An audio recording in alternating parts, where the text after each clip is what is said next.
Essays in American History. By Henry Ferguson. Preface. These essays are presented to the public in the belief that though what they contain be old, it is worth telling again. And in the hope that by viewing the early history of the country from a somewhat different standpoint from that commonly taken, light may be thrown upon places which have been sometimes left in shadow.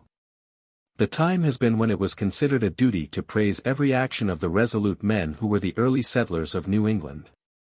In the glow of an exultant patriotism which was unwilling to see anything but beauty in the annals of their country, and in a spirit of reverence which made them shrink from observing their fathers' shortcomings.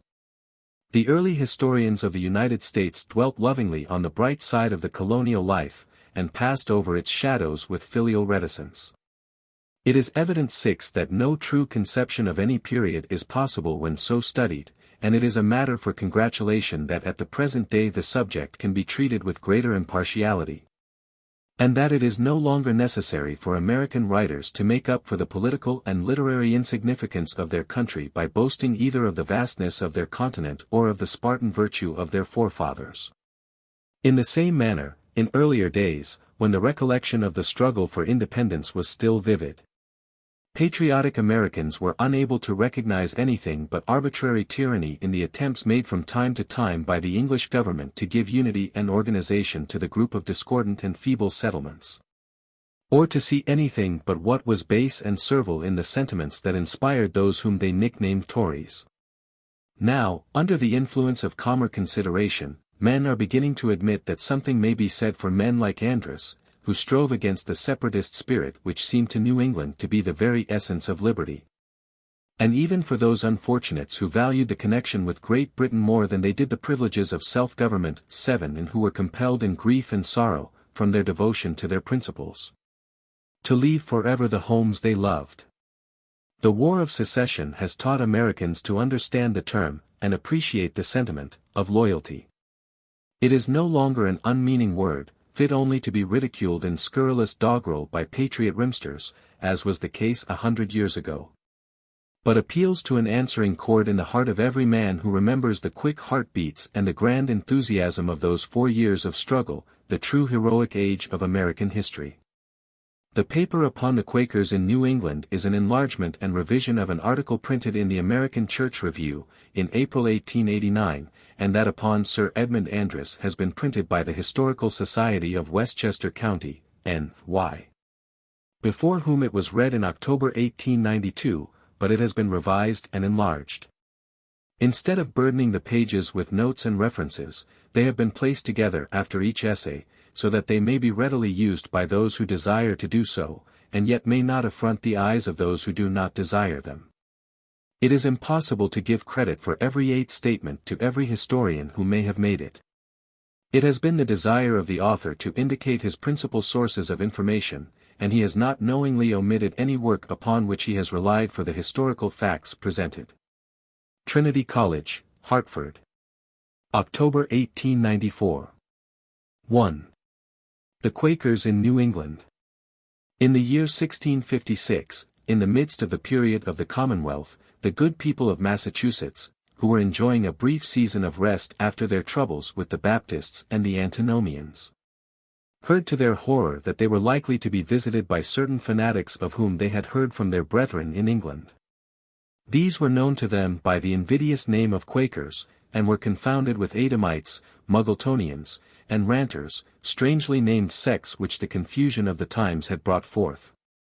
This remarkable body of men, whose history has presented such strange contrasts of wild enthusiasm and imperturbable stolidity, of fanaticism and quietism, of contempt for the world and its rewards on the one side, and of sordid love of peace and money-getting upon the other, had recently come into being as one of the natural results of the unsettling of religious faiths and practices which had accompanied the political revolution in England. The Quaker movement was a revolt at once from the enforced conformity of the Laudian establishment and from the intolerable spiritual oppression of the Calvinistic divines, whose little fingers, when they came into power, had been thicker than the loins of their predecessors. The great Anglican prelates of the reign of Charles I were unfortunate in the circumstances amidst which their lives were spent. They were liberal and tolerant in theology, and they were pilloried as bigots. They held an idea of what the Church of England should be, that was utopian in its comprehensiveness, and they are described by every New England writer of school histories or children's storybooks as narrow-minded enemies of freedom of thought. The system proposed by Andrews and Montague was essentially that of Sir Thomas More, liberality in matters of belief, with uniformity in practice and in ritual. The Puritan divines, on the other hand, were despotic in matters of faith and doctrine to a degree rarely equaled in the history of the human mind. While 11 they insisted upon their right of refusing the system of worship which was established by law in the Church of England, and of choosing for themselves religious ordinances to suit their own tastes and fancies. They did not plead for liberty on the ground that the principle of compulsion in religious matters was wrong and illegitimate, but because the services of the Church of England were, in their opinion, unscriptural if not idolatrous. The one party was tolerant in doctrine, and despotic, tyrannical at times, in matters of ritual, the other claimed to be indifferent as to ritual, but was despotic in opinions. The Church, by attempting to regulate public worship, was led in some instances to appear to be persecuting men for doctrinal differences. The Puritans, from their zeal for orthodoxy in doctrine, became, when the power was placed in their hands, the strictest possible disciplinarians. The tendency of the one party was to subject the Church to the state, and thus make it an instrument of political authority.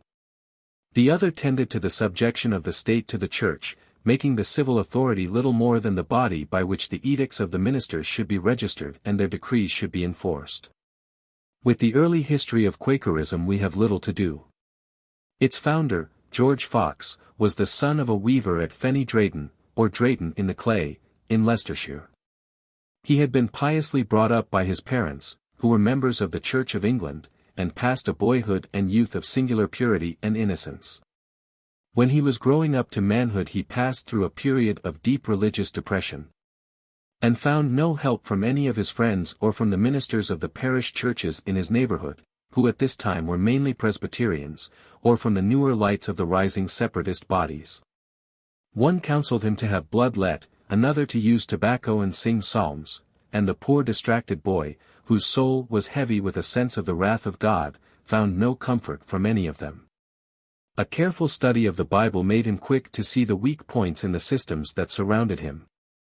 And at last he found the comfort he sought in the sense of an immediate communion with God and an indwelling of the Spirit of Christ within the soul. For a time he led a solitary life, leaving home and friends and wandering over the country on foot, clothed in garments of leather, sleeping wherever he could find a 13 lodging, and spending whole days sometimes in the hollows of great trees. Soon it was borne in upon him that the presence of the Spirit and the inner light was as good a qualification for the office of preacher as that of being a graduate of Oxford or Cambridge, and he began his public ministry about the year 1646. With the externals of Quakerism we are all familiar, the morbid conscientiousness that forbade the use of the common forms of courtesy, the simple dress, the refusal to submit to the authority of magistrates or of priests in matters concerning religion, and the unwillingness to pay them the usual compliments due to their position. The true inner nature of Quakerism, which gave it its strength, lay not merely in its abhorrence of forms and formulas, its vigorous protest against any compulsion in matters either of religious thought or religious observance, but essentially in its consciousness of the need of the divine presence and its belief in the fulfillment of the Saviour's promise to send his Spirit into the world. It was a faith for martyrs and enthusiasts, a faith which in its simple earnestness had wonderful power of conviction, but which was especially liable to counterfeits and pretenders. 14 who could delude themselves or others into a belief in their inspiration, and who substituted a wild extravagance for the enthusiasm of the first believers. One cannot help regretting that Fox's fate placed him in so uncongenial a century as the 17th and in so matter-of-fact a country as England. Had he been born in Italy in the Middle Ages, his name might rank with that of Francis of Assisi. But it was impossible to expect comprehensiveness or liberality from the Puritans of the day, all the less because of the abuses and fanatical actions by which Quakerism was parodied and made ridiculous. It was essentially an esoteric religion, and had, in consequence, the great disadvantage of being able to furnish no tests by which the true could be distinguished from the false. those inspired with a genuine religious enthusiasm from the fanatics and pretenders. Their revolt from all established customs and usages, their disrespect for authority, and the boldness with which they rebuked and disputed with the preacher in the pulpit of the steeple house, or with the justice on the bench, brought them at once into difficulties with the rulers in church and state, who showed themselves no more tolerant of 15 dissent from their own favorite way of thinking and acting than were the most despotic of all the Anglican prelates. They were imprisoned, fined, beaten, and exiled. In 1656 Fox computed that there were seldom less than 1,000 Quakers in prison at once. They seemed inspired with a spirit of opposition. Wherever they were not wanted, there were they sure to go. They visited Scotland and Ireland, the West India Islands and the American colonies. One woman testified before the Grand Turk at Adrianople, 2 others were imprisoned by the Inquisition at Malta. One brother visited Jerusalem and bore his testimony against the superstition of the monks, others made their way to Rome, Austria, and Hungary, and a number of them preached their doctrines in Holland and Germany. Such enthusiasm, even in those in whom it was genuine, was very nearly akin to insanity. And in many instances the dividing line was crossed, and the votaries allowed themselves to commit grotesque and indecent actions, or to speak most shocking blasphemies and to receive an idolatrous veneration from the silly women who listened to their ravings. The disturbances of the times produced many other bands of fanatics who were frequently confounded with the Quakers, and 16 gave to them the odium of their misdeeds. The Ranters, the Edomites, the Muggletonians, and the Fifth Monarchy men were all akin to the Quakers in being opposed to the order established by law, and in professing to be guided by an inner light. They differed from them, however, in making their religious fanaticism very often a cloak for secret vice or for wild plots against the government.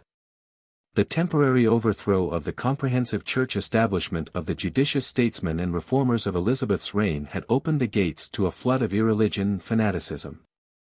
The ecclesiastical despotism established by the Westminster Assembly was more repugnant to Englishmen than the old church which had been suppressed. And the condition of England in religious matters during the Commonwealth forms one of the best apologies for the severe reactionary measures that were adopted when the king and the bishops were restored in 1660. It was in the middle of this period that the episode of the Quaker troubles in New England occurred, an episode which has been given an unpleasant prominence in the colonial history of New England. Partly from the bitterness of the feelings which were aroused on both sides, but especially from the bearing that it had upon the question of the people of Massachusetts for the powers and responsibilities of self-government.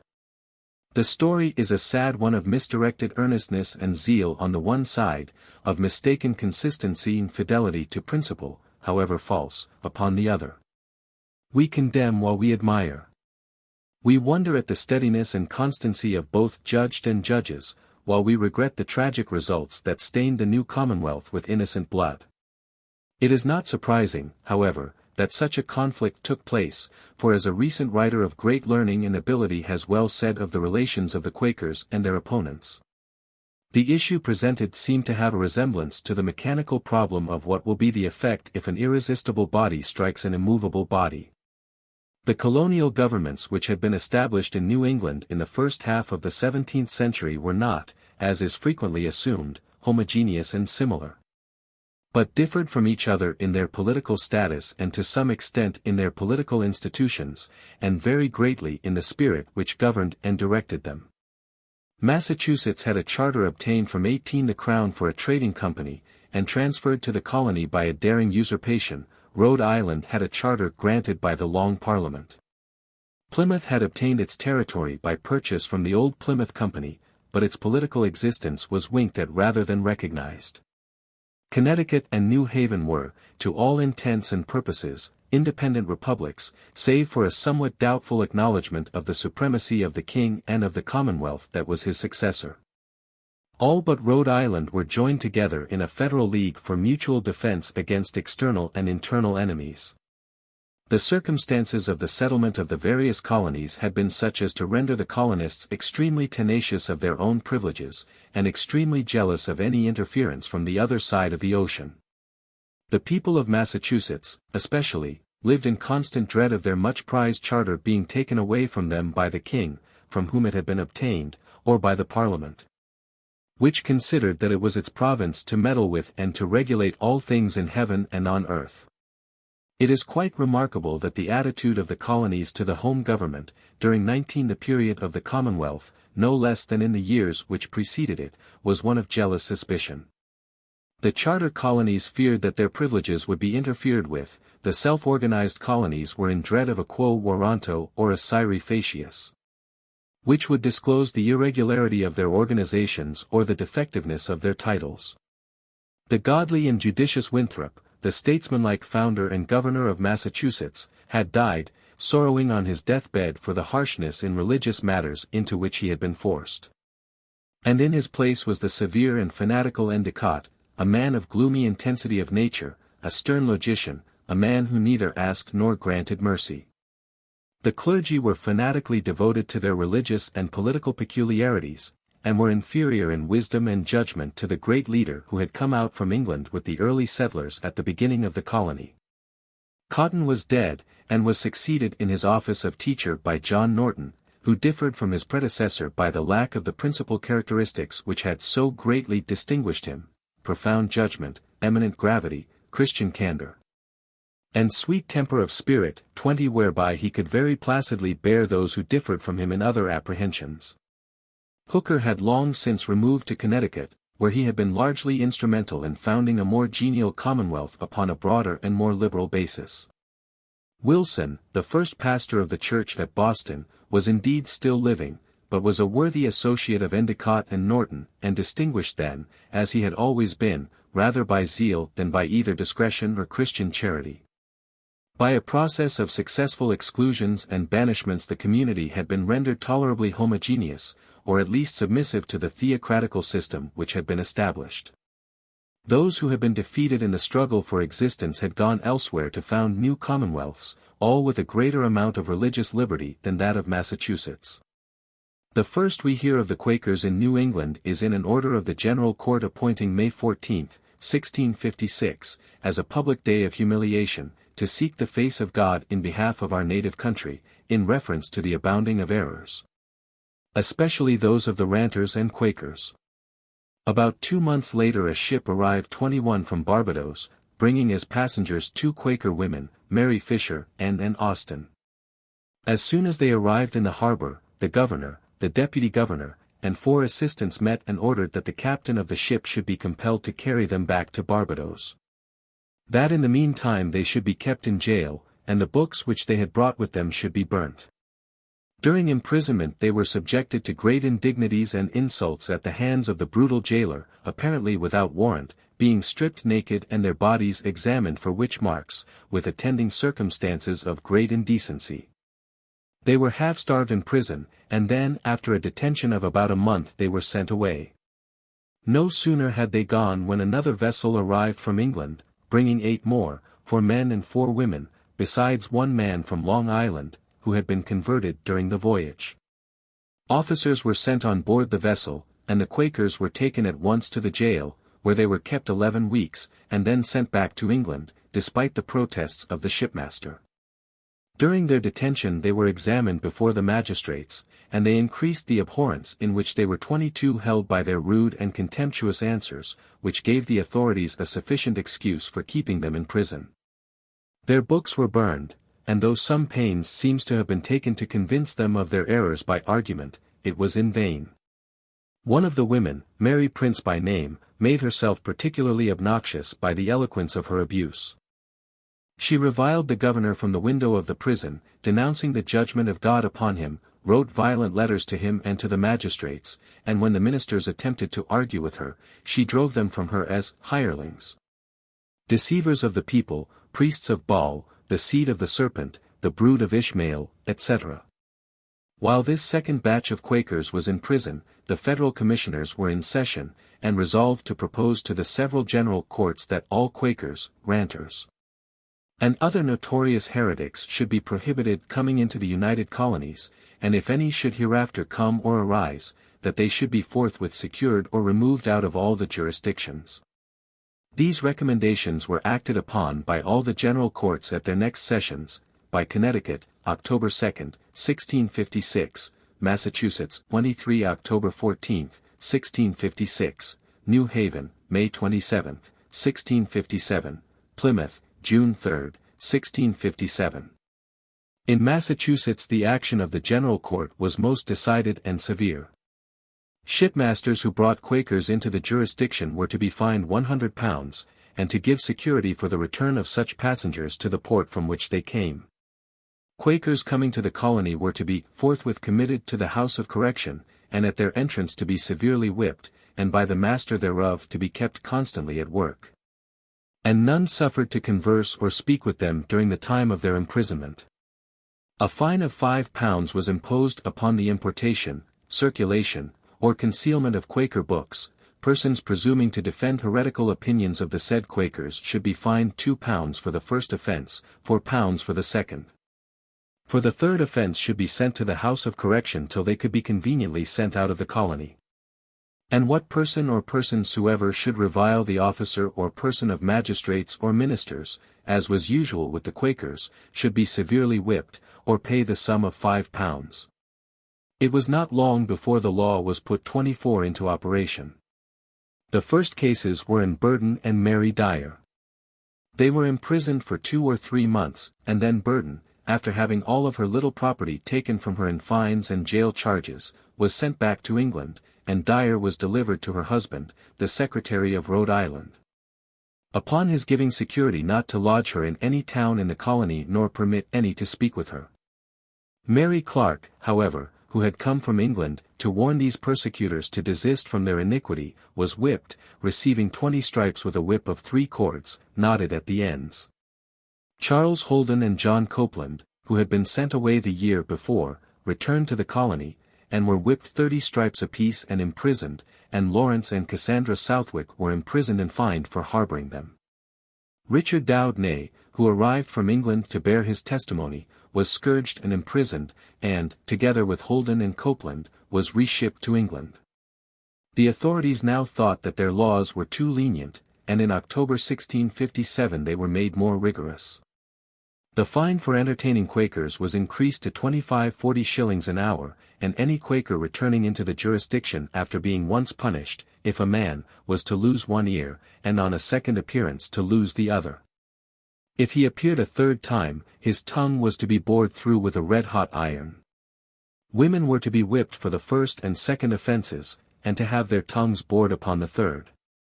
In May of the following year, a penalty of 10 shillings was laid upon everyone attending a Quaker meeting, and £5 upon anyone speaking at such meeting.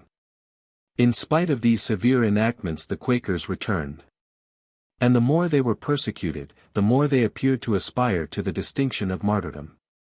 Holden, Copeland, and John Rouse, in 1658, had their right ears cut off.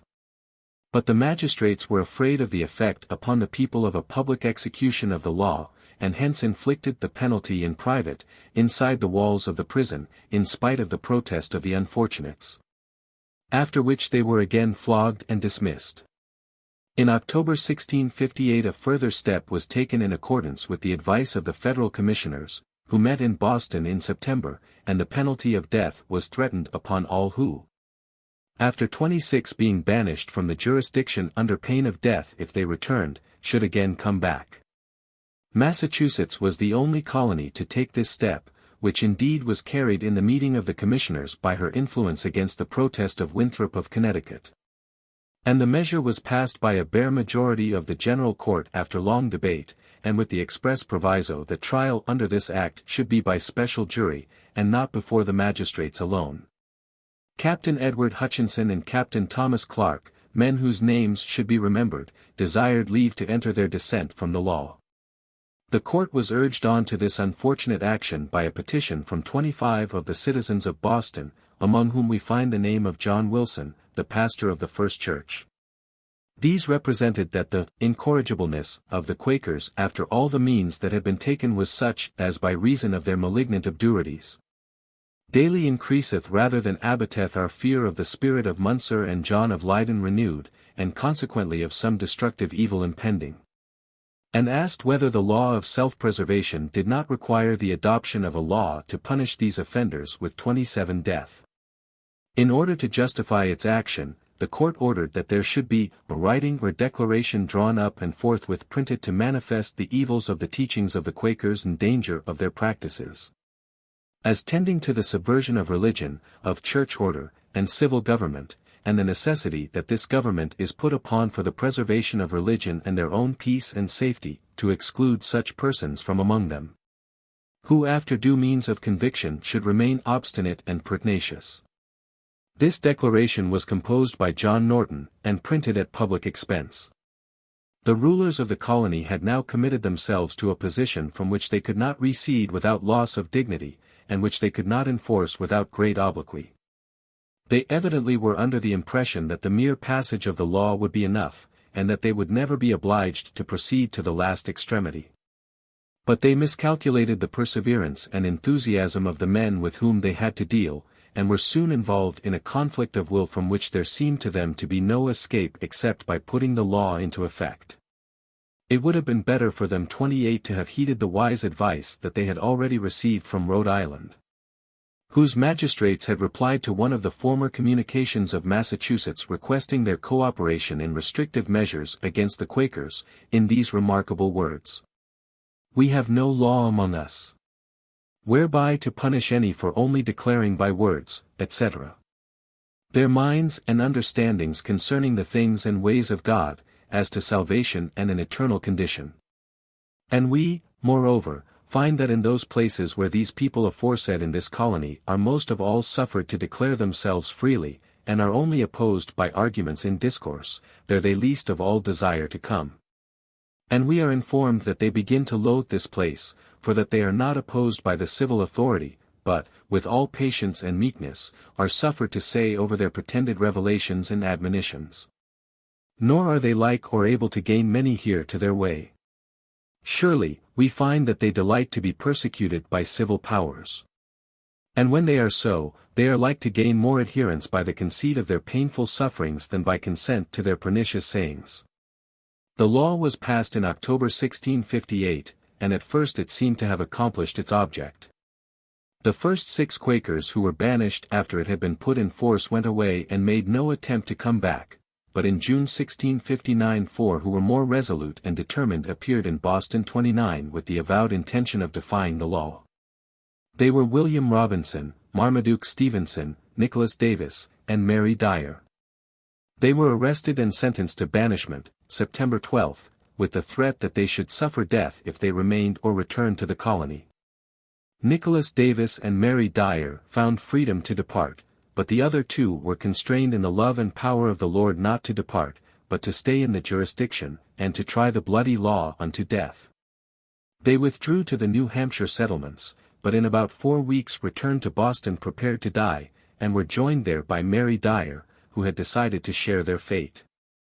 They were arraigned before the General Court, which was then in session, and admitting that they were the persons banished by the last Court of Assistance, were sentenced to be hanged in a week from that time, October 19. The authorities evidently were afraid of popular sympathy, for they gave orders for a military guard of 100 men to conduct them to the gallows, while another military force was charged to watch the rest of the town. And the selectmen were instructed to press 10 or 12 able and faithful persons every 30 night to watch the town and guard the prison. Neither side would yield. The Quakers had come back with the declared purpose of dying for their faith and for the principle of religious liberty. The authorities did not dare to withdraw from the position in which they had rashly placed themselves, and the leaders do not seem to have had any desire to do so. They felt that the question of their authority was at stake, and that if they yielded their power over the people would be gone. They were willing to claim for themselves and their institutions the protection of the laws of England, but they would not admit any appeal to those laws when they conflicted with the colonial regulations. They claimed to own the colony in full sovereignty, in virtue of their charter on the one hand and their deeds from the Indians on the other, and they argued that they had the same right to exclude obnoxious and dangerous persons, and to destroy them if they persistently thrust themselves upon them, that a householder has of resisting a burglar, or a shepherd of killing the wolves that break into his sheepfold. It is a great mistake to say that they had come to the colony from a zeal for religious 31 liberty. What they had come for was to be in a place where they could order religious affairs to suit themselves. As Bess, the Quaker historian, shrewdly remarks, they appear not so inconsistent with themselves as some have thought, because when under oppression they pleaded for liberty of conscience. They understood it not as the natural and common right of all mankind, but as a peculiar privilege of the orthodox. The tragedy was performed on the 27th day of October 1659, the prisoners, walking hand in hand, were brought to the gallows by the soldiers. They were insulted in their last moments by the bigoted Wilson, and when they tried to address the people their voices were drowned by the beating of the drums. Robinson and Stevenson died bravely, and Mary Dyer mounted the ladder to meet her fate. Her skirts were tied, the rope was about her neck, and she was on the point of being turned off, when she was released by the magistrates in consideration of the intercession of her son, who had come up from Rhode Island to try to save his mother's life. She unwillingly accepted the grudging gift, and went back to Rhode Island. The popular feeling was so strong against the magistrates for their severity, that they thought it best to put forth a declaration, in which they argued that their proceedings were justified by the law of self-defense, and by the precedent of the English laws against the Jesuits. And they calmly stated that what they had done was only to present the point of their sword in their own defense, that the Quakers who had rushed upon it had become felons de se, and that their former proceedings and their mercy to Mary Dyer upon the inconsiderable intercession of her son manifestly evinced that they desired their lives absent rather than their death present. The bodies of the unfortunate men were treated with indecent brutality, and were buried naked beneath the gallows. Mrs. Dyer remained away for 6 months, and then the spirit moved her to return once more and die. Her husband wrote to Endicott to beg her life, but without avail. No mercy could be shown her as long as she defied the law. It is said that her life was offered her if she would promise to keep out of the colony henceforth, but she declined to receive the favor. In obedience to the will of the Lord I came, said she, and in his will I abide faithful to the death. Meanwhile the prisons and the house of correction had been the fate of other delinquents, and the jailer and executioner had had plenty of employment with the scourge. The Southwicks, with their eldest son Josiah, were whipped, fined, and imprisoned for withdrawing from the public services and worshipping by themselves. And their 2 younger children were ordered to be sold as slaves to the West Indies in satisfaction of the fines imposed. W. Shattuck was whipped, fined, and imprisoned. Sarah Gibbons and Dorothy Waugh were whipped. Horde Gardner, a woman with a sucking babe, and a young girl who came into the colony with her, were scourged with the threefold knotted whip, and during her tortures she prayed for her persecutors. William Brand was thrown into the house of correction, and, refusing to work, was beaten constantly by the brutal jailer with a tarred rope an inch thick. The pathetic record says, his back and arms were bruised black, and the blood was hanging as in bags under his arms, and so into one was his flesh beaten that the sign of a particular blow could not be seen, for all became as a jelly. William Ledra and Rouse, whose ears had been cut off, were ordered to be whipped twice a week with increasing severity until they consented to work, and were at last dismissed from the colony under pain of death if they returned. Patience Scott, a girl 11 years old, was imprisoned as a Quaker, but discharged, after a period of detention, in consideration of her youth. But her mother, Catherine Scott, for reproving the magistrates for a deed of darkness, was whipped 10 stripes, although she was admitted by them to be otherwise of blameless life and conversation. Christopher Holden, who, in spite of losing his ears in 1658, had returned once more, was banished upon pain of death by the same court that had hanged Robinson and Stevenson. 7 or 8 persons were fined, some as high as £10, for entertaining Quakers, and Edward Wharton, for piloting them from one place to another, was ordered to be whipped 20 stripes, and bound to his good behavior. Divers others were then brought upon trial, for adhering to the cursed sect of Quakers, not disowning themselves to be such, refusing to give civil respect, leaving their families and relations, and roaming from place to place vagabonds 35 like. And Daniel Gold was sentenced to be whipped 30 stripes, Robert Harper 15, and they, with Alice Curland, Mary Scott, and Hope Clifton, banished upon pain of death, William Kingswell whipped 15 stripes. Margaret Smith, Mary Trask, and provided Southwick 10 stripes each, and Hannah Phelps admonished. In November, William Ledra, who had been released, returned, and was at once arrested. On his trial the opportunity of withdrawal was again extended, but he refused to accept it, and was executed March 1, 1661. As he ascended the ladder he was heard to say, "All that will be Christ's disciples must take up the cross," and just as he was being thrown from its rounds, he cried in the words of Stephen, "Lord Jesus, receive my spirit." Wenlock Christison, who had been before this sentenced to death, but allowed to leave the colony, had returned. And during Ledra's trial he came boldly before the court and told the astonished judges, "I am come here to warn you that ye shed no more innocent blood." He was at once arrested, and was brought up for trial 3 months later. There was an unusual difference of opinion in regard to the case, and the condemnation was only secured by 36 the violence of Endicott, who was able to browbeat the others into consent.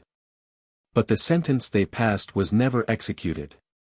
The people were tired of bloodshed, and the opposition which was shown in the general court to any further proceedings was so great as to make a change in the law necessary. The humanity of the delegates to the court was probably considerably quickened by a sense of the dangerous position in which the colony stood since the restoration of Charles II. Who, they might naturally fear, would call them to an account for their proceedings, especially as the colony had allowed nearly a year to pass without any recognition of the change in the political situation. The General Court attempted to save its dignity by interposing a still greater number of shameful and unusual punishments between the first offense and the death penalty, and declared that, being desirous to try all means with as much lenity as might consist with safety to prevent the intrusions of the Quakers, who had not been restrained by the laws already provided, they would henceforth order that such intruders should be tied to a cart's tail and whipped from 37 town to town toward the borders of the jurisdiction. Should they return after being dealt with thus thrice, they were to be branded with the letter R on their left shoulder, and be severely whipped and sent away again at the cart's tail. Should they again return, they were to be liable to the former law of banishment under pain of death. It is quite possible that this appeared to be lenity to men like Endicott and Norton, but it is very doubtful whether the Quakers so considered it. It did not prevent, though it anticipated, an order from the king directing that any Quakers imprisoned or under sentence should be released and sent to England for trial. To make this still more galling to the pride of the colony, it was sent by Samuel Shattuck, a Salem Quaker, who had been banished from the colony under pain of death if he should return, and who, we cannot doubt, thoroughly enjoyed his mission and the humiliation of Endicott. For a short time the order was obeyed and then the lenient laws were put in force again, and, as many delicately nurtured Quaker women found to their cost, the tender mercies of the saints were cruel. Palfrey remarks, with great gratification apparently, 38 that no hanging, no branding, ever took place by force of this law, but that under its provisions for other penalties the contest was carried on for a considerable time longer. It would be wearisome to cite all of the subsequent proceedings. A few of them will suffice to show that the treatment of the Quakers still continued to be extremely severe, and that in spite of it all they persisted in braving the threats of the magistrates. It was not until 1679, when religious toleration was forced against their wills upon the good Christians of Massachusetts, that the Quakers found any safety within the boundaries of the colony. In 1661, when the Quakers were set free at the command of the king, some of them were whipped at the cart's tail 20 stripes apiece, on the ground that they were vagabonds. In 1662, Josiah Southwick, who had returned from his banishment, was whipped at the cart's tail in Boston, Roxbury, and Dedham, and dismissed into the woods with a warning not to return. The magistrates apparently had found that their old style of whipping was too humane. For the whip used on this and several subsequent occasions was made 39 knot of cord, but of dried guts like the bass strings of a bass viol, with 3 knots at each end, a weapon which, according to contemporary testimony, made holes in the back that one could put peas into. In December 1662 Anne Coleman, Mary Tompkins, and Alice Ambrose were stripped to the waist and whipped at the cart's tail in Dover, Hampton, and Salisbury, and were forced to walk the entire distance in slush and snow up to their knees. The lenient sentence required indeed that they should be whipped in each town in the jurisdiction, but the constable at Newbury found in the warrant some flaw by which he was able to release them. On their return to Dover, they were seized by the constables by night, dragged face downwards over snow and stumps to the river. One of them at least was doused in the stream and dragged after a canoe. And they were only released because the storm was too severe for their tormentors to brave. And Coleman, again, with 4 friends, was whipped through Salem, Boston, and Dedham. Elizabeth Houghton, a woman of over 60 years of age, Fox's first convert, was first imprisoned, and then carried 2 days' journey into the wilderness, among wolves and bears, and left there to shift for herself. On 40 returning, she was kept in a dungeon at Cambridge 2 days without food, tied to the whipping post and flogged there, then taken to Watertown, where she was flogged with willow rods, flogged again at Dedham, and then carried into the woods as before. Coming back once more to fetch her clothes from Cambridge, she and a companion, an ancient woman, and her daughter were whipped in private, in spite of which we find her coming once more to Boston. And on that occasion she was whipped again at the cart's tail. Mary Tompkins, Alice Ambrose, and then Needham also appear again and again in the records of suffering. One Edward Wharton, who was most resolute in defying the authorities, was constantly under arrest, and even a bare enumeration of his floggings would fill a page. In 1665 Deborah Wilson, for going naked through the streets of Salem, for a sign, was whipped, but the constable executed his office so mercifully that he was displaced. There is a pathetic incident mentioned by Bishop, the Quaker historian, that her tender husband, though not altogether of her way, followed after, as she underwent her punishment, clapping his hat sometimes between the whip and her back. Eliakim Wardwell, at Newbury, was fined heavily in 1665 for entertaining Wenlock Christison. And this injustice in addition to the other cruel acts, so affected his wife Lydia that, although a modest and delicate woman, she came naked into the meeting at Newbury, as a testimony against them. She was seized and hurried away to the court at Ipswich, which sentenced her to be whipped at the nearest tavern post. Bishop says, "Without law or precedent they condemned her to be tied to the fence post of the tavern, where they sat, which is usually their court places, where they may serve their ears with music, and their bellies with wine and gluttony.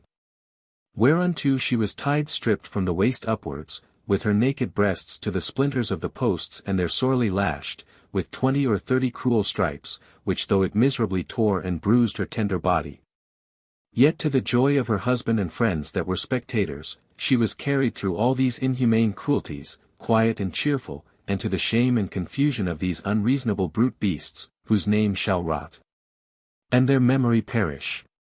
Eliakim, her husband, some time after, for vindicating her character, was by order of the court at Hampton bound to a tree and whipped 15 lashes. In 1675 a law was passed which made it the duty of the constables, under heavy penalties, to break up 42 all Quaker meetings and to commit those present to the House of Correction, there to have the discipline of the house and be kept to work on bread and water, or else to pay £5.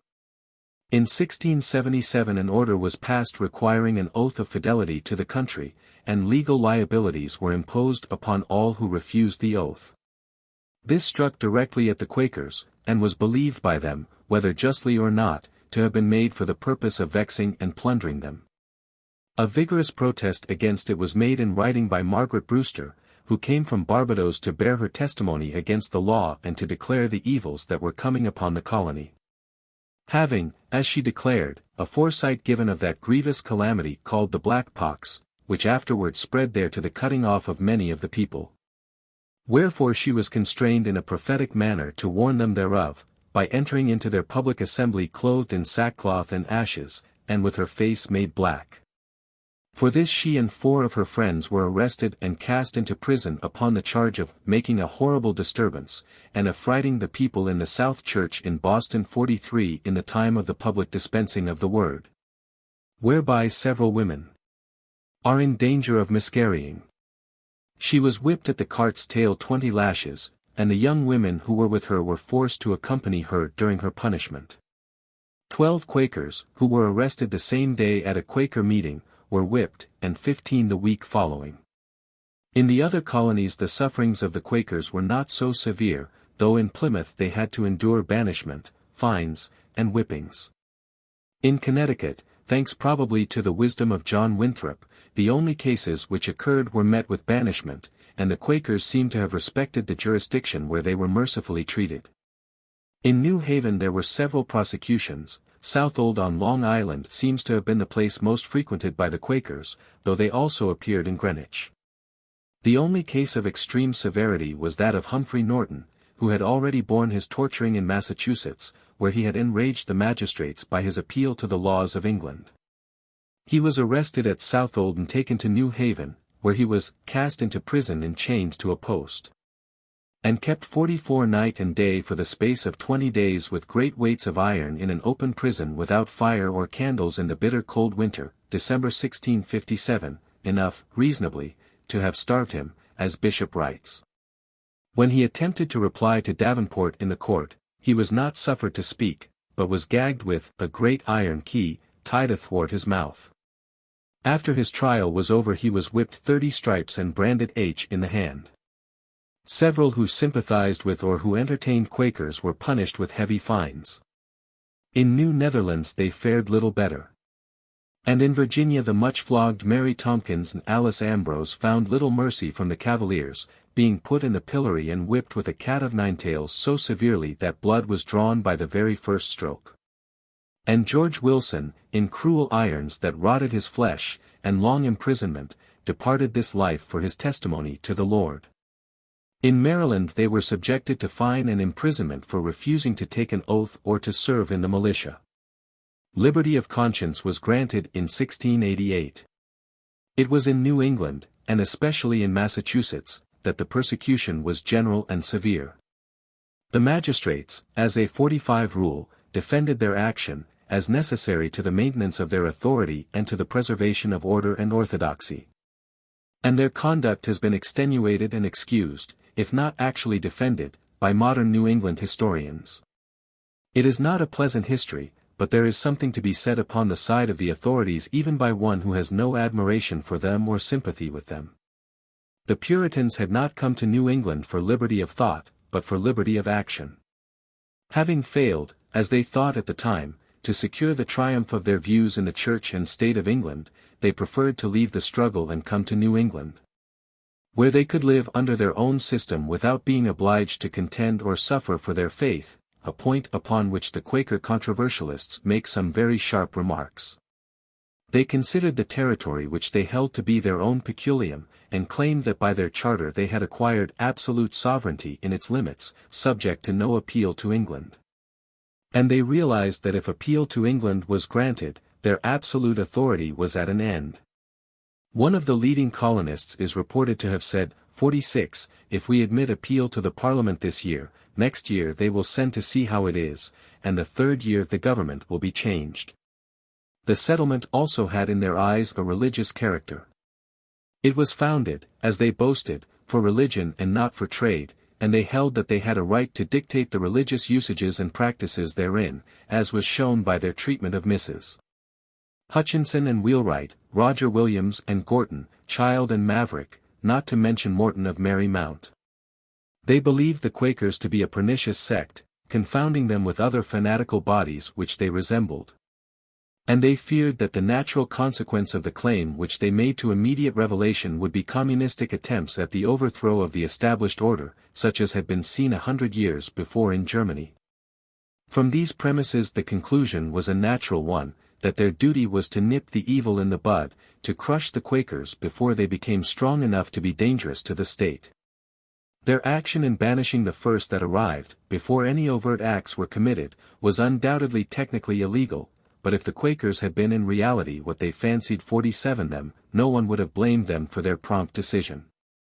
Besides, they had a law by which they were accustomed to banish heretics, and the Quakers might very well come under that description. As regards the compelling shipmasters to carry them back to the port from which they had come, such a custom had prevailed from a very early date in the case of undesirable immigrants. Winthrop, in his history mentions the reshipping to England of a crazy pauper woman whom the parish of Willesden had sent over to the colonists in Massachusetts. The Quakers came in spite of banishment, and the more they were imprisoned and beaten the more daring became their defiance, the more violent their abuse.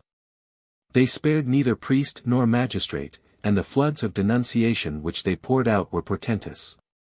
It is not to be wondered at that a stern and severe people, living a hard and cruel life of constant struggle with the elements, and in the constant dread lest their privileges should be assailed, should have been cruel in their treatment of these incorrigible offenders. Judged by the common standard of the age, the cruelty of the treatment of the Quakers is not so remarkable as to be singled 48 out above all other cruelties for reprobation. The Quakers themselves were cruel at times. George Fox himself is said to have been a witch-finder, and as son of the Samuel Shattuck who bore the king's mandate to Endicott appears in the Salem witchcraft trials as a prominent witness against some of the unfortunates. The folly and fatuity of the treatment adopted is more of a point to notice. In the colonies where the Quakers were let alone they caused no trouble. Palfrey's sneer, that there was no order to disturb in Rhode Island, may be justified perhaps as regards that colony, but Connecticut certainly was a well-ordered commonwealth. In Massachusetts, on the contrary, the same persons kept coming again and again, and the severer the punishments the madder became their actions. It should be remembered that the acts usually mentioned as justifying the Puritan severity, such as the performances of the naked women at Salem and Newbury, of the men who broke bottles on the pulpit steps, and of the woman who smeared her face with black and frightened the matrons in the Old South Church, were not committed until after the persecution had been carried on for years. Until scores of women had been 49 stripped naked and flogged by the authorities, until men had had their ears cut off, and until 3 men and 1 woman had been put to death upon the gallows. The persecution was a blunder, and the details of it made it a blunder of the most atrocious description. Power was put into the hands of local and irresponsible magistrates to sentence men and women to these shameful and unusual punishments, and brutal constables and jailers were entrusted with the enforcement of the law without any due supervision. The most painful part of the whole history is the attitude of the Puritan clergy, in Massachusetts especially. They were bitter and bigoted, hounding on the magistrates to their cruel work, and insulting the unfortunate wretches when they came to suffer. Quaker instinct rightly, no doubt, fixed upon John Norton as the fountain and principal unto whom most of the cruelty and bloodshed is to be imputed. For the constancy of the Quakers themselves, their endurance and their fortitude, one can feel nothing but admiration. One remembers how, centuries before, men who like them were willing to die rather than to deny their faith had been called the enemies of mankind, and accused of a perverse and execrable 50 superstition. It must be admitted, however, that their behavior was often of a kind that would not be allowed today any more than it was then. Although it is to be hoped that our modern statecraft would find milder and more efficient means of repression than did our predecessors in New England. Yet when one remembers how the Mormons were treated in Illinois and Missouri, and how the mob destroyed a Roman Catholic convent in Massachusetts, within the memories of living men, we may think it perhaps prudent not to be too sweeping in our condemnation. The fundamental difficulty in the Puritans' position was their illegal and unconstitutional government. To maintain that, they were led to deny to other Englishmen their rights, and to assert an independence of the home authorities which was little short of actual separation. The second evil principle in their government was the union of church and state, or rather the subjection of the state to the church, a church moreover in which the people had no rights except by favor of the ministers. A church that was a close corporation and imbued with the spirit of the law of Moses rather than that of the gospel of Christ. In church, as well as in state, there 51 was a consciousness that their existence was illegal and illegitimate. That, in spite of their protests to the contrary, they had separated from their fellow Christians in England and had formed a polity for themselves. Hence, just as they felt it necessary to manifest their political authority by acts of severity upon any who questioned it, so they deemed it necessary to maintain their orthodoxy by persecuting those who differed from them in religion. They were ill at ease both politically and religiously, and they sought to disguise the fact from themselves, by making proof of all the power that they possessed. Hence it was that the conflict arose which has stained with innocent blood the early history of the land. It is not to be wondered that the Quakers should see, in the horrible death of Endicott and the miserable end of Norton, the hand of an avenging providence. Or that they should believe that for a distance of 20 miles from Boston the ground was cursed so that no wheat could ripen because of a blood-red blight that fastened upon it. But we, who live at a time when we can view the history of the struggle with calmness and impartiality, may respect the grim determination of the severe magistrates who felt it their duty, at whatever cost, to 52 keep that which was committed to their trust free from the poison of heresy and fanaticism, while we sorrow at the blindness which hid from their eyes the folly and the cruelty of their proceedings. We may sympathize with the tortured Quakers, whom we now know to be harmless enthusiasts, yet without approving or extenuating their mad actions, their abusive language, or their grotesque indecencies.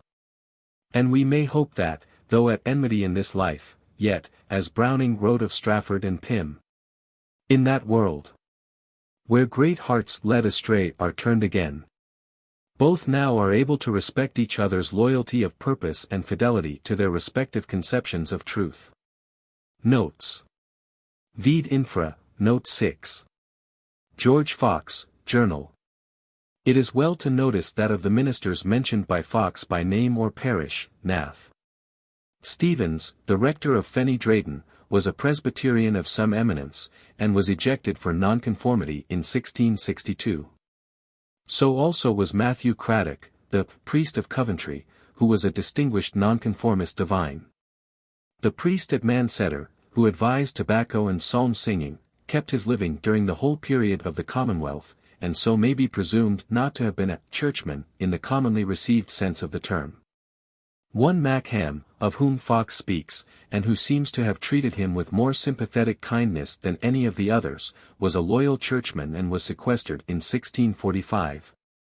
As a penalty for his adherence to the bishop and the king to whom he had sworn allegiance. It is rather surprising to find historians in general, even those who should be better informed, assuming that, because these men were filling the parishes of the Church of England, they were, therefore, Church of England clergymen. Bishop, George, New England Judged, London, 1661, pages 14 to 25. G.O. E. Ellis, Memorial History of Boston, Volume 1, page 181. Hubbard's History of New England, page 553. Massachusetts Records, 4. 1, 276. Bishop, 5 to 13. Hazard, Historical Collections, 2. 349, Rhode Island Records, I. 374. Massachusetts Records, 4. 1, 277. Bishop, 38, 39. Bishop, 40, 42. Massachusetts Records, 4. 1, 308. Bishop, 50. Massachusetts Records, 4. 1, 325. Bishop, 72, 73. Massachusetts Records, 4. 1, 345, 346. Massachusetts Archives, Volume 10, page 246. Massachusetts Records, 4. 1, 348. In payment for this work Norton received 500 acres of land, a good price for a sermon. Ibid, page 397. The Heart of New England rent at the blasphemies of the present generation. Printed by Samuel Green, Cambridge in New England, 1659. The arguments used in this declaration are so characteristic of the spirit of the times that the following extract may be useful. The author has been demonstrating that the Quakers were heretical on various points of the faith, and that the Scriptures authorized the punishment of false believers. He continues. But other Scriptures omitted, I shall here transcribe only 2 more, both of which are eminently pregnant with this truth, wherein also are cases put between the cause of God and our near relations, on purpose to provide against obstructions in this great business of religion. The first we have Deuteronomy 13. Per totem. Relating to all times succeeding that constitution. If thy brother, the son of thy mother, or thy son, or thy daughter, or the wife of thy bosom, or thy friend, which is as thine own soul, entice thee secretly, saying, Let us go and serve other gods, which thou hast not known, thou, nor thy fathers. Thou shalt not consent unto him, nor hearken unto him, neither shalt thine eyes pity him, neither shalt thou spare, neither shalt thou conceal him. Ver. 6, 8. The second we have Zech 13. 1, 3. Expressly relating unto the times of the gospel. In that day, viz., after the coming of the Messiah in the time of the gospel when the families of the tribes shall mourn chapt. 12, 11. The family of the house of David apart, and the family of the house of Nathan apart, etc. There shall be a fountain opened, i.e. the doctrine of Christ under Moses' dispensation is compared to a fountain veiled, 2 Cor 3. 13, etc. Under the gospel dispensation to a fountain opened. The veil of the temple and the ceremonial law being taken away. And it shall come to pass that when any shall yet prophesy, then his father and his mother that begot him, shall thrust him through, when he prophesieth. These words, thrust him through, may be understood either of a capital punishment judicially dispensed, or of any other smart punishment piercing though not capital. We through grace abhor prejudicing the liberty of conscience the least measure, and account such report of us to be a slander. And through the same grace, we both dread, and bear witness against, liberty of heresy, liberty to blaspheme the blessed Trinity, the person and office of Christ, the Holy Scripture, the tabernacle of God, and those that dwell in heaven. Howsoever fallaciously transformed into, and misrepresented under the plausible vizard of liberty of conscience falsely so called. We say religion is to be persuaded with Scripture reasons, not civil weapons, with arguments, not with punishments. But blasphemies immediate and heresies carried on with an high hand, and persisted in are to be suppressed with weapons and punishments, where reasons and arguments cannot prevail. We distinguish between heresy, quiet and alone, turbulent, i.e. incorrigible, accompanied with soliciting the people to apostasy from the faith of Christ to defection from the churches, to sedition in the commonwealth. And that after due means of conviction, and authoritative prohibition. We subject not any to civil or corporal punishment for heresy, if quiet and alone. We do not inflict any church censure in case of heresy, without doctrinal conviction on the chichi's part, and contumacy on the delinquent's part foregoing. In case of heresy incorrigible, in conjunction with endeavors to seduce others thereunto, and tending to the disturbing of public order, we acknowledge it to be the pious wisdom of the magistrate to proceed gradually. And where gentler means may rationally be looked at as effectual, there to abstain from the use of any severe remedy. And according to this method, hath been the gradual proceeding of the magistrate here, with those, hitherto incorrigible, Quakers, who from England have unreasonably and insolently obtruded themselves upon us. 1. Instructing them. 2. Restraining them until an opportunity for their return. 3. Publishing a law to warn and prohibit both them and all others of that sect, from coming into this jurisdiction, otherwise to expect the house of correction.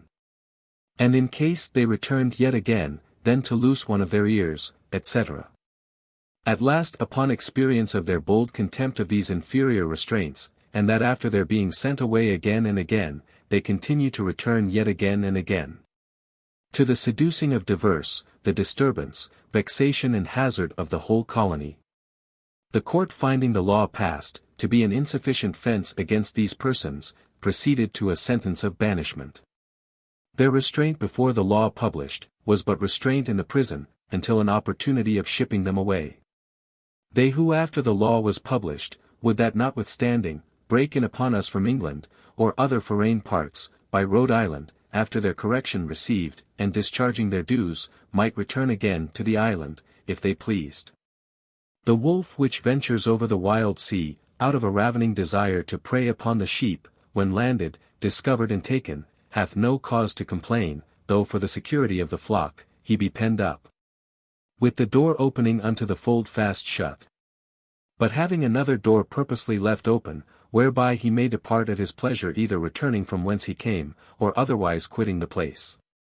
Their sentence of banishment, as circumstanced, by an impartial and equal eye, may be looked upon as an act which the court was forced unto se defendendo, in defense of religion, themselves, the churches, and this poor state and people from ruin, which the principles of confusion, de lie and studiously disseminated by them, threaten to bring all unto, if not seasonably prevented.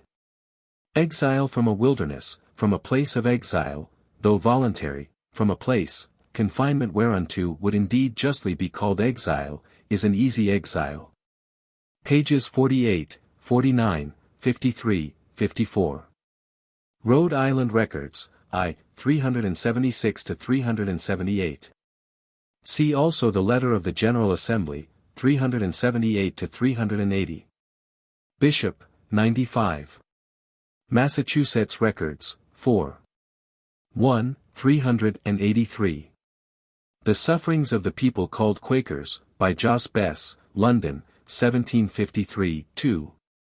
Page 177. Bishop, 89-95, 109. Hubbard's History of New England, page 173. See also an address to the King, Charles II, December 19, 1660, in which the colonial authorities argue as follows, concerning the Quakers, open and capital blasphemers, open seducers from the glorious Trinity, the Lord's Christ, our Lord Jesus Christ, etc. The blessed gospel, and from the Holy Scriptures as the rule of life, open enemies to government itself as established in the hands of any but men of their own principles. Malignant and assiduous promoters of doctrines directly tending to subvert both our churches and state, after all other means for a long time used in vain, we were at last constrained, for our own safety, to pass a sentence of banishment against them, upon pain of death. Such was the ire dangerous, impetuous, and desperate turbulency, both to religion and the state civil and ecclesiastical, as that how unwillingly soever, could it have been avoided, the magistrate at last, in conscience both to God and man, judged himself called for the defense of all, to keep the passage with the point of the sword held towards them. This could do no harm to him that would be warned thereby, the ire wittingly rushing themselves thereupon was the ire own act, and we, wth all humility, conceive a crime bringing the ire blood on the ire own head. The Quakers died, not because of the ire other crimes, how capital soever, but upon the ire superadded presumptuous and incorrigible contempt of authority, breaking in upon versus notwithstanding the ire sentence of banishment made known to them. Had they not been restrained, so far as appeared, there was too much cause to fear that we ourselves must quickly ha died, or worse, and such was the ire insolency, that they would not be restrained but by death. Nay, had they at last but promised to depart the jurisdiction, and not to return thou low from authority, we should ha been glad of such an opportunity to ha said they should not die. Massachusetts Records, 4. 1, 450-453. Bishop, 113. Massachusetts Records, 4. 1, 419. Massachusetts Records, 4. 1, 366. Bishop, 90, 91. Bishop, 44-48, 52-54. Massachusetts Records, 4. 1, 391. Bishop, 111. Massachusetts Records, 4. 1, 411. Bishop, 2nd part, 14, 26, 30-35. Mass. Records, 4. 2, 2-4, May, 1661. Bishop, 2nd part, 38, 39. The declaration presented to the king by the Quakers may be found in the preface to Bess's Sufferings of the People Called Quakers, IXX, 32. Massachusetts Records, 4. 2, 24. Bishop, 2nd part, 52. Ibid, 58, 65. Ibid, 112. Ibid, 90-105. Ibid, 74. Ibid, 68, 69. Bess, 2. 259. Bess, 2. 260 to 264. Bishop, 154, 155. Bishop, second part, 105 to 108. Bishop, second part, 46, 120. Bess, 2. 387. And you shewed your spirit, who ran away from England, and could not abide the sufferings of your purse, and a prison, and when you were got beyond sea, then you could hang, and burn, and whip, God's creatures. And the true subjects of England. Yet you would have the name of Christians who have cast away all humanity in Christianity, by your fury, rage, and Nebuchadnezzar's spirit. Who are worse than the very Indians, whose name stinks both among Indians and Christians, which has become a proverb and a common cry, the bloody crimes of New England. A company of rotten hypocrites which fled from Old England to save their purses and themselves from imprisonment, and then can hang, and burn, and whip, and spoil the goods of such as come out of England to inhabit among them. Only for being called Quakers. Are these the men that fled for religion? All people may say, that now hang, burn, imprison, cut, fine, and spoil the goods, and drink the blood of the innocent. God will give you a cup of trembling, that you shall be a byword, and a hissing to all your neighbors.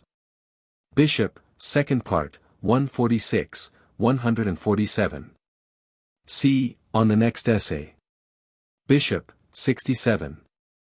Bishop, second part, 139. Bess, 2. 270.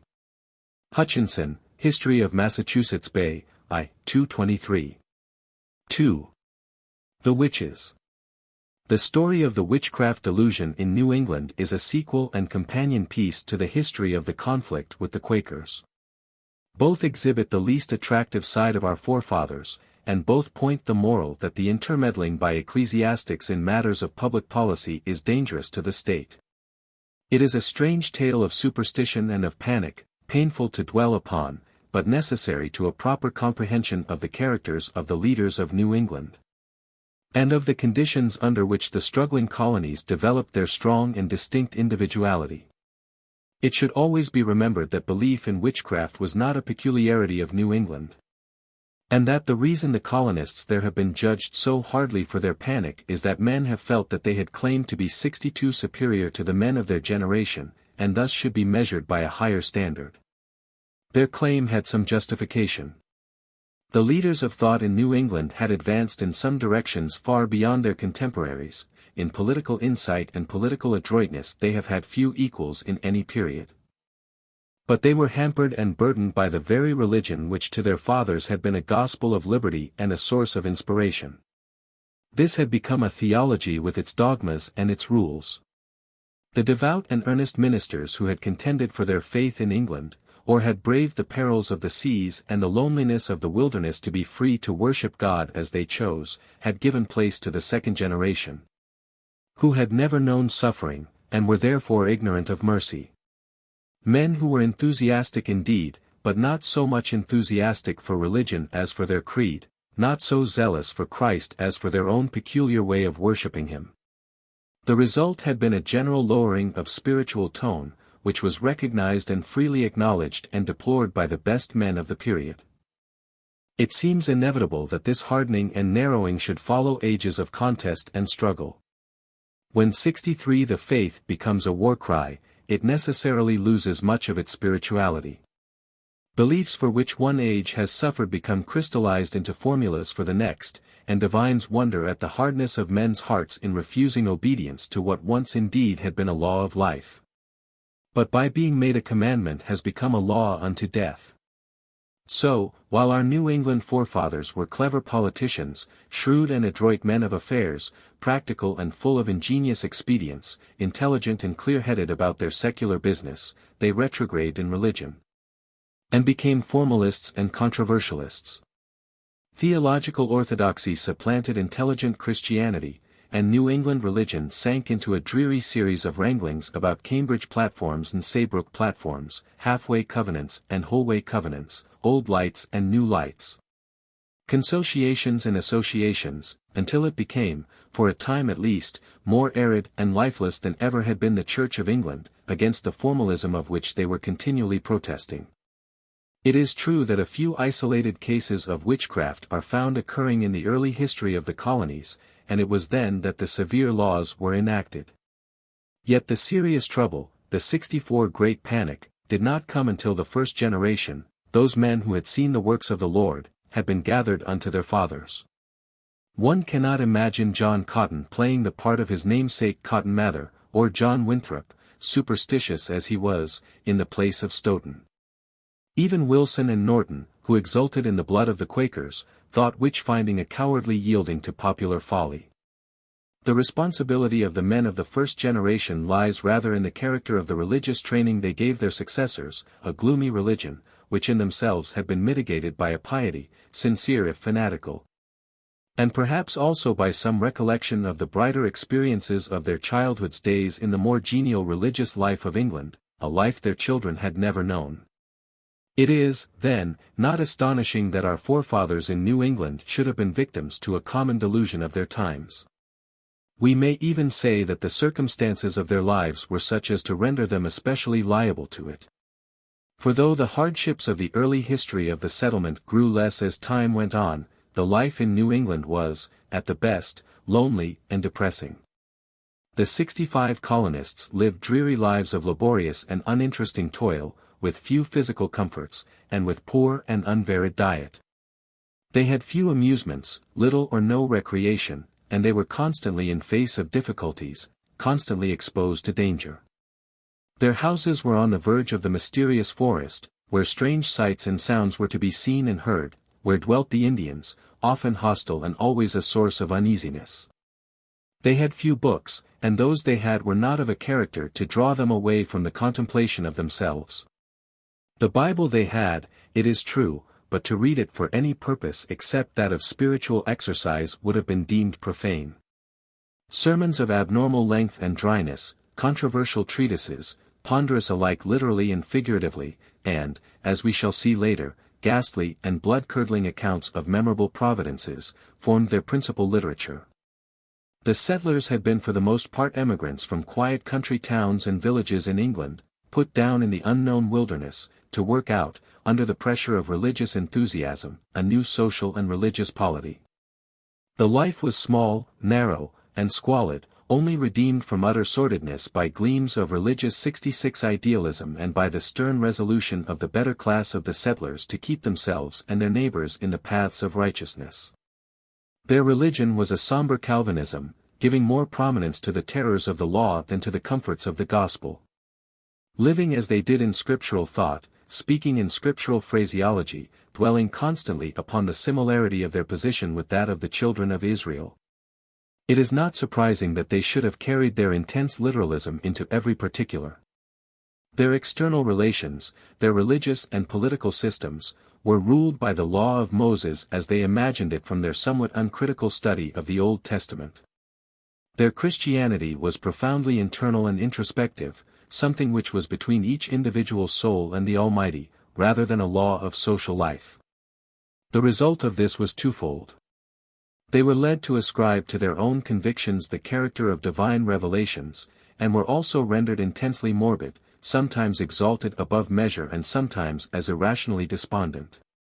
They felt that they were the chosen people of the Lord, doing a great work for him, in setting up the candlestick of a pure church in the wilderness '67 to which the like-minded might resort. And this feeling led them to believe that they were especially exposed to the malice and spite of the devil, who desired to thwart their purpose. They saw special providences in every common occurrence that made for their welfare or that seemed to vindicate their theological prejudices, the envy and spite of the devil in every misadventure or threatening circumstance. Cotton Mather may be taken as a characteristic specimen of the more intelligent and devout thinkers among the men of the second generation, and for him the whole daily life of the colony was a spiritual warfare. The very object of his greatest work, the Magnalia Christi, is to show the special workings of divine providence in favor of the people of Massachusetts, and to exhibit how they had battled against principalities and powers. Against the rulers of the darkness of this world, against spiritual wickedness in high places. The savage Indians were supposed to be devil worshippers, and to serve him at their powwows in the dark recesses of the unbroken forest. Every storm, every meteor, every unnatural birth, was a portent. It is not strange that under such conditions a strong belief in the reality 68 of witchcraft should have existed, especially when the delusion was general in Europe as well as in America. The belief in the power of evil spirits to interfere with man has been held in every age and in all parts of the world. It is a survival of that fear of the unseen, which filled the souls of men in those early ages when, ignorant of the forces of nature, they felt the universe about them to be hostile and ascribed all unfamiliar sensations to the agency of some invisible enemy. It is not strange that such a belief should have arisen. Man's commonest experiences were those of hostility and pain. Wild animals were hostile, his wilder fellow-men were still more hostile. From both he suffered injuries that were inflicted consciously and with evil intent. By analogy, the earliest, as it is the latest, form of reasoning, the other evils he suffered must be also the acts of conscious beings. The twinges of rheumatism were no less real than the pain from the blow of a foeman's club. It was only natural to reason that they had been inflicted by an unseen enemy. The fear of the unseen, so characteristic of primeval man, has left many traces in language, religion, and custom. Like many another 69 instinct inherited from savage life, it remains lurking in the human mind, and at certain times comes to the surface. It has developed itself in two directions. On the one hand it has led to religion, to a faith in a supernal protector with whom the darkness and the light are both alike. On the other, to a groveling fear of evil spirits, which has been the cause of the belief in magic, sorcery, and witchcraft. The fear of Jehovah was, for Israel and for the world, the beginning of wisdom. The seeking unto wizards that peep and mutter is the parody of religion, which seems always to exist by its side. It is probable also that the belief in evil spirits may have had, in some cases, a different origin. It has been often pointed out on historical as well as on philological grounds that, in many cases, the conquest of one tribe by another has degraded the religion of the conquered into a secondary and dishonorable position. When the Saxon convert renounced Woden, Thunor, and Saxnote in all their words and works, the gods of Asgard still remained, in the belief of both convert and converter, as malignant enemies of Christianity. Whether from a primitive fear or a degraded polytheism, the result has 70 been the same: man tends to surround himself with a host of invisible foes. The monotheistic religions, especially, have waged a bitter warfare upon this form of polytheism, as derogating from the honors due only to the highest. Judaism, Christianity, and Islam have all declared war against the witch and the magician, at times by stern legislation, at times by wise teaching of the unreality and nothingness of the pretenses of those who claim supernatural powers. Perhaps the most strange fact in the history of the subject, and a remarkable example of the impossibility of anticipating every result of an action, is that the very efforts which were made by the enlightened lawgivers of Israel to eradicate this debasing superstition have been in later times the provocation of the continued recurrence of the delusion. The words of the law of Israel have been used to prove the reality of the existence of the offense it had attempted to obliterate. While the severity of the punishments employed among a people just rescued from barbarism has been made an excuse for equal severity under circumstances the most widely different. Even now such superstitions are extremely common among the Negroes of the southern 71 portion of the United States, and of the West India Islands, as they are among the Slavs in Bohemia and Russia, and among the ignorant in every land. Even among the educated classes there is a more than half-serious belief in charms, mascots, and hoodoos, which is laughed at but acted upon. The superstitions about Friday, the number 13, and many others of the same nature, are still acted upon all over the world, and the belief in the evil eye is not confined to any one class or nation. Spiritualistic materializations and the marvels of Hindu theosophy are modern examples of this same recurrence to the fears and follies of our savage ancestors. In the 17th century, it was only a few emancipated spirits who did not so believe, and they were looked upon with horror by the majority of religious men as Sadducees and unbelievers. No less an authority than King James himself, the British Solomon, had written a most learned and painful treatise to prove the necessity of such a belief for all Christian people, a treatise in which he expounded satisfactorily, to himself at least, all the most recondite minutiae of the subject. In his reign, by Act of Parliament, witchcraft 72 had been made punishable by death, and the scandalous case of Lady Essex's divorce had been decided on grounds of maleficium versus Hank. Still more recently, as the wise and godly Baxter relates, during the period of the Commonwealth, the learned Calamy had looked on with approval, while Matthew Hopkins, the witch-finder, tortured some poor wretches, among whom was one unfortunate dispossessed clergyman of the persecuted Church of England, into confessing revolting absurdities. Still later, after the Restoration, the usually judicious Sir Matthew Hale had condemned and burned 2 women as witches, in the very Suffolk from which so many of the New Englanders had come, on evidence of the same character as that upon which American courts had to decide. If these erred in believing in witchcraft, they erred in good company, with all the most orthodox teachers of religion and philosophy in Europe, Protestant and Catholic as well. Even Selden, who had no belief in witchcraft himself, justified the severity which was exercised against those condemned of that offense, by arguing that if a man thought that by turning his hat around and saying, "Buzz," he could kill a man, he ought to be put to death if he made the attempt. 73 No matter how absurd the claim might be. Sir Thomas Browne, the well-known author of the Religio Medici, gave his testimony as an expert at the trial of the Suffolk witches, upon the side of the reality of witchcraft.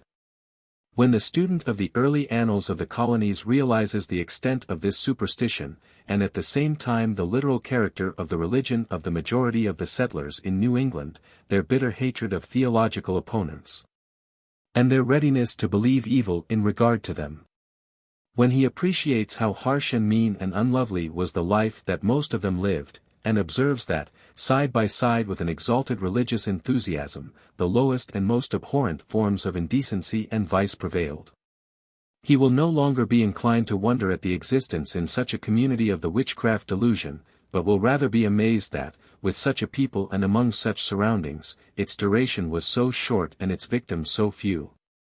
Although the crime of witchcraft was especially named in the colonial statutes, and the penalty of death imposed upon offenders, it was some time before a case was detected. And the early settlers seem usually to have acted most cautiously in this matter. Connecticut 74 has the unenviable preeminence of having furnished the first victim, if Winthrop may be believed. He notes, "One of Windsor was arraigned and executed in Hartford for a witch, in March, 1646-7. Then followed, in 1648, the execution of Margaret Jones at Charlestown, Massachusetts, whose fate Winthrop also describes. She was tested according to the most approved maxims of witch-finders in England, being stripped and searched for witch marks, or the teats by which it was believed the devil's imps were nourished. The search paid no regard to decency, and when the inquisitors found some small excrescence they were fully satisfied of the guilt of the accused, and she was accordingly hanged. In the same year the founders of the Liberties of Connecticut put to death, at Hartford, one Mary Johnson, with whom, it is related, Mr. Stone labored with such success that she died in penitence, confessing her abominable crimes of familiarity with the devil. In 1650, a Mistress Lake was hanged at Dorchester, and a Mistress Kendall at Cambridge, showing that not all the superstitious had migrated from those places to Hartford and Windsor. In 1651, Mary Parsons of Springfield was hanged for infanticide. She was generally accused of being 75 a witch, but on trial before the General Court was cleared, owing to the insufficiency of the testimony. And Hugh Parsons, her husband, who was tried and found guilty by the Court of Assistants in 1652, was retried and acquitted by the General Court, which, after perusing and considering the evidence, judged that he was not legally guilty of witchcraft, and so not to die by law. These instances of careful examination, as well as the small number of the cases, show that in the first 25 years there was no general panic. and that the authorities were inclined to proceed with a deliberation which contrasts very favorably with the tone of feeling in England at this time. In 1651, Goodwife Bassett was hanged at Stratford, and John Carrington and his wife of Wethersfield, probably at Hertford, and in 1653, Goodwife Knapp suffered at Fairfield.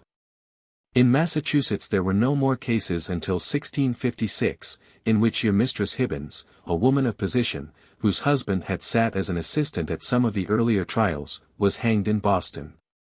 It is noticeable in her case that though the magistrates had refused to accept the verdict of the first jury that had found her guilty, the General Court, to whom the case came in regular course, 76 condemned her.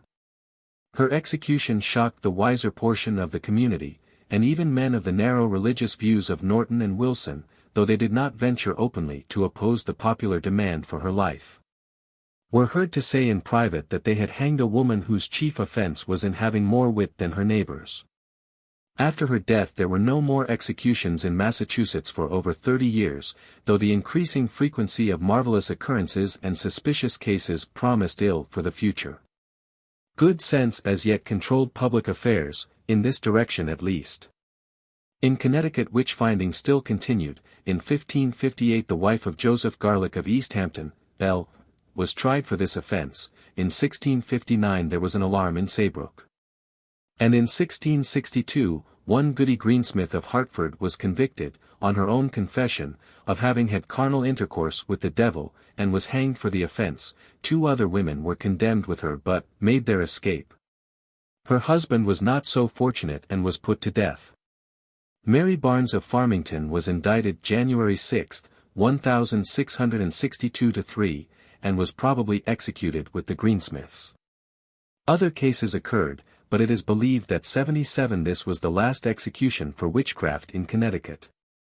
The Gallows Hill in Hartford was, however, long remembered, and has not even yet lost its unsavory reputation. The political changes incident to the reception of the charter, by which the colony of New Haven was calmly absorbed by its astute and ambitious neighbor, seem to have occupied men's minds sufficiently to keep them from any great amount of activity in this direction. Yet, in 1665, Elizabeth Seeger was found guilty of witchcraft at Hartford, but set at liberty, and, 1669, Catherine Harrison of Wethersfield was tried and condemned. The verdict, however, was overruled and the prisoner released by the Special Court of Assistants. 4 women were tried in 1692, at Fairfield, one of whom was condemned to death, but not executed. 2 women were indicted at Wallingford, and a woman was tried at Hartford as late as 1697, but acquitted. It has sometimes been said that the arrival of ANDROS and the loss of the charter in 1687 was the only thing that prevented a serious outbreak of the delusion in Connecticut. When the delusion revived in Massachusetts it was with increased force and virulence. Its recrudescence may be directly 78 traced to the publication and general circulation in the colony of a book by Increase Mather, entitled An Essay for the Recording of Illustrious Providences, etc., which contained a detailed account of all the marvels that divine benevolence or wrath had wrought in the last 30 or 40 years. At about the same time appeared the account of the trials in England under Sir Matthew Hale and of the remarkable mania which had raged in Sweden in 1669.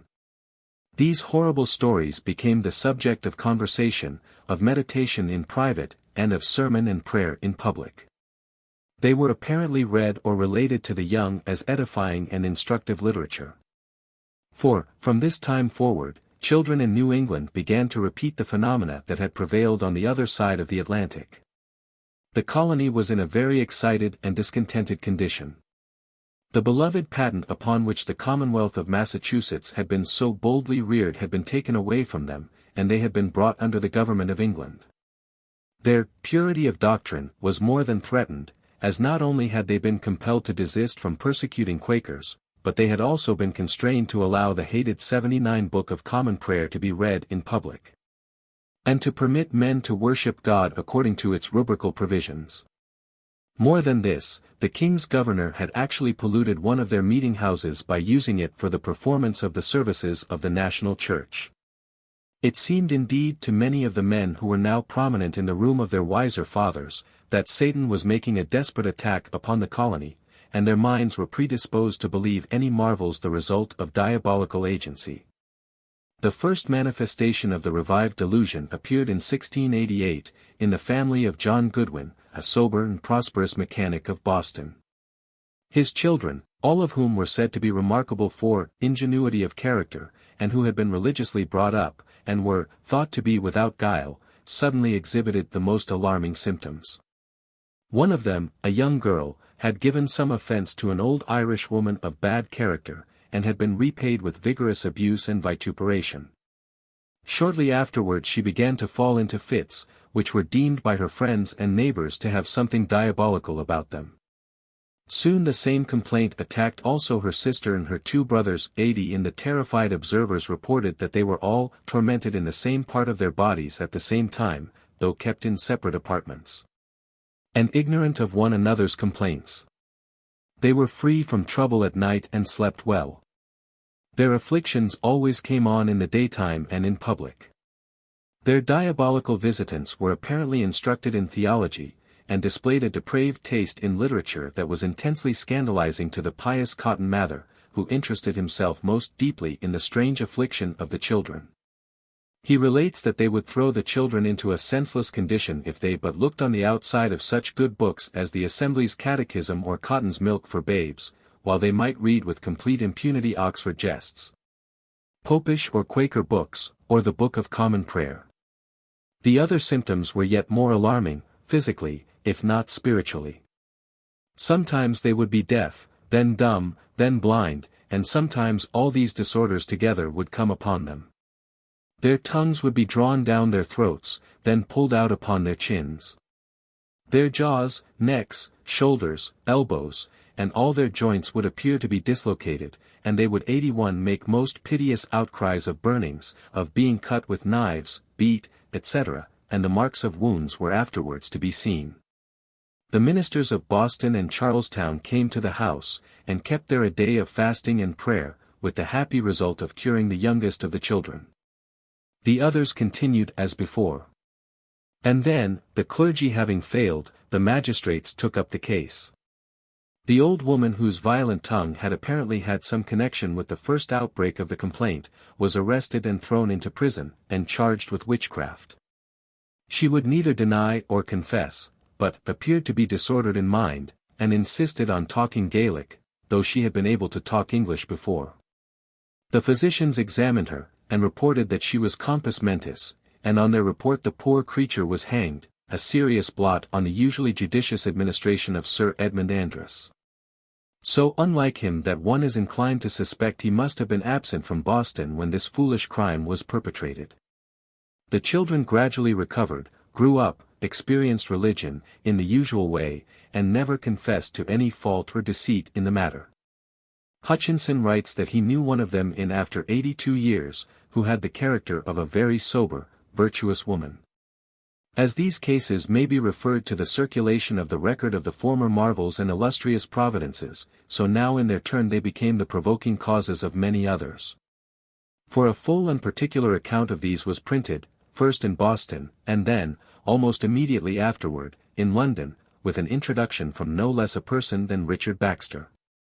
This, together with the other relations, was circulated throughout the colony, and led to a still greater outbreak of the delusion.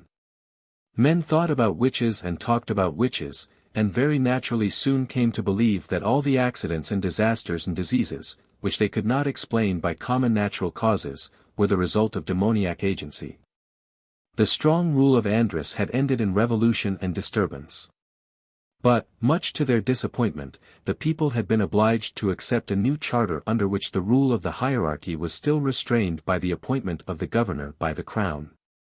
The leaders, astute as ever, succeeded in securing the appointment of Sir William Phipps, an ignorant and underbred sailor 83, hoping to be able to influence him easily, and thus to continue their authority.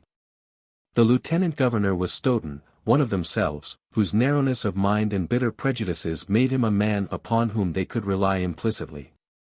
But before the charter arrived, the colony was thrown into a ferment of excitement by the dreadful occurrences at Salem village, now Danvers, which, to the minds of the majority of the population, indicated unquestionably that the enemy of souls was making a most desperate attack upon the community.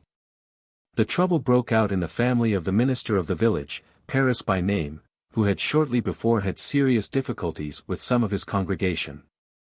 His daughter and his niece, girls 10 or 11 years old, began to make the same complaints that had been made by the Goodwin children in Boston 3 years before.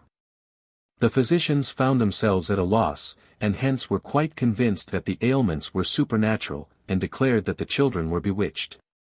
An Indian woman named Tituba, a servant in the house, tried some experiments of a somewhat disgusting nature, which she claimed would discover who the witch was that was tormenting them.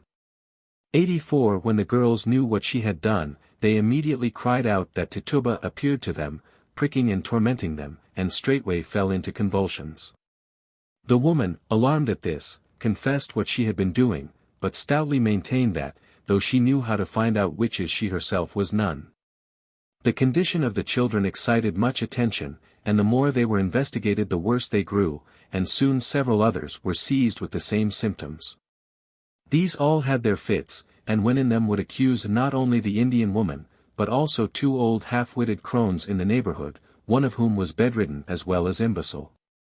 The 3 were committed to prison, where Tituba confessed that she was a witch and accused the others of being her confederates. They soon had company in the jail, as 2 others, women of character and position, Mistress Corey and Mistress Nurse, were complained of. And when they were brought to examination, all the children fell into their fits and insisted that the accused were tormenting them. The women naturally denied this outrageous charge, but in spite of their denial were committed to prison, and with them, so great 85 was the infatuation and panic, a little child of only 4 years of age, who, as some of the girls insisted, kept biting them with her little sharp teeth. Panic, like rumor, thrives by what it feeds on, and from day to day new victims were accused and committed, until the prisons were crowded. More than 100 women, many of them of good character and belonging to respectable families in Salem, Andover, Ipswich and Billerica, were arrested, and after an examination, usually conducted by Paris, were thrown into the jails to await their formal trial.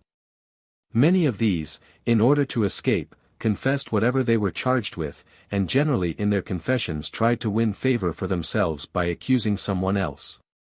Neighborhood quarrels, old sores, spite, envy, and jealousy added their bitterness to the prevailing madness.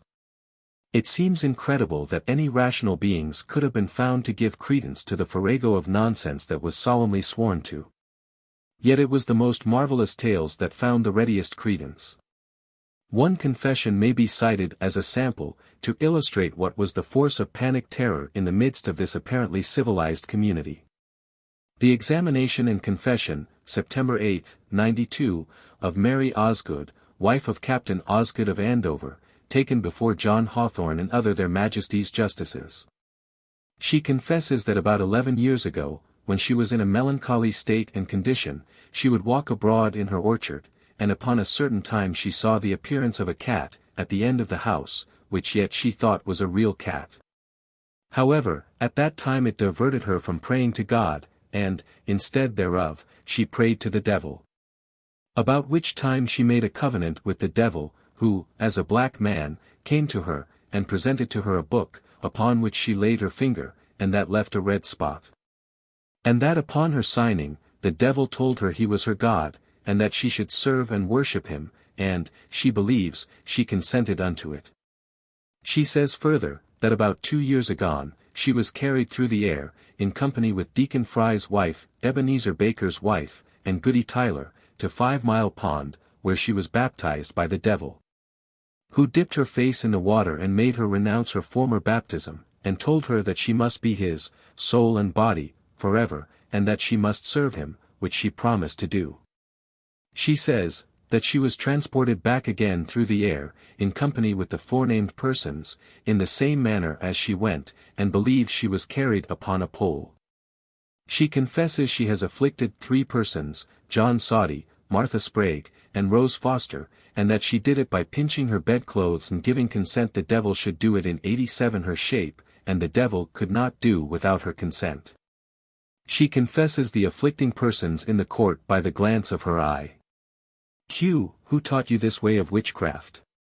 A. Satan, and that he promised her abundance of satisfaction and quietness in her future state, but never performed anything.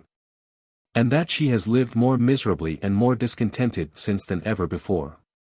She confesses further, that she herself, in company with Goody Parker, Goody Tyler, and Goody Dean, had a meeting at Moses Tyler's house, last Monday night, to afflict, and that she and Goody Dean carried the shape of Mr. Dean, the minister, to make persons believe that Mr. Dean afflicted. Q. What hindered you from accomplishing what you intended? A. The Lord would not suffer it to be that the devil should afflict in an innocent person's shape. Q. Have you been at any other witch meetings? A. I know nothing thereof, as I shall answer in the presence of God and of his people, but said that the black man stood before her, and told her, that what she had confessed was a lie. Notwithstanding, she said that what she had confessed was true, and thereto put her hand. Her husband being present, was asked if he judged his wife to be any way discomposed. He answered that having lived with her so long he doth not judge her to be any ways discomposed, but has cause to believe what she has said is true. When the new charter arrived and the 88 new government went into operation, the governor and council appointed commissions of Oyer and Terminer for the trial of witchcrafts. Their action was of more than questionable legality, as by the charter the power of constituting courts of justice was reserved to the General Assembly. While the governor and council had only the right of appointing judges and commissioners in courts thus constituted. The court, however, was established, and was opened at Salem in the first week of June 1692. At its first session only one of the accused was brought to trial, an old woman, Bridget Bishop by name, who had lived on bad terms with all her neighbors, and consequently had no friends. She had been charged with witchcraft 20 years before, and although her accuser had acknowledged on his deathbed that his accusation had been false and malicious, the stigma of the charge had always remained. Consequently all the losses her neighbors had met with, in cattle, swine, or poultry, all the accidents or unusual sicknesses they had had, were attributed to her spite against them, and were now brought forward as evidence against her. This testimony, together with the charges made by the possessed children, who continued 89 to reveal new horrors from day to day, and the confessions of other women who to save themselves accused her, was confirmed to the satisfaction of the court by the discovery of a preternatural excrescence, and she was convicted and executed. The further trials were postponed until the end of the month, and in the interval the governor and council consulted the ministers of the province as to the proper course to pursue. In their reply they recommended caution and discretion, but concluded their advice by saying, "Nevertheless we cannot but humbly recommend unto the government the speedy and vigorous prosecutions of such as have rendered themselves obnoxious, according to the direction given in the laws of God and the wholesome statutes of the English nation for the detection of witchcrafts." The ministers had as little doubt of the laws of England being available for their purpose as they had of what they considered to be the laws of God. Yet it is very doubtful whether, at the time of Bishop's trial and execution, there was any law in existence which authorized their proceedings. The old colonial law was no longer in force. And witchcraft not being an offense at common 90 law, the only law by which their action could be justified was the statute of James I, which must therefore have been considered as in force in the colony. It is probable that the execution was utterly illegal. Before the next cases were tried, the old colonial statute was revived and made again the law of the province. The trials were resumed in July, and were conducted in the same manner as in the case of Bishop, but with even greater harshness. In one case, that of Mrs. Nurse, the perversion of justice was most scandalous. The accusations were so absurd, and her character and position so good, that the jury brought in a verdict of not guilty.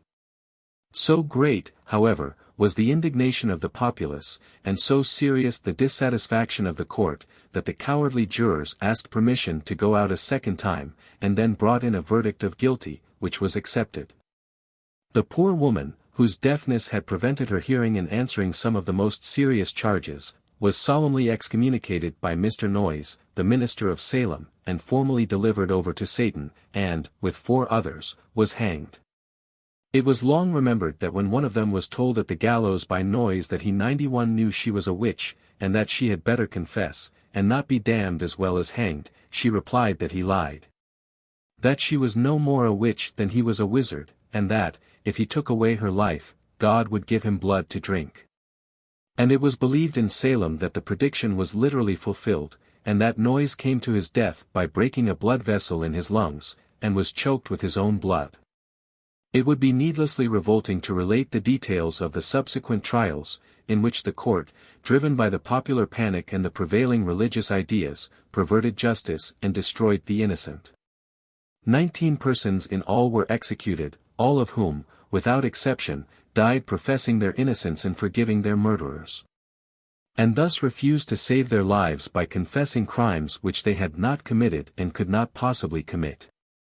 Besides those who suffered for witchcraft, one other, Giles Corey, was put to death with the utmost barbarity. When arraigned for trial he refused to plead, and was condemned to the peine forte et dure, the only time this infamous torture was ever inflicted in America. It consisted in placing the contumacious person on a hard floor, and 92 then piling weight after weight upon him, until he consented to plead or was crushed to death. A nearly contemporary account relates that when, in the death agony, the poor wretch's tongue protruded from his mouth, the sheriff with his cane pushed it in again. And local tradition and ballad told how in his torment he cried for more rocks to be heaped on him to put him out of his misery. This was the last of the executions. The court of Oyer and Terminer sat no more, and in the interval between its adjournment and the opening of the sessions of the Supreme Standing Court, in the following January, time was given for consideration and reflection. But it may be questioned whether consideration and reflection would have put a stop to the delusion without the operation of another and more powerful cause. Thus far, the accused persons had been generally of insignificant position, friendless old women, or men who had either affronted their neighbors or, by the irregularity of their lives, had lost the sympathy of the community. But with their success, the boldness or the madness of the accusers increased. Some of the most prominent people in the colony, distinguished in many cases by unblemished 93 lives, were now charged with dealings with the devil, and even the wife of the governor fell under suspicion. The community came at last to its senses, and began to realize that the evidence, which till then had seemed conclusive, was not worthy of attention. Confessions were withdrawn, and the testimony of neighbors to good character and life was at length regarded as of greater weight than the ravings of hysterical girls or the malice of private enemies. So it came about that before long those who were not prejudiced and committed by the part they had played, acknowledged that they had been condemning the innocent and bringing blood guiltiness upon the land. Even Cotton Mather, who had been largely responsible for the spread of the delusion, was compelled to admit that mistakes had been made, though he still maintained that if a further investigation had been held in the cases of many who were set free, their guilt might have been made apparent. Some that had served on the juries that had condemned the victims put forth a paper admitting their delusion and begging pardon of God and man for their mistake. The impressive story of Sewell's penitence, and public confession of his 94 fault in the South Church in Boston, is well known. More consistent and logical was the declaration of the stern-tempered Stoughton, that when he sat in judgment he had the fear of God before his eyes, and gave his opinion according to the best of his understanding. And, although it might appear afterwards that he had been in error, yet he saw no necessity for a public acknowledgment of it. Paris, whose part in these acts of folly and delusion had been the most prominent of all, and who was strongly suspected of having used the popular frenzy to ruin some of his personal antagonists, was compelled to resign his position and leave the people whom he had so grossly misled. Noyes, whose delusion had been at least sincere, made public confession of his fault, and was forgiven by his congregation and by the community that had erred with him. Thus ended one of the most painful episodes in the early history of New England. The other colonies in America were not so entirely free from this superstition that they should reproach the Puritans for it as a special and peculiar product of their religious system. There were cases in New York, Pennsylvania, Maryland, and Virginia, though 95 there is no record of anyone having been put to death for the offense in those colonies. In Pennsylvania, under the prudent instructions of William Penn, who seems to have been less superstitious than the Massachusetts Quakers, the jury brought in a verdict that the person accused was guilty of being suspected of being a witch, and fortunately, at that time suspicion was not punishable. In New York, a certain Ralph Hall and his wife were tried in 1665, but were acquitted, and an attempt, in 1670, to create an excitement in Westchester over Catherine Harrison, who had moved thither from Connecticut, was sternly suppressed. There were trials for witchcraft in Maryland in the last quarter of the 17th century, and in Virginia in 1705, 13 years later than the Salem trials, a witch was ducked by order of court. It is hard to decide how much of all this was panic and how much deliberate fraud and imposture. There is no reason to suspect anything worse than pure superstition in the early cases in Massachusetts and Connecticut. But the marvelous attacks of the Goodwin children in Boston and of the Paris girls in Salem seem to belong to a different category. It is almost incredible that the girl 96 who played so cleverly upon the vanity and the theological prejudices of Cotton Mather was not fully aware of what she was doing. And the fact that the Paris children accused persons with whom their father had previously had trouble, renders their delusion extremely suspicious. The great St. Benedict is reported to have cured a brother who was possessed by the devil by thrashing him soundly. And it is much to be regretted that the Protestantism of the New Englanders prevented their knowing and experimenting with the saint-specific, which, in all ages of the world, has been admitted to be wonderfully efficacious. It has been held by many that the testimony at Salem was deliberately fabricated. Hutchinson, writing at a time when men who could remember the trials were yet living, is strongly of that opinion. The case does not, however, seem as clear as that of the Goodwins, and of them Hutchinson, as has been said, reports that they were estimable women who had never acknowledged any deception on their part. The phenomena of mental disease are so strange and complicated that at the present day men are not as ready to set everything down to fraud as they were 100 years 97 ago. It is possible to account psychologically for all the phenomena recorded, without being obliged to adopt any very violent hypothesis. Even if at the outset the children in either case were pretending, it is quite as conceivable that they should have passed from pretense of nervous symptoms to the reality, as it is to think that absolute fraud would pass so long undetected. The symptoms described are such as would be recognized by any alienist today, and could be duplicated out of the current medical journals. It may also be noticed that many of the possessed were girls just coming to maturity, and thus of an age when the nervous system was passing through a period of strain. The rapidity with which the panic spread was most remarkable, and it is painful to notice the abject terror into which the population was thrown. Parents accused their children, and children their parents, and, in one case at least, a wife her husband. Some men were tied neck and heels until they would confess and accuse others. It was a period of the most pitiful mental and spiritual cowardice, and those that were most directly responsible for the shameful condition of affairs were men who, from 98 their learning and their position, should have been the leaders and sustainers of the popular conscience in soberness of mind and charity. But the ministers of New England had emphasized the necessity of a belief in witchcraft as a part of the divine revelation. The Old Testament spoke of witches, and had said, "Thou shalt not suffer a witch to live," while the New Testament supplied the idea of diabolical possession. Hence they argued, with a style of argument not yet disused, that anyone who denied the existence of witchcraft was a Sadducee and an impugner of the truth of God's word. Soon the reasoning was extended to prove that anyone who denied that the particular phenomena under discussion were caused by witchcraft was an enemy of religion. The ministers, as has been said, have an unenviable prominence in the accounts of this disastrous delusion. They were as forward in destroying the witches as their predecessors had been in persecuting the Quakers.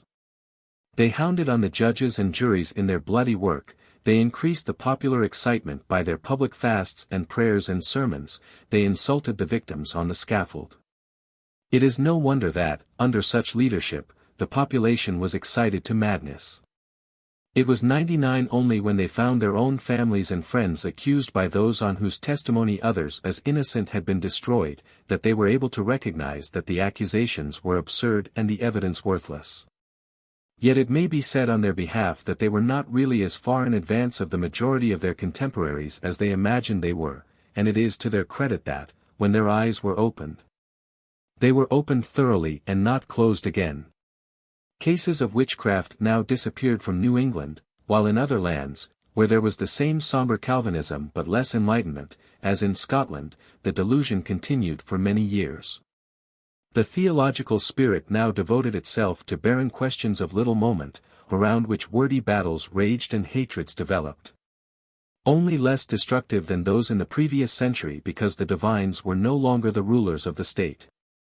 Religion sank into a barren formalism, which had no noble or time-honored forms to redeem it from utter indifference.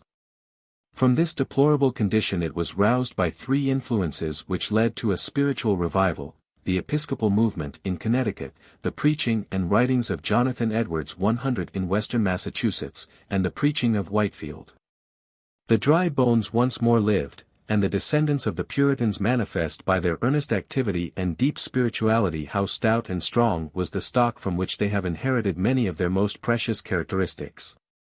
They may be thankful that the old bigotry has not returned, and that they are now saved from all danger of interfering with public affairs by the complete separation of church and state. Panic terror of the supernatural, whenever it has occurred, has been a parody of the prevailing form of religion. When the religious ideas are at once narrow and introspective, when the social life is poor and unsatisfying, and when there is also a profound ignorance of bodily and mental physiology, we have the combined conditions for the ready and serious development of religious panic. Such were the circumstances of the witchcraft delusion that followed the religious revival due to the preaching of the Franciscan friars, such were the circumstances in Sweden in the 17th century, and in Scotland in the 18th. Such were the circumstances in New England at the period we have considered. The isolated cases which appeared in various countries from time to time were the result 101 of superstition and ignorance. That they did not cause a panic may be attributed in some cases to the better social condition.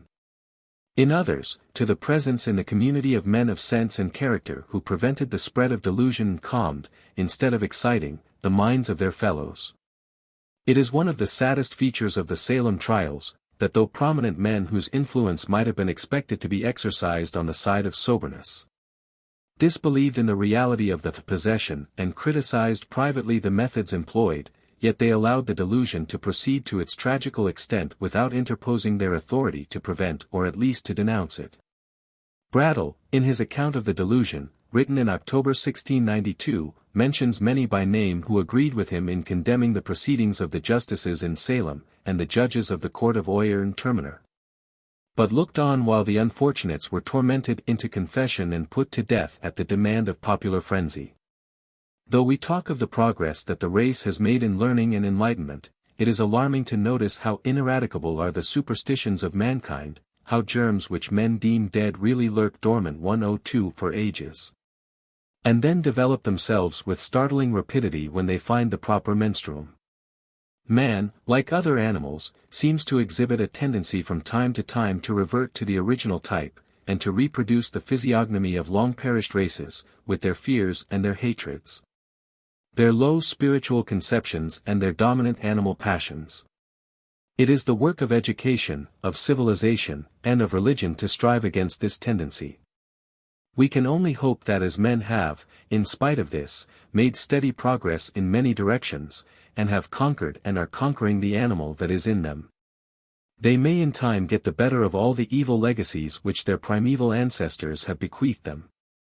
Modern science has removed the fear of the plague in all civilized countries and is lessening the danger of the cholera. In like manner, we may hope the old terrors will also in time be swept away, and man be freed from any danger of their recurrence. Notes. Even Winthrop, the governor of Massachusetts, wise and good as he was, recorded in his history his direful forebodings occasioned by the appearance of a monstrosity which the unfortunate Mary Dyer, who was afterwards hanged as a Quaker, had brought into the world. History of New England, I. 261-3. Demonology, in for me of a Dialogue, 1st ed., Edinburgh, 1597, 4-2. 1 Jack. I. C. 12. State Trials, Volume 2. Pages 786 to 862. Baxter, Richard, D.D., The Certainty of the Worlds of Spirits, page 53. A Trial of Witches, printed 1682, published with a treatise of Sir Matthew Hales on Sheriff's Accompts, London, 1683.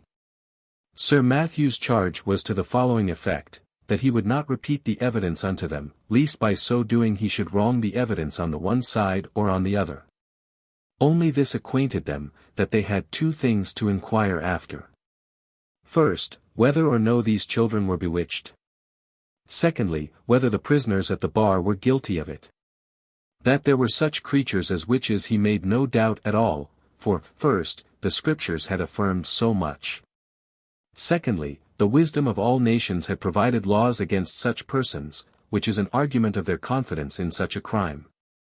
And such hath been the judgment of this kingdom, as appears by that Act of Parliament which hath provided punishments proportionable to the quality of the offence. And desired them strictly to observe their evidence.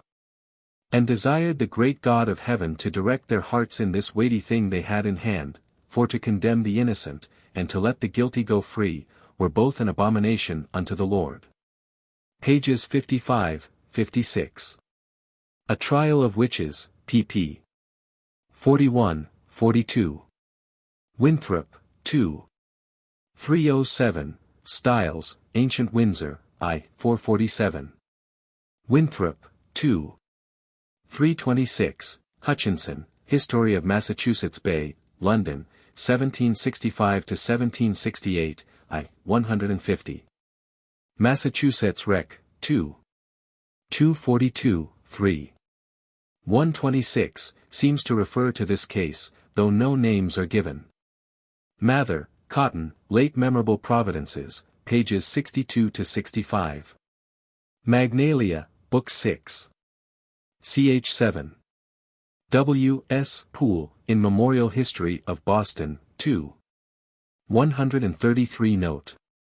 Hutchinson, 2. 10. Massachusetts Rec. 4. 1, 47, 48. Massachusetts Rec. I. 1, 96. Con. Colonial Records, I. 220, cf. New Haven Colonel Rec. 2. 78. History of Hartford County, Con. Sketch of Wethersfield, by S. Adams. New Haven Colonel Rec. 2. 78. Lydia Gilbert, of Windsor, was indicted for witchcraft, March 24, 1653-4, but there is no record of the issue of her trial. Styles, Ancient Windsor, I. 449, 450. Massachusetts Records, 4. 1, 269. Hutchinson, I. 187, 188. Con. Colonel Rec. I. 573. Mather, Remarkable Providences, 139. Walker, Geo. Leon, D.D., History of the First Church in Hartford. Hutchinson, 2. 16, 17. Judd, History of Hadley, 233. Con. Colonel Rec. 2. 172, for her subsequent troubles in N.Y. Documentary History of New York, 4. 87. Caliph, More Wonders of the Invisible World. Con. Colonel Rec. 3. P.V. and 76, 77 Note. Hutchinson, 2. Page 18. But in 1685, a very circumstantial account of all or most of the cases I have mentioned was published, and many arguments were brought to convince the country that they were no delusions nor impostures, but the effects of a familiarity between the devil and such as he found fit for his instruments.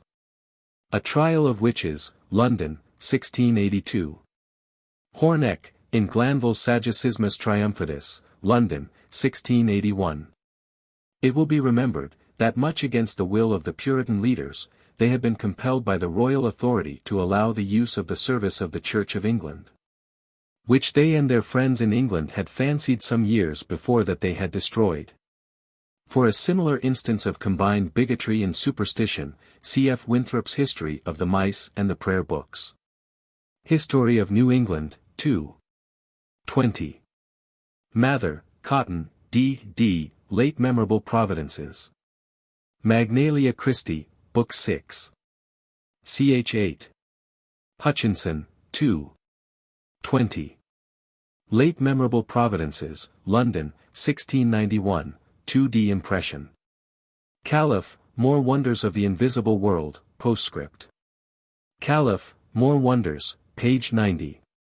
Hutchinson, 2. 11, Upham, The Salem Witchcraft. Brattle, Massachusetts Hist. SOC Collections, v. 62, 70, 71. The way in which Paris conducted the investigations may be seen from the following extracts from the examination of Elizabeth Howe, May 31, 1692. Mercy Lewis and Mary Walcott fell in a fit quickly after the examinant came in. Mary Walcott said that this woman the examinant had pinched her and choked this mouth. And Putnam said that she had hurt her 3 times. What say you to this charge? Here are 3 that charge you with witchcraft. If it was the last moment I was to live, God knows I am innocent of anything in this nature. Did you not take notice that now when you looked upon Mercy Lewis she was struck down? I cannot help it. You are charged here. What do you say? I am innocent of anything of this nature. Is this the first time that ever you were accused? Yes, sir. Do you not know that one at Ipswich hath accused you? This is the first time that ever I heard of it. You say that you never heard of these folks before. Mercy Lewis at length spake and charged this woman of with hurting and pinching her. And then Abigail Williams cried she hath hurt me a great many times, a great while and she hath brought me the book. And Putnam had a pin stuck in her hand. What do you say to this? I cannot help it. What consent have you given? Mercy Warren cried out she was pricked and great prints were seen in her arms. Have you not seen some apparition? No, never in all my life. Those that have confessed they tell us they used images and pins, now tell us what you have used. You would not have me confess that which I know not. She looked upon Mary Warren and said Warren violently fell down. Look upon this maid viz., Mary Walcott, her back being towards the examinant. Mary Warren and Putnam said they saw this woman upon her. Susan Sheldon said this was the woman that carried her yesterday to the pond. Sus. Sheldon carried to the examinant in a fit and was well upon grasping her arm. You said you never heard before of these people. Not before the warrant was served upon me last Sabbath day. John Indian cried out oh she bites and fell into a grievous fit and so carried to her in his fit, and was well upon her grasping him. What do you say to these things? They cannot come to you. I am not able to give account of it. Cannot you tell what keeps them off from your body? I cannot tell, I know not what it is. That is strange that you should do these things and not be able to tell how. This is a true copy of the examination of Elise. How taken from my characters written at the time thereof. Witness my hand. Sam. Paris. Woodward, Records of Salem Witchcraft, 2, 69-94. Brattle, U.T. Supra, 65, 72, 78. This confession is cited from Hutchinson, History of Massachusetts Bay, 2. Pages 31-33. This was the commonly received opinion, and though opposed by Increase Mather, was much insisted on by Stoughton, the lieutenant governor, and proved the destruction of many. As, if an innocent person could not be persona ted, it followed that those who were accused by the possessed were certainly guilty. C.F. Brattle, Massachusetts History SOC Collections, Volume 5, 61 ff. On Spectral Evidence, and the Bigotry and Unfairness of Stoughton. Increase Mather, Some Cases of Conscience Concerning Evil Spirits. Hutchinson, 2.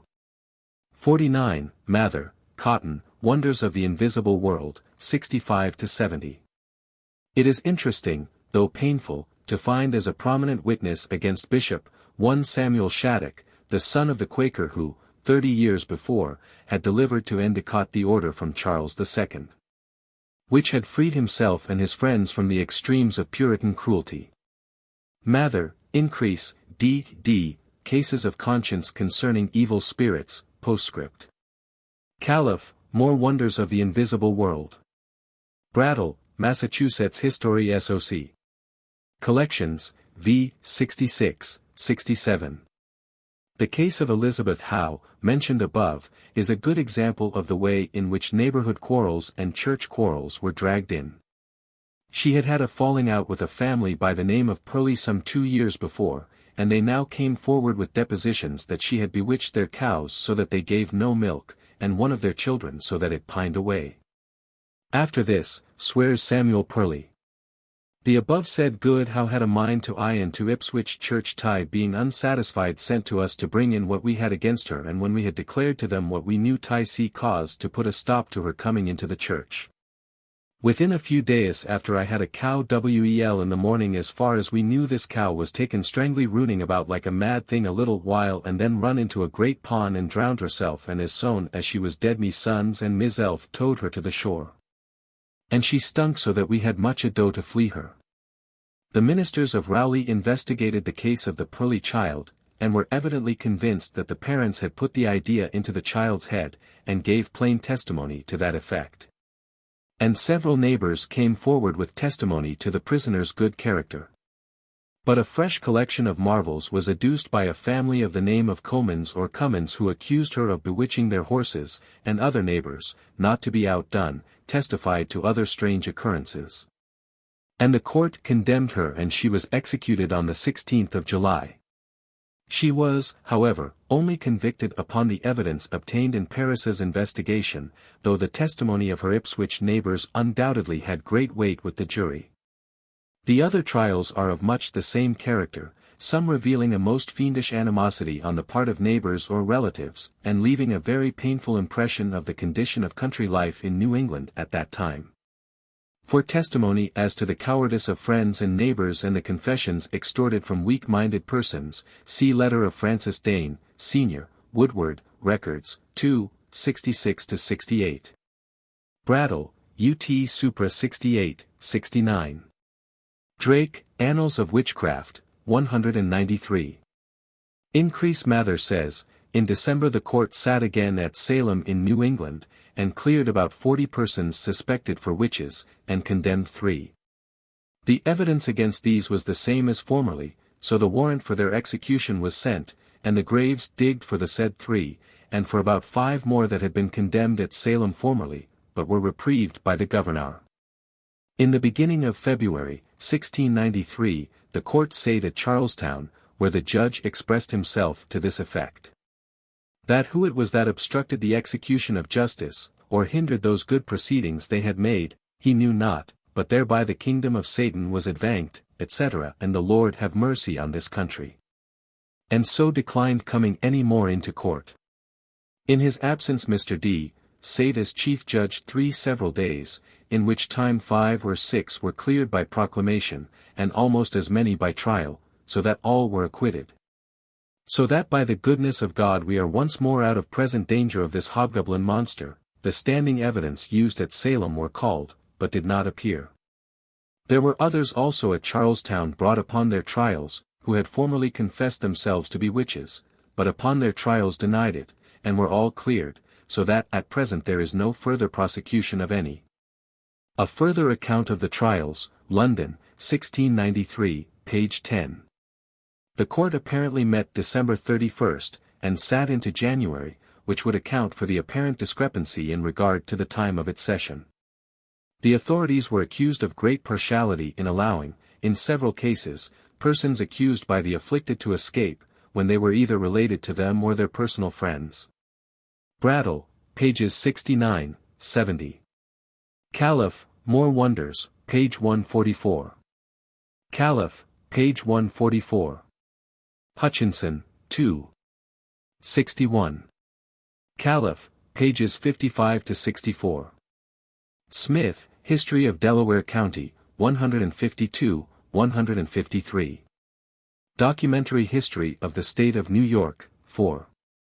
85-88. Barber, Historical Collections, Virginia, 436-438.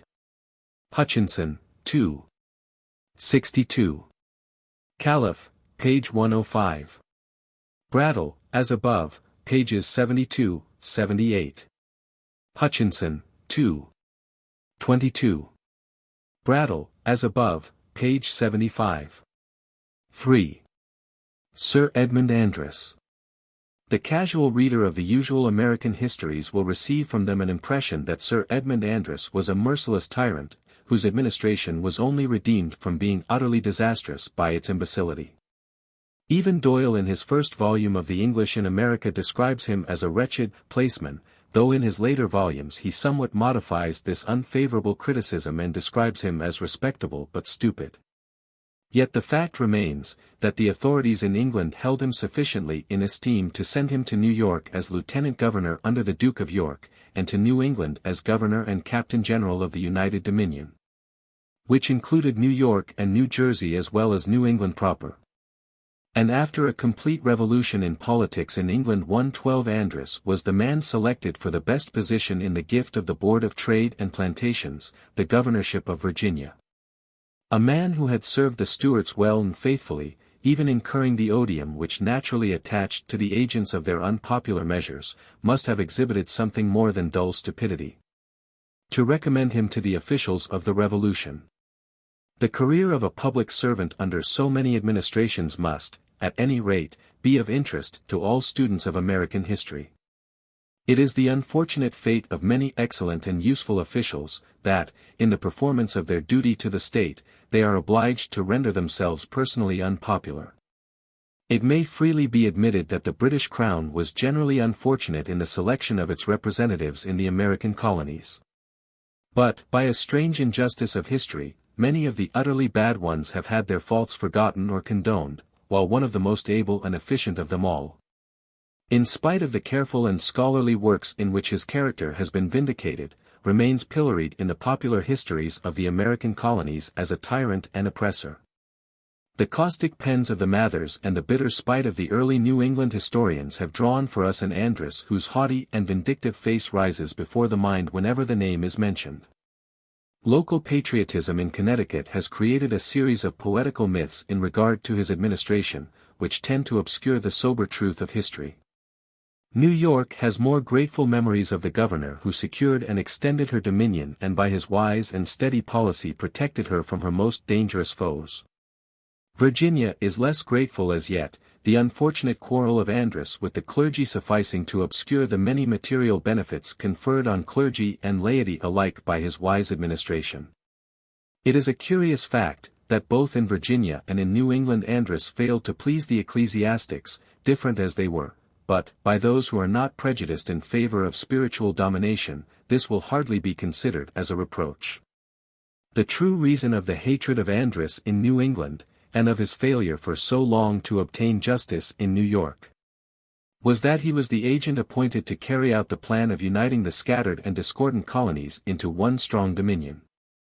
The 114 separatist spirit of those who preferred their petty local privileges to the benefits of the Union, that spirit which has been so dangerous to the country throughout the whole course of its history, was at that time successful, owing to the entirely disconnected circumstance that the consolidation was urged by the ministers of a king who was misgoverning his people in England. In carrying out these measures, the letter of the law seemed to the colonists to be strained to the utmost as against what they considered their popular rights, and the fate of corporations in England alarmed the similar chartered bodies in America. James II, by his foolish and wicked projects in England, discredited his really statesmanlike object in America. The Union, so desirable in itself, was discredited by the methods used to effect it, and the narrow theory of colonial integrity and independence survived to plague the descendants of the men who maintained it. It is important always to discriminate between the object sought and the means used to effect it. Had the consolidation been successful, James would be looked back upon as a public benefactor, and the motto from Claudian upon the seal of the Dominion, Nunquam libertas gratia extat, which 115 reads like a mockery. would have been as dear to a united people as the E pluribus unum which they afterwards adopted. New England historians have always found it difficult to admit that there could be any good in a man who adhered to the fortunes of the Stuarts, or who worshipped in the church over which Laud had been primate. But the time that has elapsed since the period of struggle should have mitigated, if not utterly extinguished, the ancestral hostility of Puritan and Prelatist. Men are learning, under the influence of commemorative festivities, to revise their opinions in regard to the harshness and unloveliness of the fathers of New England. And it is to be hoped that, before long, justice may be done to the honesty of conviction and conscientiousness of purpose that inspired those who have been so long described as malignants. Is it too much to hope that men will be able to see that the Englishman who charged with Rupert, and the Englishman who prayed and smote with Oliver, were both contending for a principle which was dearer to them than life, the principle of stern resistance to the violation of constitutional law? If we honor the men who hated the arbitrary government of the Stuarts, it is 1:16 unfair to condemn those who hated the far more arbitrary government of the Rump and the Protector. Edmund Andros was born in London, December 6, 1637, of a family that was eminent among the adherents of Charles I. His father, Amyas Andros, was the head of the family. He possessed an estate upon the island of Guernsey, and was royal bailiff of that island. His mother was Elizabeth Stone, whose brother, Sir Robert Stone, was cupbearer to the unfortunate Elizabeth, the dispossessed Queen of Bohemia and Electress Palatine, and was also captain of a troop of horse in Holland. At the time of Edmund's birth, his father was Marshal of Ceremonies to the king. And the boy was brought up in the royal household, very possibly on terms of intimacy with the young princes whom he afterwards served, who were only slightly his seniors. For a time he is said to have been a page at court. But if this be true, it must have been when he was extremely young, as court life ceased to have charms, if not absolutely to exist, after the Civil War broke out in 1642, and at this time the boy was but 5 years old. Faithful to the fortunes of his masters in discouragement and defeat, we find the lad 1:17 in Guernsey with his father, defending Castle Cornet manfully against the Parliament, and, after its surrender, receiving his first lessons in the field in Holland under Prince Henry of Nassau. It is a curious fact, trifling in appearance, but possibly not without significance, that during the last year of the Commonwealth, and at the time of the Restoration, Increase Mather was chaplain of some of the troops in Guernsey, and may have, even at that early date, formed the bitter prejudice that is so evident in his later actions. The services of the Andros family were so conspicuous in this period of trial and discouragement, that Edmund with his father and his uncle were specially exempted by name from a general pardon that was issued to the people of Guernsey by Charles II. On his restoration, on the ground that they have, to their great honor, during the late rebellion, continued inviolably faithful to His Majesty, and consequently have no need to be included in this general pardon. The young soldier, who found himself restored to home and safety at the age of 23, had passed a stormy youth. His natural boyish loyalty had been strengthened by what he had suffered on account of it. He had seen those whom he most respected 118 and revered dethroned and exiled, living as pensioners on the grudging bounty of inhospitable princes. He had seen the legal government of England subverted by force of arms by men whose professions of their respect for law were never louder than when they were overthrowing it, and had seen England ground down under the harsh rule of a military despotism. He had seen the orderly and regular services of the Church of England proscribed, its ministers turned out of their parishes to make room, not only for severe Presbyterians and iconoclastic independents, but for ranting sectaries who made the name of religion a byword and a mockery. It cannot be wondered that the young Cavalier grew up deeply impressed with the horrors of rebellion and usurped authority, and with the conviction that much might be sacrificed for the sake of lawful and regular government, or that, being as he was a member of the Church that had been proscribed and persecuted during the reign of the self-styled godly, he should have been rendered all the warmer in his attachment to her orderly and decent rites and ceremonies, as by law established. It should be remembered that the severity shown to the dissenters at the Restoration 119 came largely from their close association with the Civil War and the government of the Commonwealth. The cloak of religion had been made to cover the overthrow of the liberties of Parliament, the killing of the king, and the rule of Cromwell. And it is not unnatural, though most regrettable, that the victorious Cavaliers should have failed to make the proper distinction between dissent and rebellion. A knowledge of these early conditions of the life of Andros is necessary for a comprehension of his character. They show the influences which tended to form in him his most notable characteristics: loyalty to his sovereign, a passion for regularity and legal methods in the management of affairs, and a zeal for the Church of England. The promotion of the young soldier followed quickly, as he continued to display the fidelity and capacity of which his boyhood had given promise. His uncle's position in the household of the Queen of Bohemia determined the direction of his promotion, and the nephew was made gentleman in ordinary in the same household in 1660, a position more honourable than remunerative, which was soon terminated by her death in 1662. His military training was developed by the war with the Dutch, in 120 which he won further distinction and made his first acquaintance with America and American affairs. The position he had held in the court of the exiled Queen won him a wife in 1671, in the person of a young kinswoman of the Earl of Craven, who had been the devoted servant, if not the husband, of Elizabeth. This Lord Craven was the one officer of the army who remained faithful to James II. To the last, and, though 80 years old, put himself at the head of his regiment of bodyguards to defend the king from insult, when William of Orange was already in London. The court positions held by Andros in the reign of Charles II are not those of a brilliant young cavalier, or a roistering blade of the Restoration who only cared for place and plunder, wine and women. They indicate rather that passionate devotion to the House of Stuart, which the most worthless of that line were always able to inspire, devotion generally recompensed by gross ingratitude.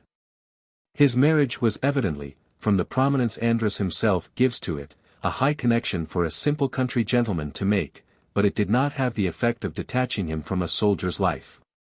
For in the same year he appears still as major of the 121 regiment that had been in Barbados, and even at that time he had obtained the reputation of being well versed in American affairs. When this regiment was disbanded, Major Andros received a new commission in a dragoon regiment that was raised at that time for Prince Rupert, in which his 4 companies were incorporated, the first English regiment ever armed with a bayonet. This was the period when the proprietors of Carolina were drawing up their remarkable feudal constitution and dividing up lands and titles among themselves. Lord Craven, who was one of the proprietors, seeing the interest that Andros took in American affairs, procured him a patent conferring upon him the title and dignity of a margrave, together with 4 baronies containing some 48,000 acres, to support the title. This gift, however, was only valuable as a token of his friend's esteem. At his father's death in 1674, he succeeded him in his seigniory of Sausmarez and in the office of bailiff of Guernsey. He was not, however, fated to dwell in quiet and cultivate his father's acres. For at the end of the Second Dutch War, when his regiment was mustered out of service, he was selected, 122 probably on account of his familiarity with colonial affairs, to receive the surrender of New York and its dependencies, in accordance with the Treaty of Peace. The territory thus recovered had been granted by Charles II, at the time of its first seizure in 1664, to his brother, the Duke of York. And Andros, who must have been personally known to them both, was now appointed Lieutenant Governor of the Palatine Province.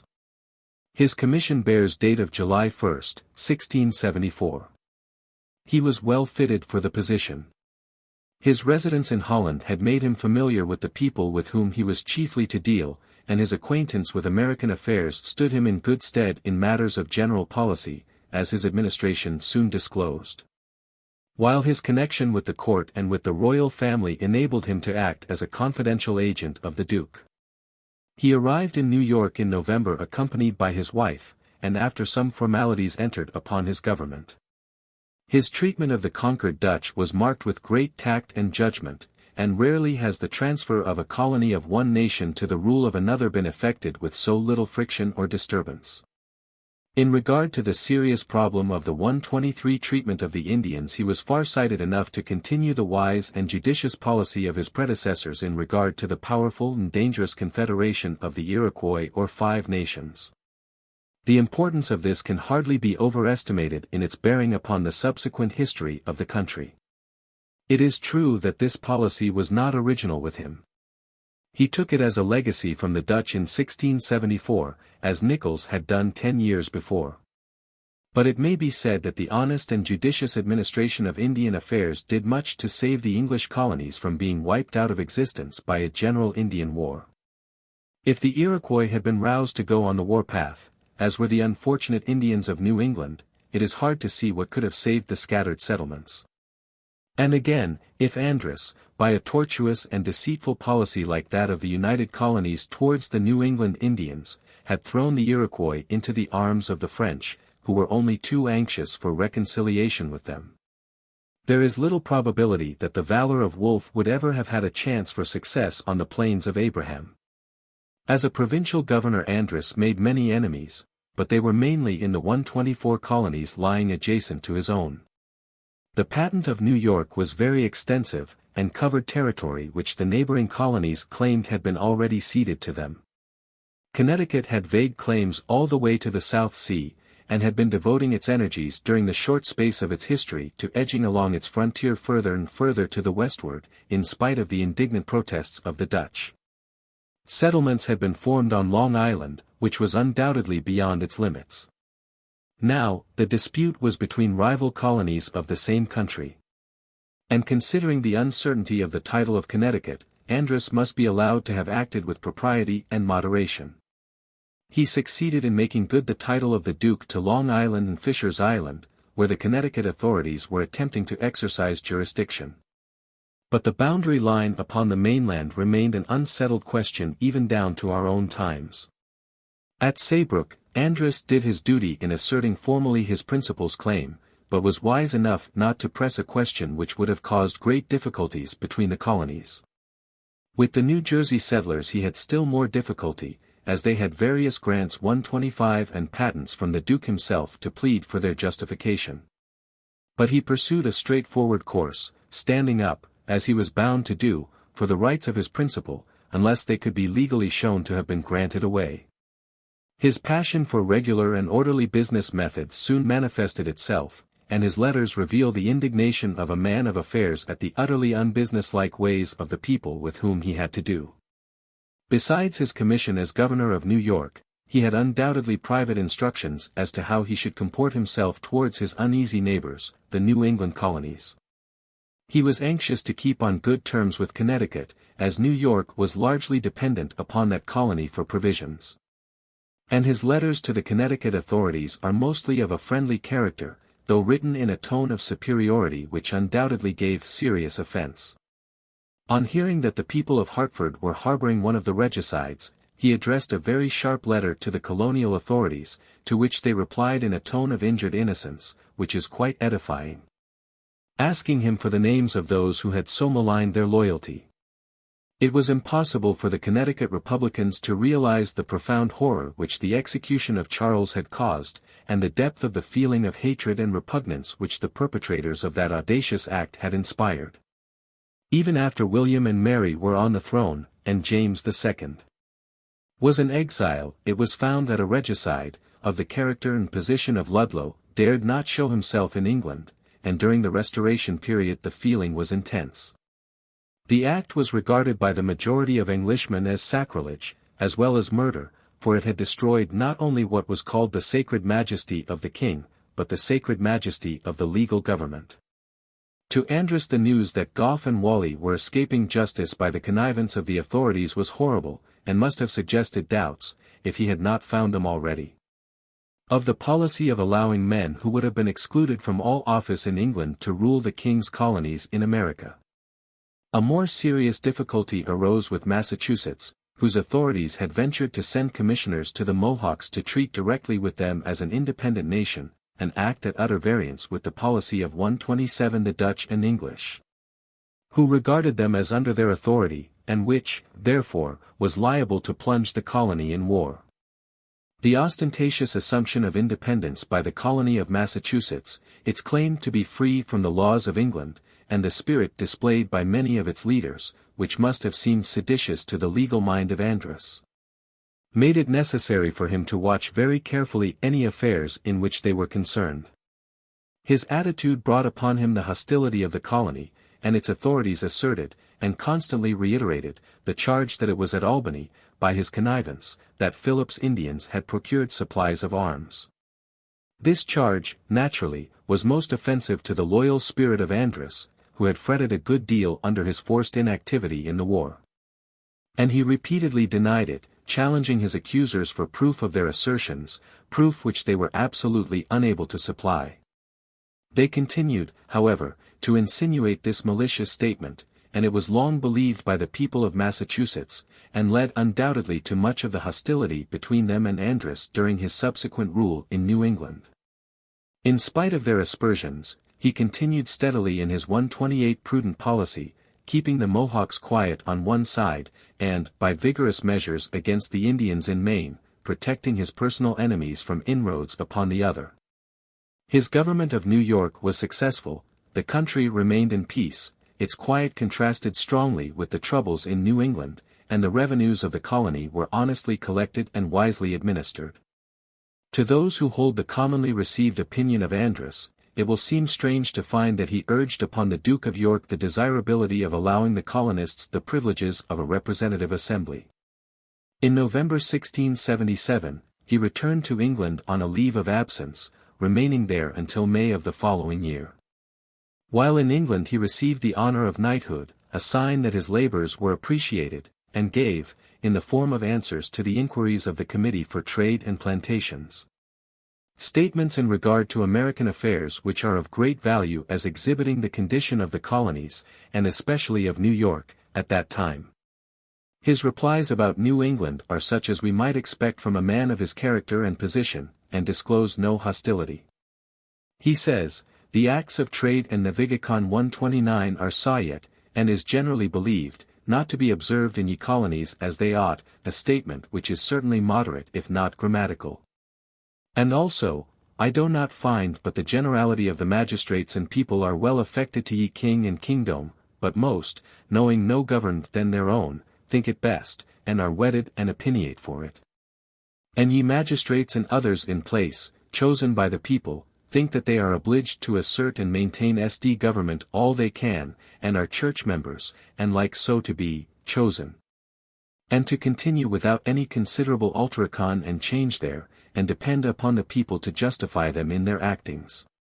For a description of a Puritan republic by a royalist and churchman, this is remarkably fair and correct." The last 2 years of his government in New York were vexed with difficulties with some of the English merchants of the province, who were probably pinched by Andros's strict and methodical, and possibly also narrow and literal, administration of the revenue laws. He was openly accused by them, and by other discontented parties, to the Duke of York as dishonest in his management of the revenue, and was summoned home to answer 130 to the charges. A special commissioner, who was absurdly incompetent for the position, was sent to investigate the accounts, and he took the side of the merchants in his report. Andros, however, was able to answer satisfactorily every charge against him, and boldly demanded a thorough examination of all his acts as governor. He was examined before Churchill and Jeffreys, neither of whom would have been likely at that time to have let any one go free who had defrauded the Duke, and they reported that Andros had not misbehaved himself, or broken the trust reposed in him by his Royal Highness in the administration of his government, nor doth it appear that he hath any way defrauded or mismanaged his revenue. Though completely exonerated, he was not at this time reinstated in the governorship, and the next 5 years of his life were passed in England at court, where he obtained an honourable position in the household, and in his estates in Guernsey, to which in 1684 the island of Alderney was added by royal grant at a rent of 13 shillings. In 1685 he received a military command once more, and served in the campaign in the west of England against Monmouth. 131 And the silence of the enemies in regard to any acts of cruelty at this time is a high tribute, for, if they had known of any, they would undoubtedly have held him up for abhorrence as a persecutor. Later in the year he was made lieutenant colonel of the Princess and of Denmark's regiment of horse, under the command of the Earl of Scarsdale. The accession of James, under whom he had acted previously, made it likely that Andros would again receive employment. In spite of the fact that he was a devoted adherent of the Church of England, the king, who was attempting to restore the Roman worship, gave him his full confidence, and entrusted him with the work of carrying out a project which had been for some time before the minds of the colonial authorities in England, the consolidation of New England into a single province. This was no new idea of James II, but had been discussed for several years, and it was a plan that had much to recommend it. As early as 1678, the Lords of Trade and Plantations had been brought to see the need of a general governor and a fit judicature in the colonies, for the determining of differences, and in 1681 Culpeper had urged the 132 project. A preliminary measure had been adopted of appointing a general revenue officer for all the American colonies, with the power of selecting his own subordinates. The notorious Randolph, a man of strict honesty and probity of life, but unable to see more than his own side of any question, was appointed Deputy Surveyor General over the New England colonies, and devoted his energies to obtaining the forfeiture of the patent of Massachusetts. The astuteness and bribery of the Massachusetts agents were able to defer the evil day until the autumn of 1684, when the charter was vacated. This left Massachusetts in the hands of the Crown. The next problem was to obtain the vacating of the more regular charters of Connecticut and Rhode Island. Writs of quo warranto were issued, and sent to the colonies respectively. And the submission of Rhode Island, after some decent protests, was obtained.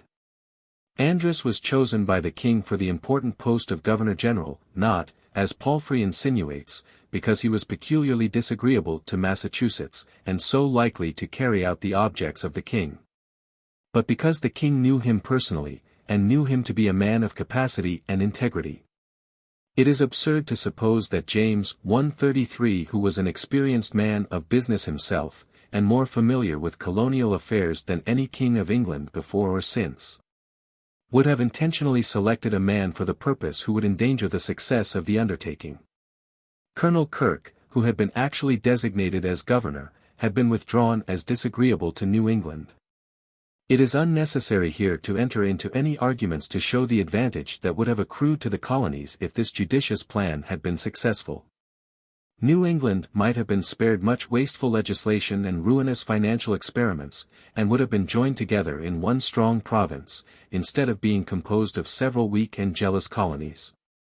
The Union, the benefits of which it took the colonists so long to learn, would have been facilitated, and a strong and united front would have been presented to the French, who were beginning now to threaten the existence of the English colonies. The Stuarts, it is true, were pensioners and allies of the King of France in Europe, but in America they were his natural and inevitable enemies. And James, who, unlike his brother, felt deeply the shame of his vassalage to the French, was anxious to prevent 134 any extension of French power in America. Andros arrived in Boston in December 1686, and was received in a most loyal and even enthusiastic manner. A large portion of the Massachusetts people had grown weary of the rule of the oligarchy, and Andros was welcomed as bringing with him the protection of English law. His government had been constituted in detail in his commission, and he at once proceeded to organize it and to levy the taxes necessary for its support. Deprived of the representative assembly in which the semblance of free government had been preserved, one of the towns attempted to resist the tax.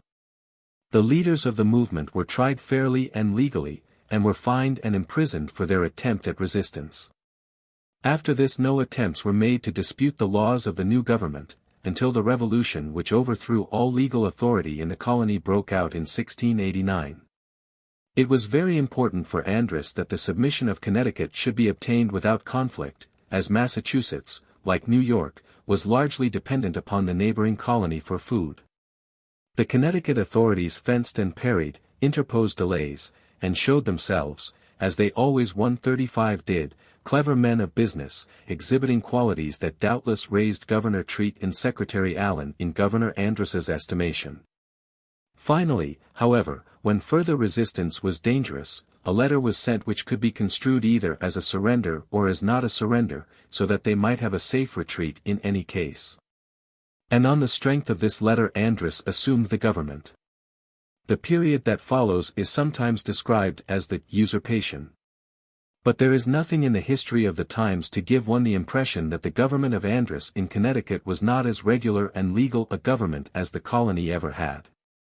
If Andros had not been overthrown in Massachusetts by a carefully prepared rebellion, which left the colonies without a governor, it is not likely that either Connecticut or Rhode Island would have ventured to resume its charter.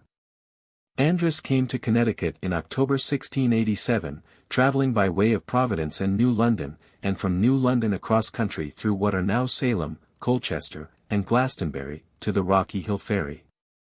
He was attended by a company of gentlemen and grenadiers to the number of 60 or upwards, and was met at the ferry by a troop 136 of horse, which conducted him honorably from the ferry through Waterfield, Wethersfield, up to Hartford.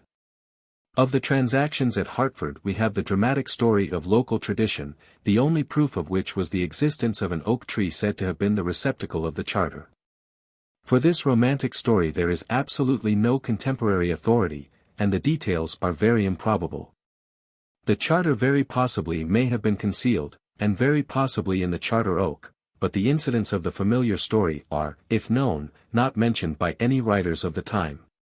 The records of the colony contain simply the formal but expressive entry, His Excellency, Senior Edmund Andros, Knight, Captain General and Gov. of His Majesty's Territory and Dominion in New England, by order from His Majesty James II, King of England, Scotland, France and Ireland, the 31st of October, 1687, took into his hands the government of this colony of Connecticut. It being by His Majesty annexed to Massachusetts and other colonies under His Excellency's government. FINIS. Bulkeley, in the Will and Doom, relates that Andros was met at Hartford by the trained bands of divers towns who united to pay him their respects. Being arrived at Hartford, he continues, he is greeted and caressed by the Gov. And assistants, and some say, though I will not confidently assert it, that the Gov. And one of his assistants did declare to him the vote of the GNL Court for their submission to him.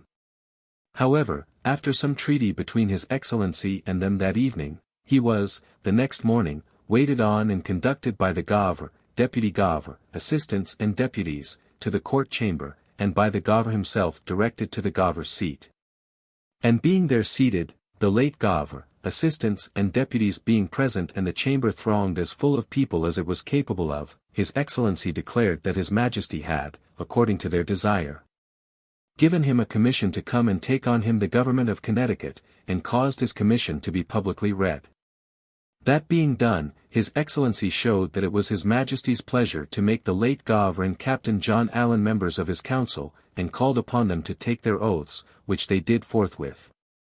And all this in that public and great assembly, nemine contradicent, and only one man said that they first desired that they might continue as they were.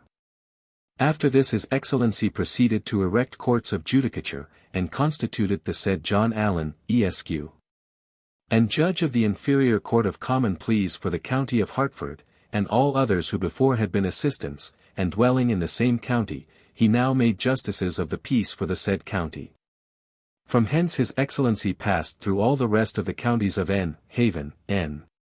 London and Fairfield, settling the government, was everywhere cheerfully and gratefully received, and erected the King's Courts as aforesaid, wherein those who were before in the office of Gov.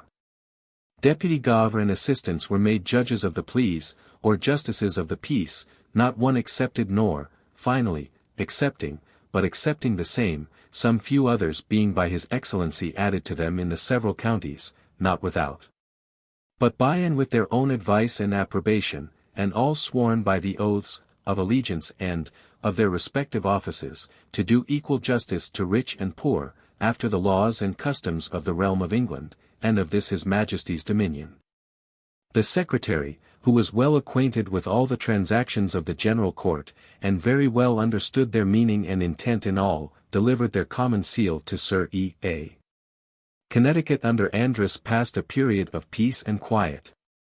Governor Treat and Secretary Allen were made members of the council and judges, besides being entrusted with military commands, and everything went on quietly. There was an evident disposition to favor Connecticut, and every reason why it should be favored. We hear of no complaint against the government or the laws. The worst hardship recorded is 139, the settling of intestate property according to English law, instead of the customs of the colony. It is true that town meetings were forbidden except once a year, but there were frequent sessions of the courts held, so that the citizens were not deprived of all the common interests of their lives. With Allen the governor was on most friendly terms, modifying several regulations at his suggestions, and entrusting him largely with the management of Connecticut affairs. To make a proper catalogue of miseries, the Connecticut historian, Trumbull, is obliged to borrow and relate doleful stories from Massachusetts, not asserting that they happened in Connecticut, but certainly producing that impression. There were many reasons why Connecticut did not resent the government of Andros as much as was the case in Massachusetts. In the first place, Connecticut had had a lawful government and a law-abiding people. Its charter had not been taken away as a punishment, but as a political necessity, while Massachusetts had been fighting for a system of more than questionable legality, and in a spirit which might well seem to the royal officials to be seditious. Connecticut had enjoyed a form of government in which the 140 people had really controlled public affairs. In Massachusetts the government had been in the hands of an oligarchy, who resented most bitterly their deposition from power as robbing them of their peculiar privileges. In Connecticut the ecclesiastical system at this time was judicious and moderate, the radical tendencies of the New Haven colony had been held in check by the wiser policy of Hartford.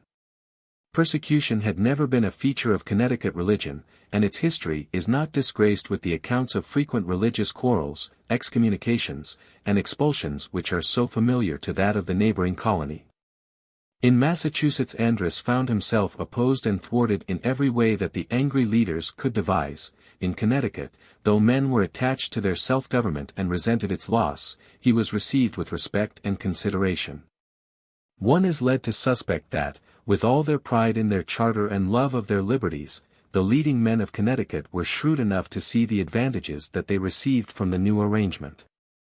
They saw the arrogance of their old rivals of the Bay Colony humiliated. They had the pleasure of seeing Hampshire County compelled 141 to come to Hartford to court, and they felt themselves favored and trusted by the governor. Besides all these considerations, from the situation of Connecticut, lying as it did between Massachusetts and New York, it was much to Andros's interest that he should keep the colony well disposed, and he took some trouble to do so. And, after all, what do the charges of tyranny and misgovernment amount to, even in Massachusetts? The real gravamen of all the charges is, that the charter had been taken away, and the people of Massachusetts did not enjoy those laws of England which they had always claimed as their birthright.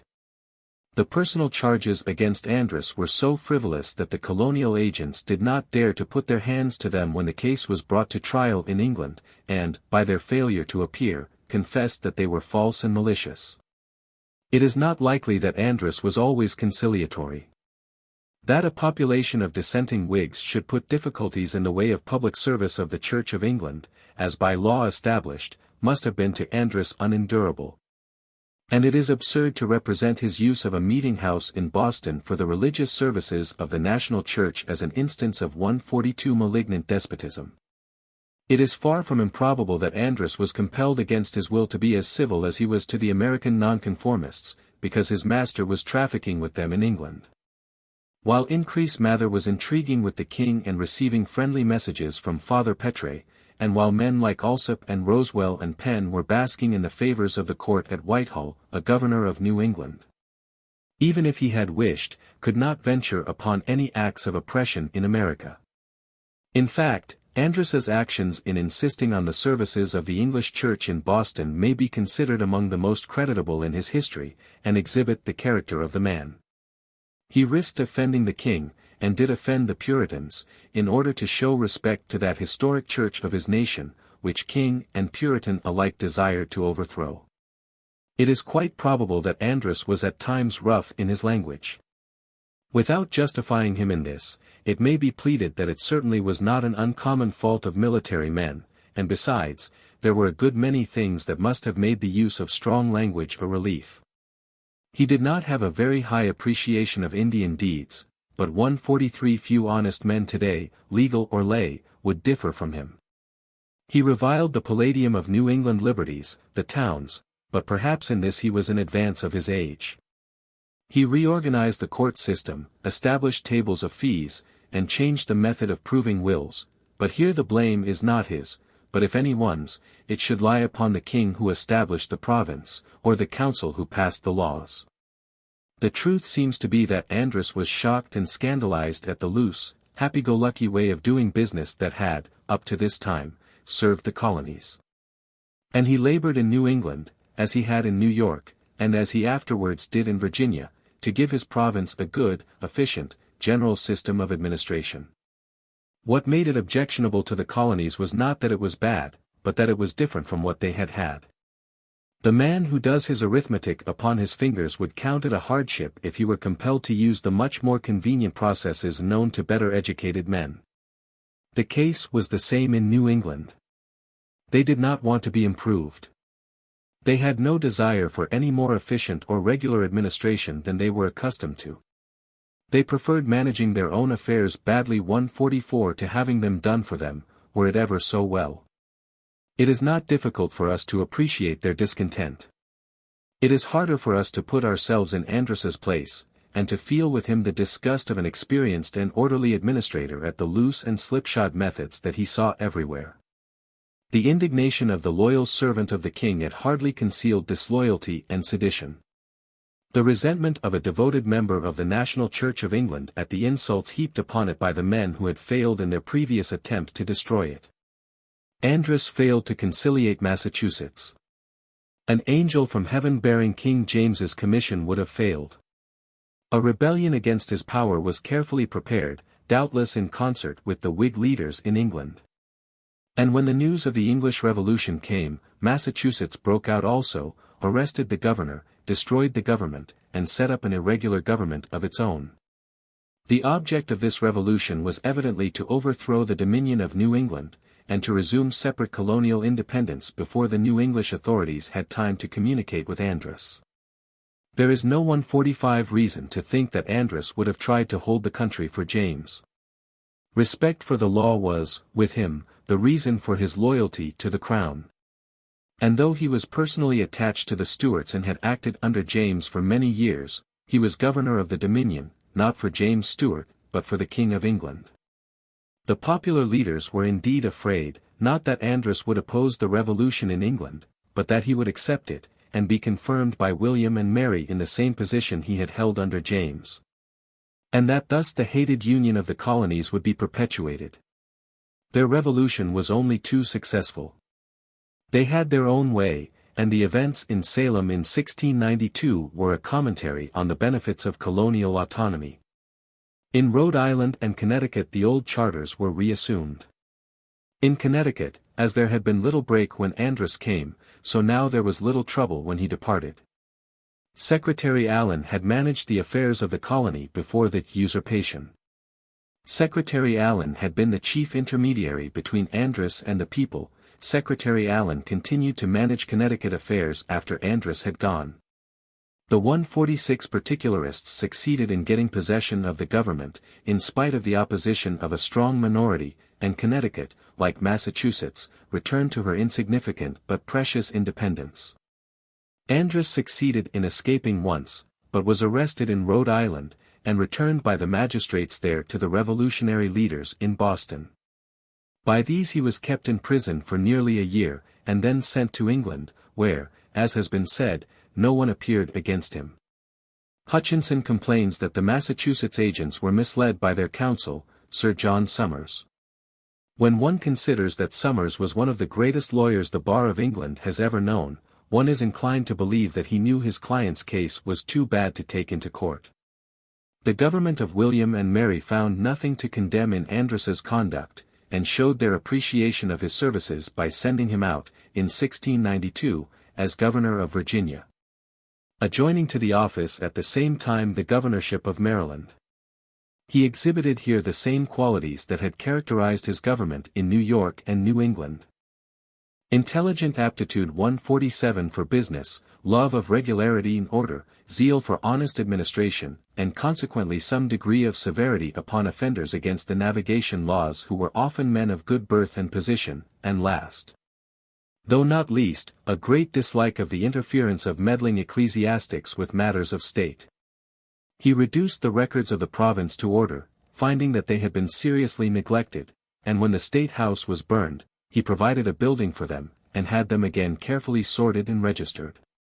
He encouraged the introduction of manufactures and the planting of cotton, and established a legal size for the tobacco cask, an act which protected the merchants from arbitrary plundering by custom house officials in England, but which was used by his enemies to form the basis of an accusation of defrauding the revenue.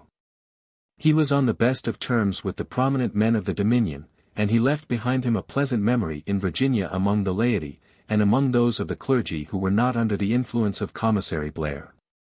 The quarrel with Blair was an unfortunate one, for, though meddlesome and dogmatic, he was working for the higher interests of the colony, but the evidence 148 he himself supplies of the temper of his proceedings explains Sir Edmund's antipathy. He was recalled to England in 1698, and was worsted in his contest with Blair, having been unfortunate enough to bring upon himself the resentment of the Bishop of London. The record of the trial is preserved at Lambeth, and has been printed in this country, and a perusal of it will convince most readers that Sir Edmund received very hard usage, and might have complained. In the words of the lawyer who was defeated in a contest with Laud, that he had been choked by a pair of lawn sleeves. The rest of his life was passed at home. The government still showed their confidence in him by appointing him the governor of Guernsey. He lived quietly, passing a peaceful old age, and died in February, 1714 at the age of 76. His continued interest in the welfare of the colonies, in the service of which he had passed so many years, is evidenced by the fact that his name appears among the members of the Society for the Propagation of the Gospel in foreign parts. Removed from the prejudices of his own day and generation, and regarded in the impartial light of history, Sir Edmund Andros 149 appears not as the cruel persecutor that he seemed to the Mathers and the Sewalls, nor as the envious Sanballat that Blair's fervent Scotch imagination pictured him, but as a single-hearted, loyal English gentleman, of the best type of those cavaliers, devoted to church and king, who, in their horror at the results of Puritanism and liberalism in England, were willing to sacrifice if necessary some degree of personal liberty in order to secure the dominion of law. Judging from what we know of him, we should have looked to see him, had he been in England instead of in America at the time of the Revolution, by the side of many fellow Tories maintaining the liberties and the religion of his country. In America, far from the scene of conflict, his duty was to support the government of the king. But the claim of the colonists that, by arresting him, they prevented him from making an Ireland of America, is disproved by his immediate and loyal acceptance of the results of the Revolution, and by the confidence the new government immediately reposed in him. The French authorities in Canada, who were in a position to judge his character correctly, have left on record their opinion 150 that it was hopeless to expect assistance from him against his countrymen in the struggle between the two nations that broke out after the abdication of James II. The Chevalier de Calliers, governor of Montreal, wrote to the Marquis de Seignelay as follows. Chevalier Andros, now Governor-General of New England and New York, having already declared in his letter to M. de Denonville that he took all the Iroquois under his protection as subjects of the Crown of England, and having prevented them returning to M. de Denonville to make peace with us, there is no longer reason to hope for its conclusion through the English, nor for the alienation of the Iroquois from the close union which exists with those, the English, in consequence of the great advantage they derive from thence, the like to which we cannot offer for diverse reasons. Chevalier Andros is a Protestant as well as the whole English colony, so that there is no reason to hope that he will remain faithful to the King of England, James II. And we must expect that he will not only urge the Iroquois to continue the war against us, but that he will also add Englishmen to them to lead them and seize the posts of Niagara, Michilimackinac and others proper to render him master of all the Indians, our allies, according to the project they have long since formed, and which they were beginning to execute when we declared war against the Iroquois. And when we captured 70 Englishmen who were going to take possession 151 of Michilimackinac, one of the most important posts of Canada. It is gratifying to notice that at last his character and services are beginning to be better appreciated in the provinces over which he ruled. And we may hope that in time the Andros of partisan history will give place, even in the popular narratives of colonial affairs, to the Andros that really existed, stern and proud and uncompromising, it is true, but honest, upright, and just. A loyal servant of the crown, and a friend to the best interests of the people whom he governed. Notes. The principal authority for the facts of Andros's life before he became governor of the Duke of York's province is a biographical sketch in the History of Guernsey, by Jonathan Duncan, Esq., London, 1841, written by the late Mr. Thomas Andros of Guernsey, who died in 1853. This sketch was copied in N.Y. Colonial Documents, 2. 740, and has been used by W. H. Whitmore in his memoir of Sir Edmund Andros, in the first volume of the Andros Tracts. Mr. Whitmore has added to the sketch some few additional facts collected from a pedigree at the Herald's office and from private family papers. His memoir is the most convenient, as it is the fullest and most accurate, life of Andros that has appeared. The History of Guernsey, by Ferdinand Brock Tupper, contains a few additional facts in regard to him, but of trifling importance. Vide pages 367, 377, 392. See also Chronicles of Castle Cornet by the same author. Duncan, History of Guernsey, p. 89. Memoir of the Life of the late Reverend Increase Mather, D.D., London, 1725, pages 10 to 12. Whitmore, Andros Tracts, I. 9. Duncan, page 106. Pedigree, in Andros Tracts, I. 6. Duncan, page 588. From Calendar of State Papers, A.M. N.W. Indies, we learn that Andros saw service in the West Indies, being major in a regiment of foot, commanded by Sir Tobias Bridge, which left England in March, 1667, and arrived in Barbados in April. He returned to England in 1668, as bearer of dispatches and letters to the government, and was in England in September of that year. Whether he returned to Barbados is not evident, but he was in England in January, 1671, and throughout the year. The regiment was disbanded and 4 companies sent to England, arriving there October 5, 1671, and were incorporated in the new Dragoon Regiment being raised for Prince Rupert, to which Andros received his commission September 14, 1671. This chronology is irreconcilable with that given in the pedigree or by Duncan. For relations of Lord Craven and Elizabeth, see Miss Benger's Memoir of the Queen of Bohemia. Duncan, page 588. Calendar of State Papers, America and the West Indies, 1661 to 1668, 1427, 1436, 1439, 1476, 1760, 1761, 1762, 1824, 1839, 1669 to 1674, 394, 545. Duncan, pages 588 to 89. America and W. Indies, 1669 to 1674, 554, 559, 625, 639, 791. McKinnon, Origin and Services of the Coldstream Guards, I. 185. Tupper, History of Guernsey, 2d ed., London, 1876. He says, p. 392 Edmund Andros had succeeded his father as bailiff, Bailey, in 1674, with power to nominate a lieutenant during his long non-residence. He was also a colonel of dragoons, and after his return from his successive North American governments, he was constituted lieutenant governor of Guernsey by Queen Anne, who dispensed with his executing the office of bailiff and accepted Eleazar Le Marchant as lieutenant bailiff.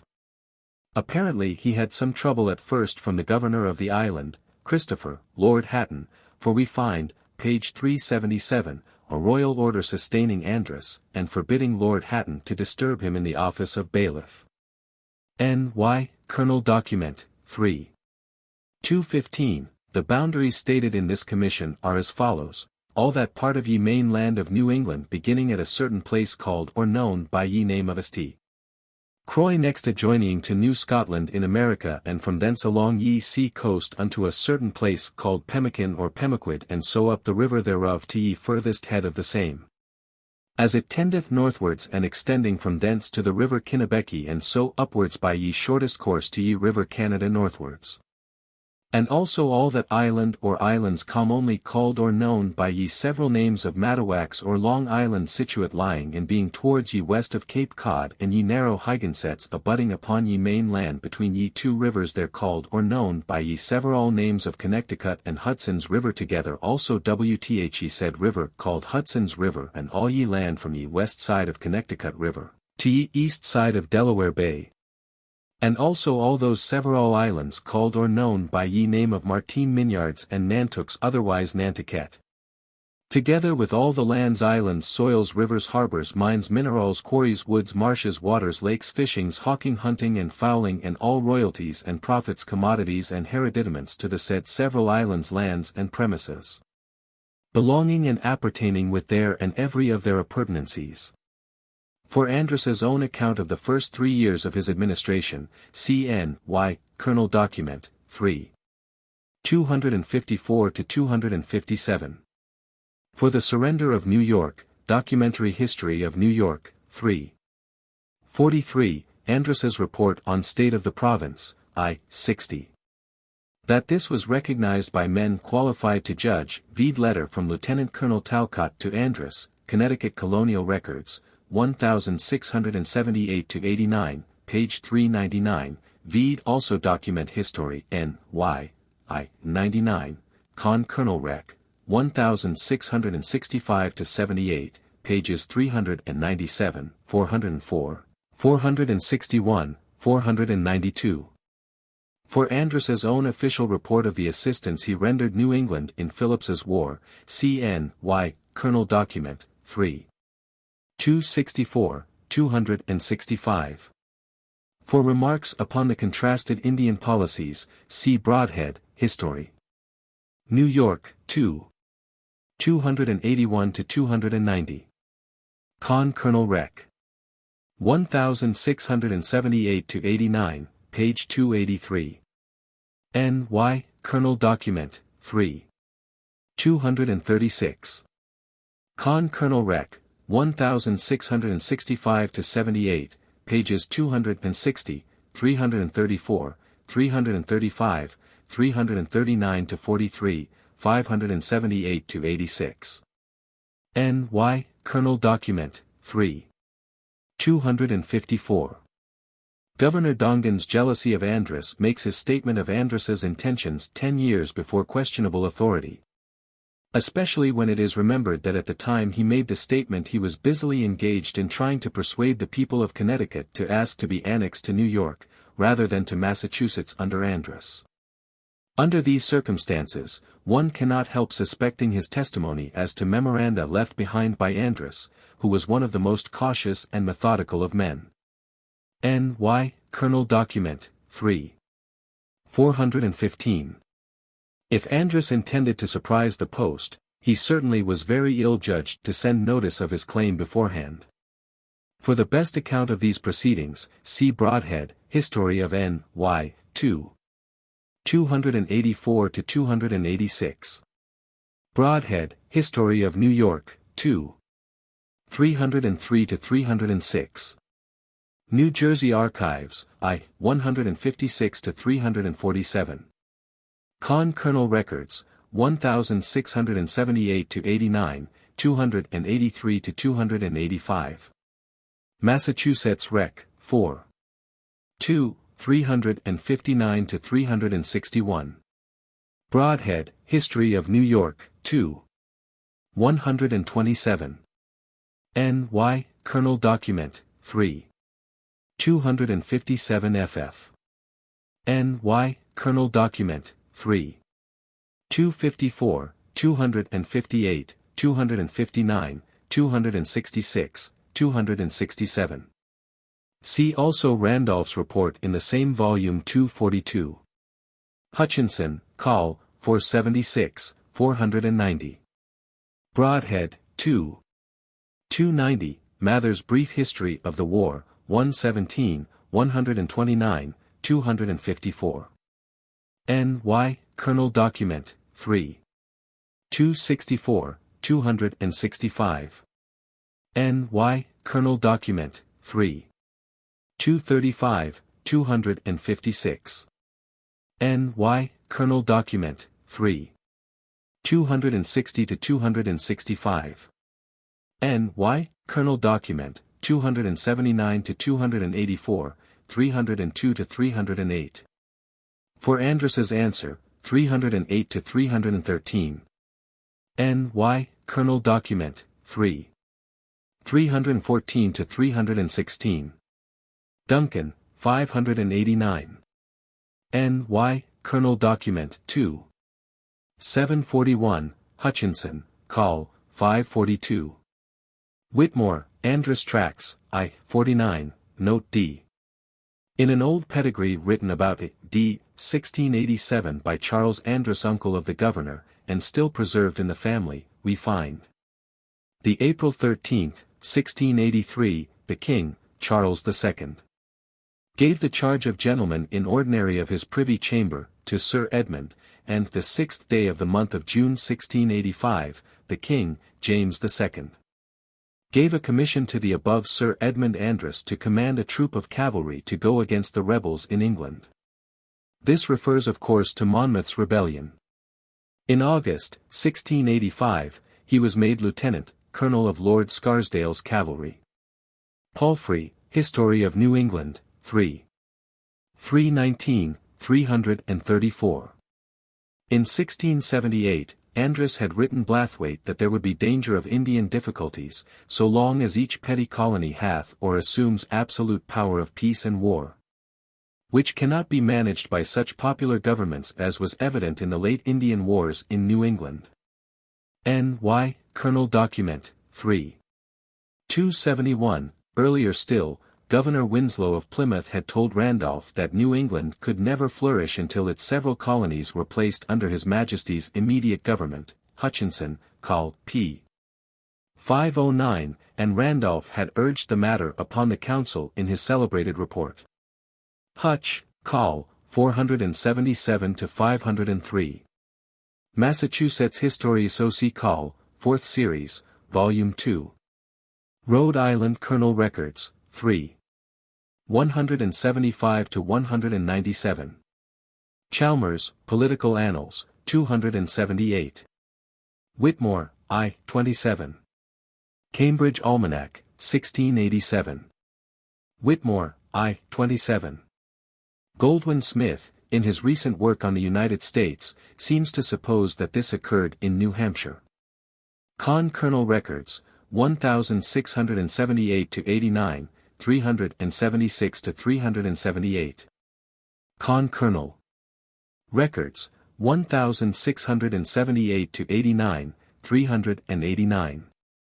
Chalmers, Political Annals, 297, 298.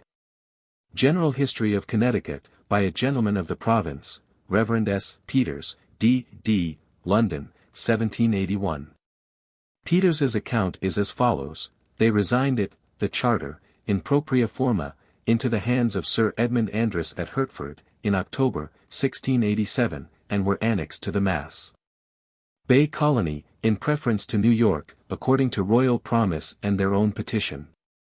But the very night of the surrender of it, Samuel Wadsworth of Hertford, with the assistance of a mob, violently broke into the apartments of Sir Edmund, regained, carried off and hid the charter in the hollow of an elm, and in 1689.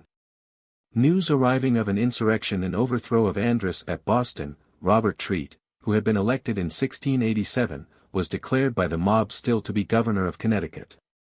He daringly summoned his old assembly, who being convened, voted the charter to be valid in law, and that it could not be vacated by any power, without the consent of the General Assembly. They then voted, that Samuel Wadsworth should bring forth the charter, which he did in a solemn procession, attended by the High Sheriff, and delivered it to the governor. The General Assembly voted their thanks to Wadsworth, and 20 shillings as a reward for stealing and hiding their charter in an elm. Con Colonel Rec. 1678-89, 248. Bulkeley, Gershom, Will and Doom, in Con Colonel Rec. 1678-89, 390, 391. Con Colonel Rec. 1678-89, 393 note, 404 note. Trumbull, History of Connecticut, I. 371-375. For Andros's own account of the transaction, see N.Y. Colonel Document, 3. 722-726. Andros Tracts, 3.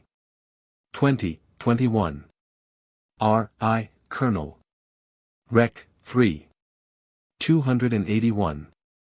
It is interesting to notice in this regard, that the chief complaint Increase Mather made against Andros, in his interview with James II, was that he did not sufficiently observe the king's declaration of indulgence.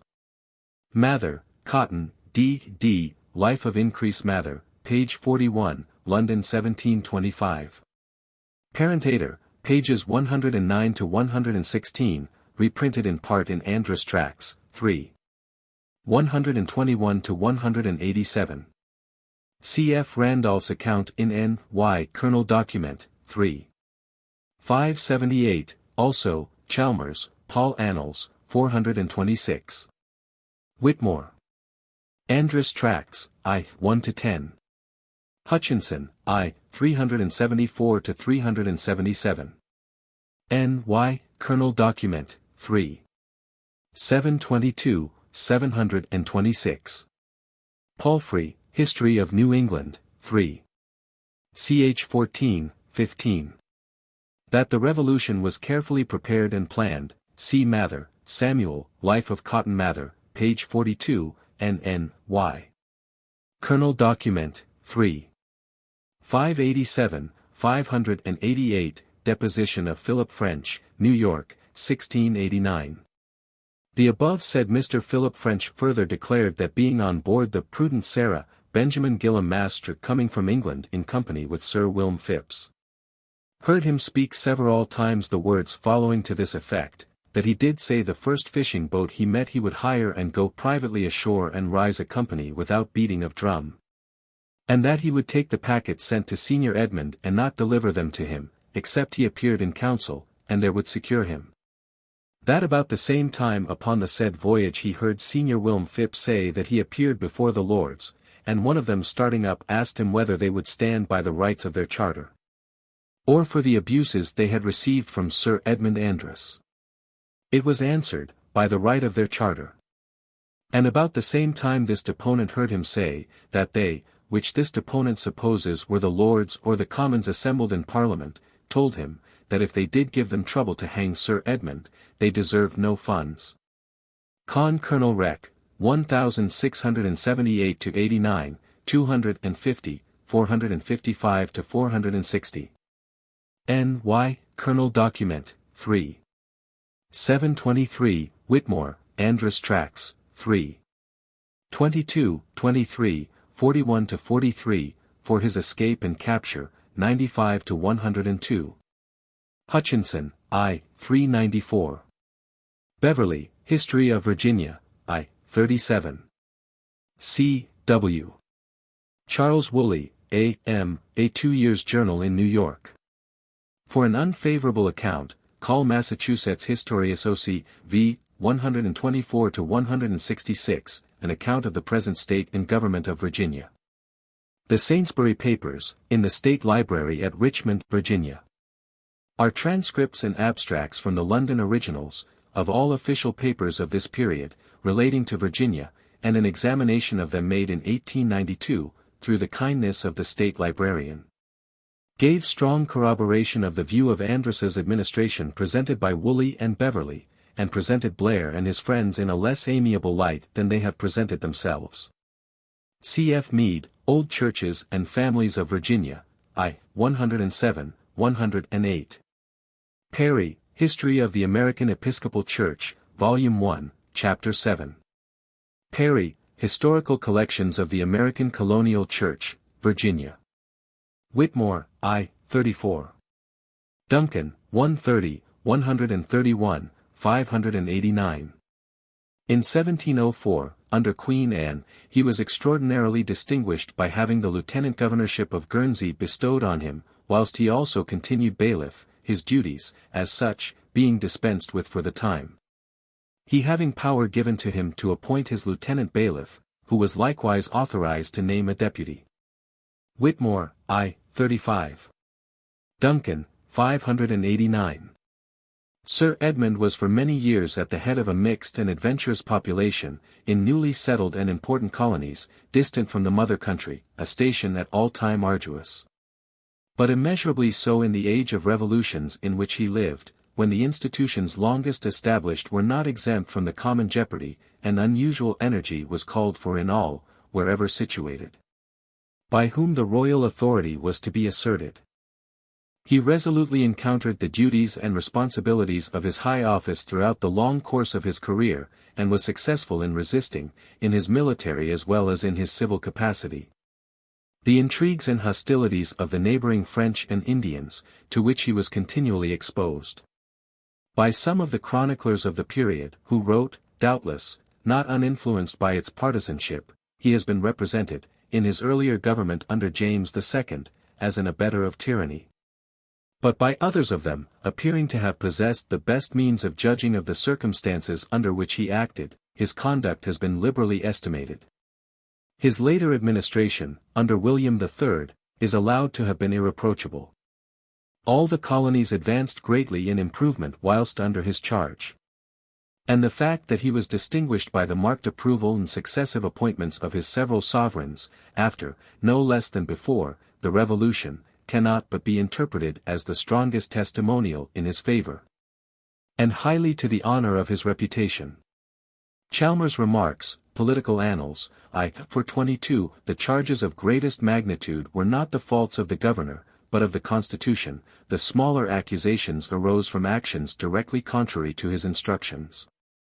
Did he act contrary to them and to his commission, he had been the most faithless of servants, and most criminal of men. But he did not. For, when the agents of the province impeached him before William, they accused him not of acting inconsistent with either, but of having exercised an authority unconstitutional and tyrannous. His conduct was approved of by James. And he was again appointed a colonial governor by William, because he equally appeared to him worthy of trust. Unhappily oppressed by a real tyranny, the colonists of those days beheld every action with diseased eyes, and their distempers have descended in a great measure to their historians, who have retailed political fictions as indubitable truths. And again, what a spectacle does the administration of Andros hold up to mankind for their instruction! Under a form of government, plainly arbitrary and tyrannous, more real liberty was actually enjoyed than under the boasted system, which appeared so fair. Document History of N.Y. I. 179. 4. The Loyalists. The opportunity of uniting together the colonies was lost when the government of England, under William and Mary, condoned the rebellion in Massachusetts, and allowed Connecticut and Rhode Island to resume their charters. From that time onward, union under the royal authority was impossible, even in the face of the pressing dangers of the French and Indian wars, to which for over 60 years the colonies were almost continuously exposed. Futile attempts were made, but in face of such a triumph of individualism nothing could be accomplished.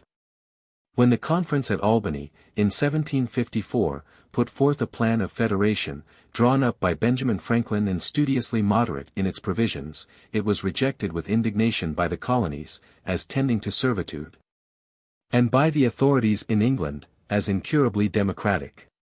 Yet 162 the attempt that had been made had, at least, one result: it had created what we may call an imperial party, the members of which were devotedly attached to the connection with Great Britain, and opposed to that narrow spirit so prevalent in the colonies, which esteemed nothing as of value in comparison with their local customs and local privileges. This party grew strong in New York, where the extravagances of Leisler's insurrection had called for stern chastisement, and was also well represented in New England.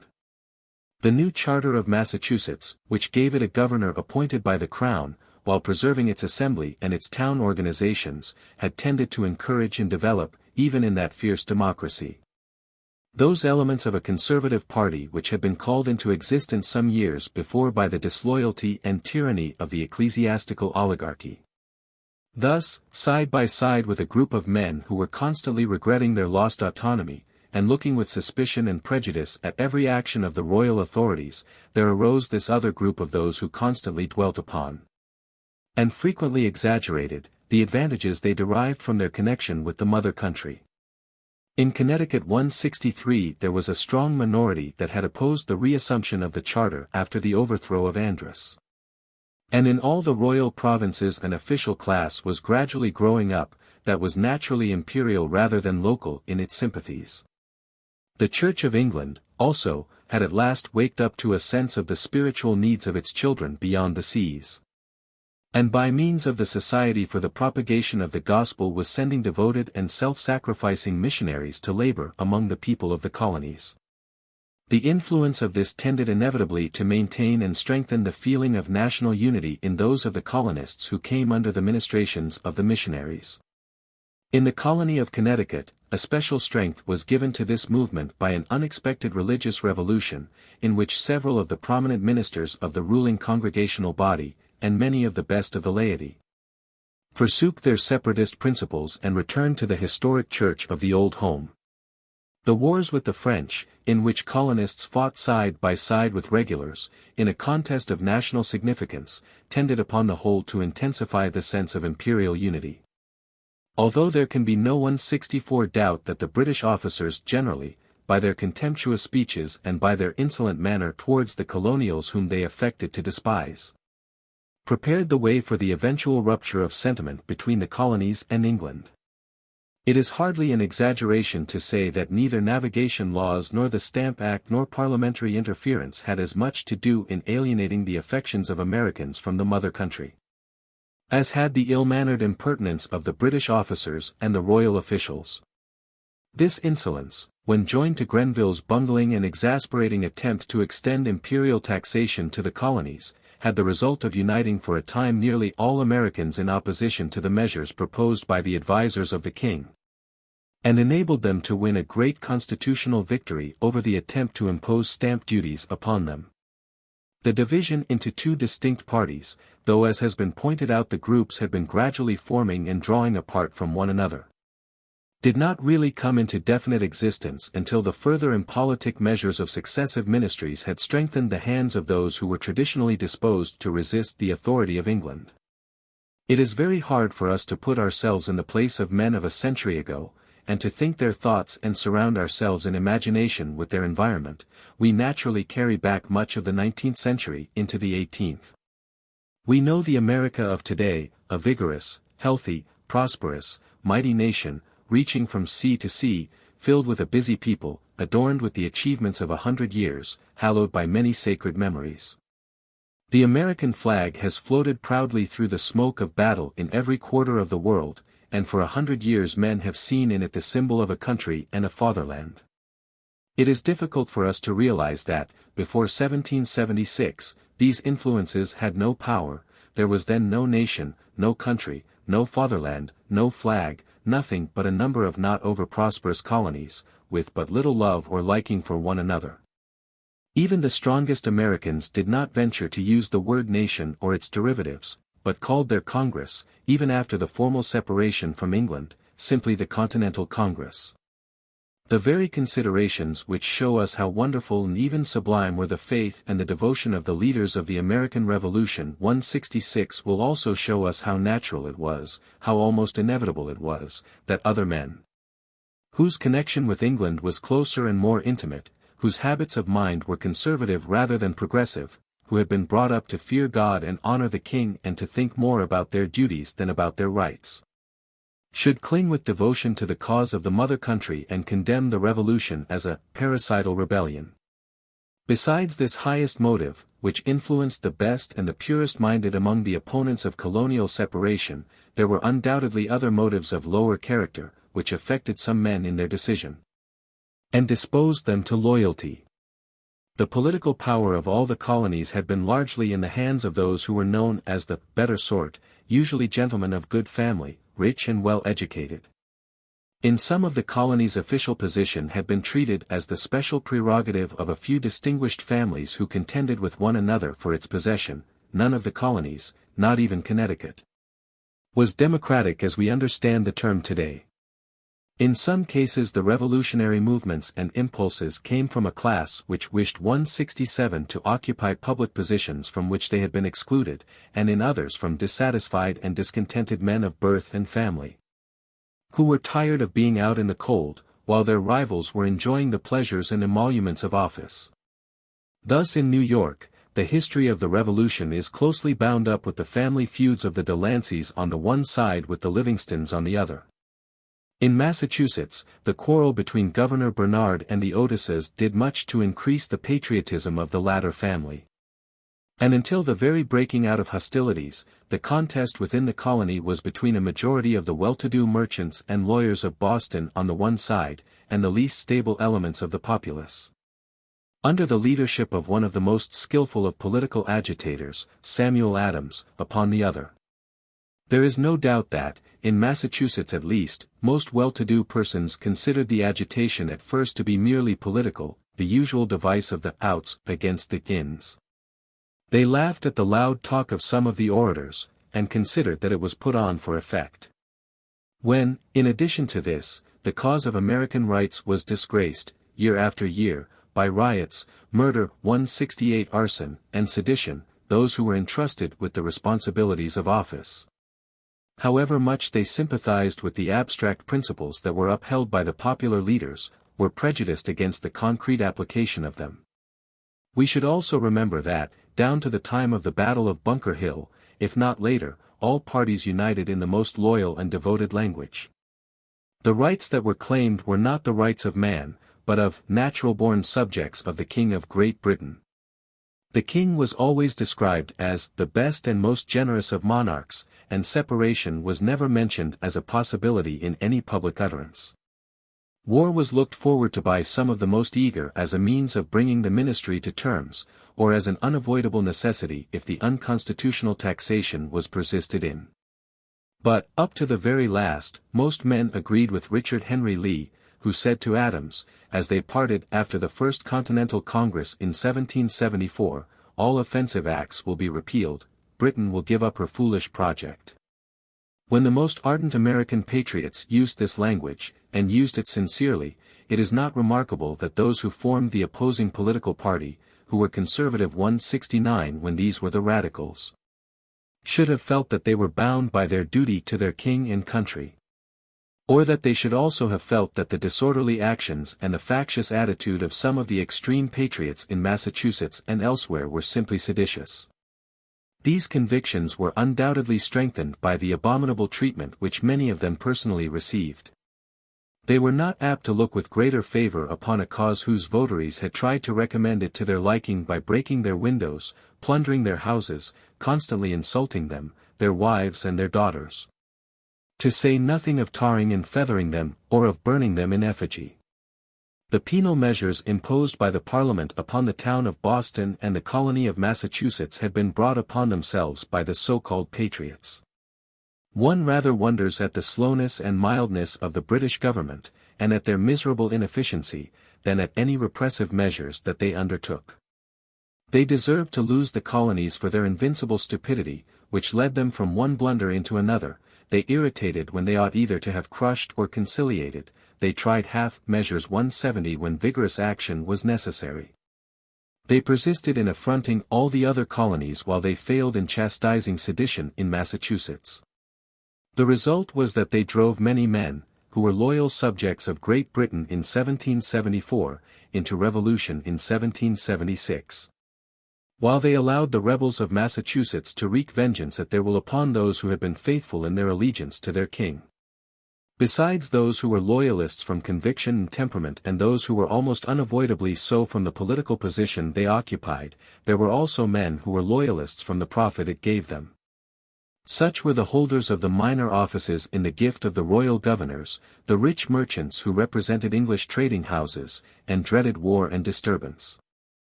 There were others whose chief desire was to be upon the winning side, who were unable to conceive the possibility of the defeat of the English government by a handful of insurgent colonists, and some also who, from local or personal dislikes or prejudices, or from love of opposition, took a different side from that which was taken by their neighbors. It is probable, however, that there were hardly any whose motives were not to 171 some extent mixed. Few on the one hand so disinterested or so devoted as not to be moved in some degree by self-interest or prejudice. Few on the other hand whose nature was so biased by prejudice or so sordid with love of place or pension as not also to be moved by the higher impulse of fidelity. Loyalty is hard to define. It is one of those virtues which appeals not so much to the head as to the heart. Its critics accuse it of being irrational and illogical, as being based upon sentiment rather than upon conviction.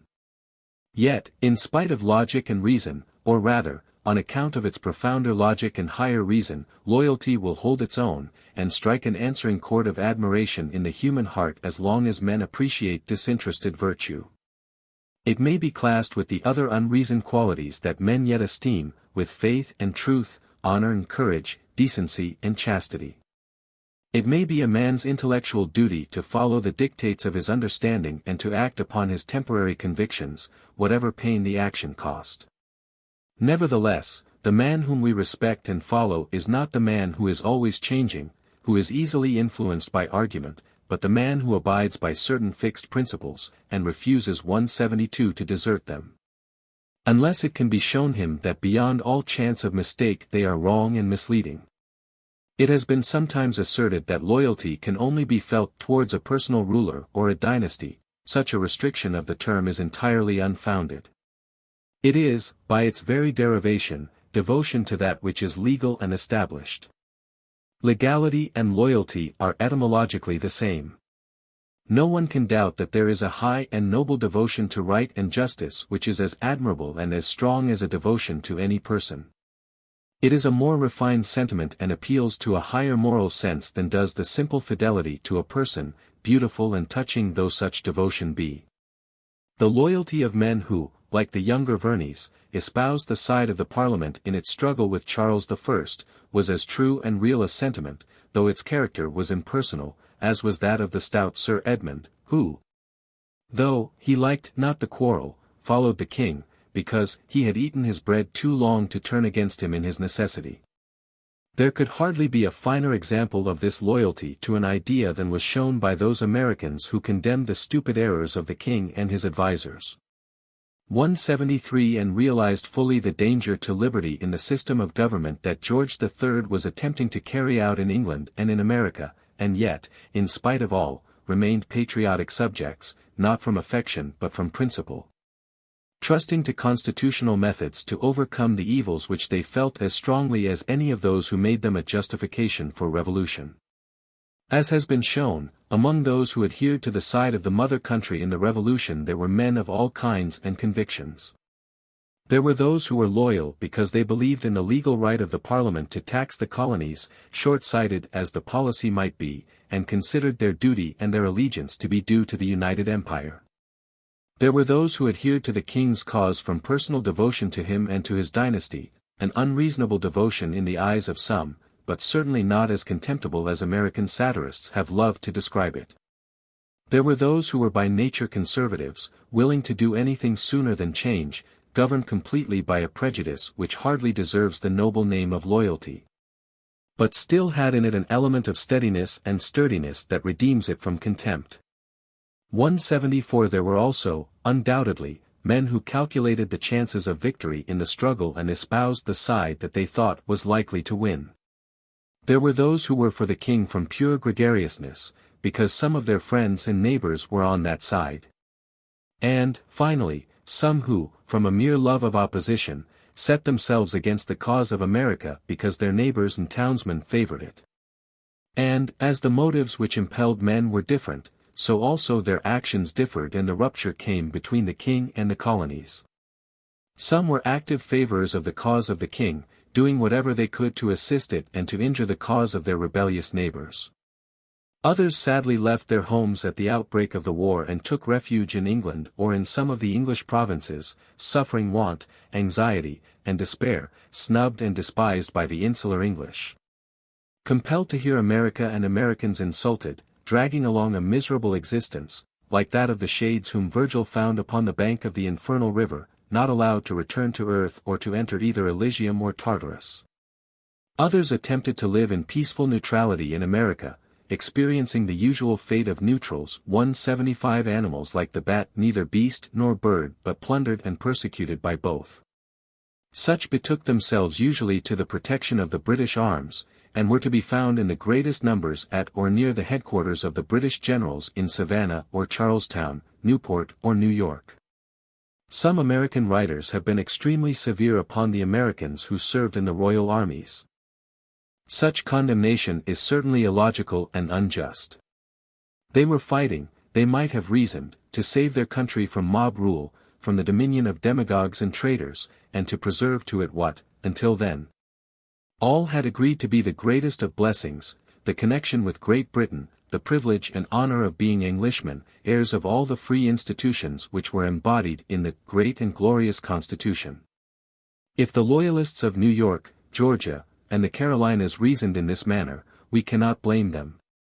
Unless we are ready to maintain the proposition that the cause of every revolution is necessarily so sacred that those who do not sympathize with it should at least abstain from forcibly opposing it.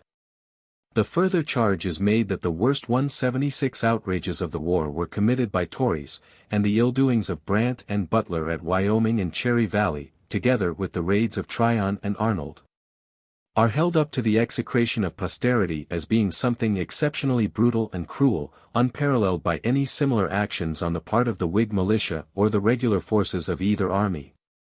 Sullivan's campaign through the Indian country being conveniently forgotten. Impartial history will not palliate the barbarities that were committed by either party.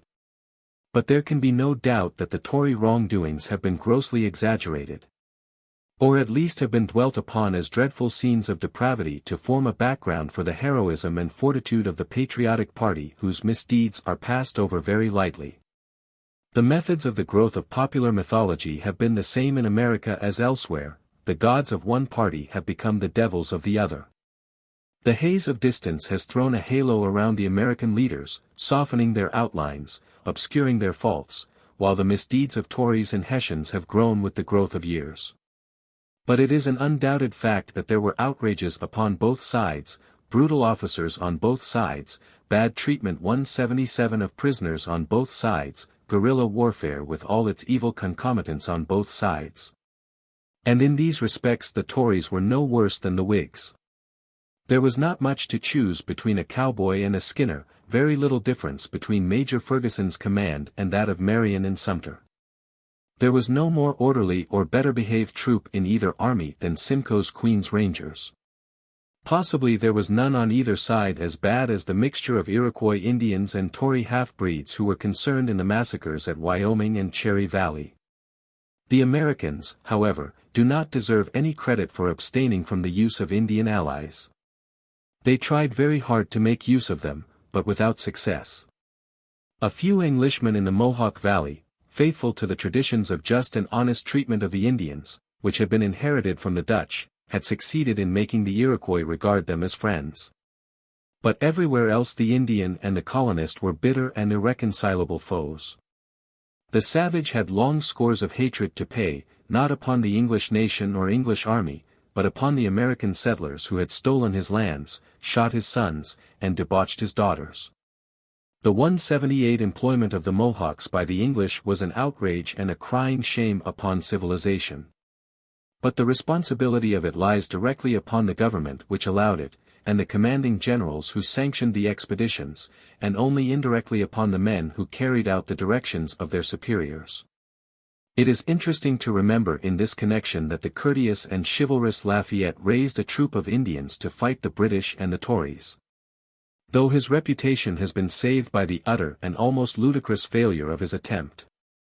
The fact is that, as far as the Americans were engaged in it, the War of the Revolution was a civil war, in which the two sides were not far different in numbers or in social condition, and very much the same in their manners and customs. The Loyalists contended all through the war that they were in a numerical majority, and that if they had been properly supported by the British forces and properly treated by the British generals, the war could have been ended in 1777. Before the French alliance had given new hopes and new strength to the separatist party. Sabine, in his well-known work on the Loyalists of the Revolution, computes that 179 there were at least 20,000 Americans in the military service of the king at one time or another during the war. Other authorities think this estimate too high, but the number was extremely large. In New York and New Jersey it is probable that the opponents of separation outnumbered the Patriot Party, and the same is probably true of the Carolinas and Georgia. Even in New England, the nursery of the Revolution, the number was large and so formidable, in the opinion of the revolutionary leaders, that in order to suppress them they established a reign of terror and anticipated the famous law of the suspected of the French Revolution. An irresponsible tyranny was established of town and country committees at whose beck and call were the so-called Sons of Liberty. To these committees was entrusted an absolute power over the lives and fortunes of their fellow citizens, and they proceeded on principles of evidence that would have shocked and scandalized a Grand Inquisitor. Virginia and Maryland seem to have been the only provinces in which the body of the people sympathized with the projects of the revolutionary leaders. The few Loyalists there were in Virginia retired to England 180 with the last royal governor, and in Maryland a strong sense of local independence and local pride led the colony to act with unanimity and moderation. The rigorous measures adopted by the new governments in the eastern states, and the activity of their town committees, succeeded in either driving out their Loyalist citizens or reducing them to harmless inefficiency. In New York and New Jersey, however, they remained strong and active throughout the war, and as long as the British forces held Georgia and the Carolinas, loyalty was in the ascendant in those states. The question will naturally be asked, why, if they were so numerous, were they not more successful? Why did they yield to popular violence in New England and desert the country while the contest was going on?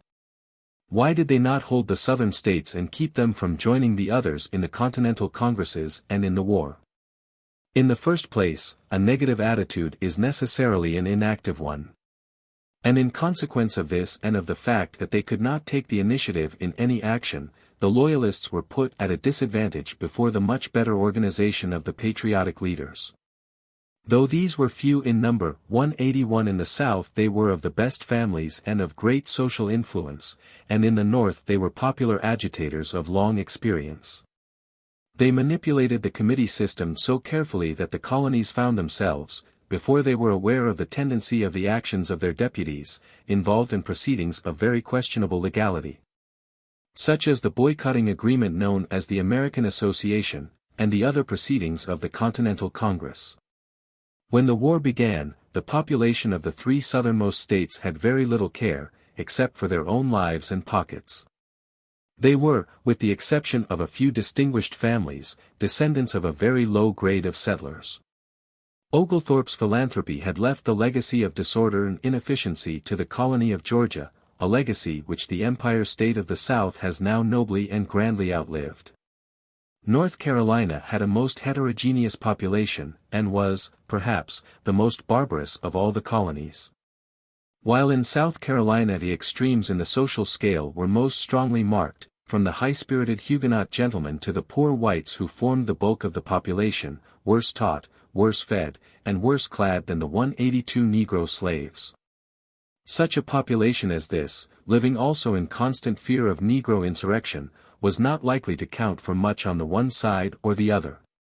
And we shall find, if we read Gates's and Greene's dispatches on the one side, and Rawdon's and Cornwallis's on the other, that the rival commanders agree in one thing at least, in condemning and despising the worthlessness of the militia recruited in the southern country.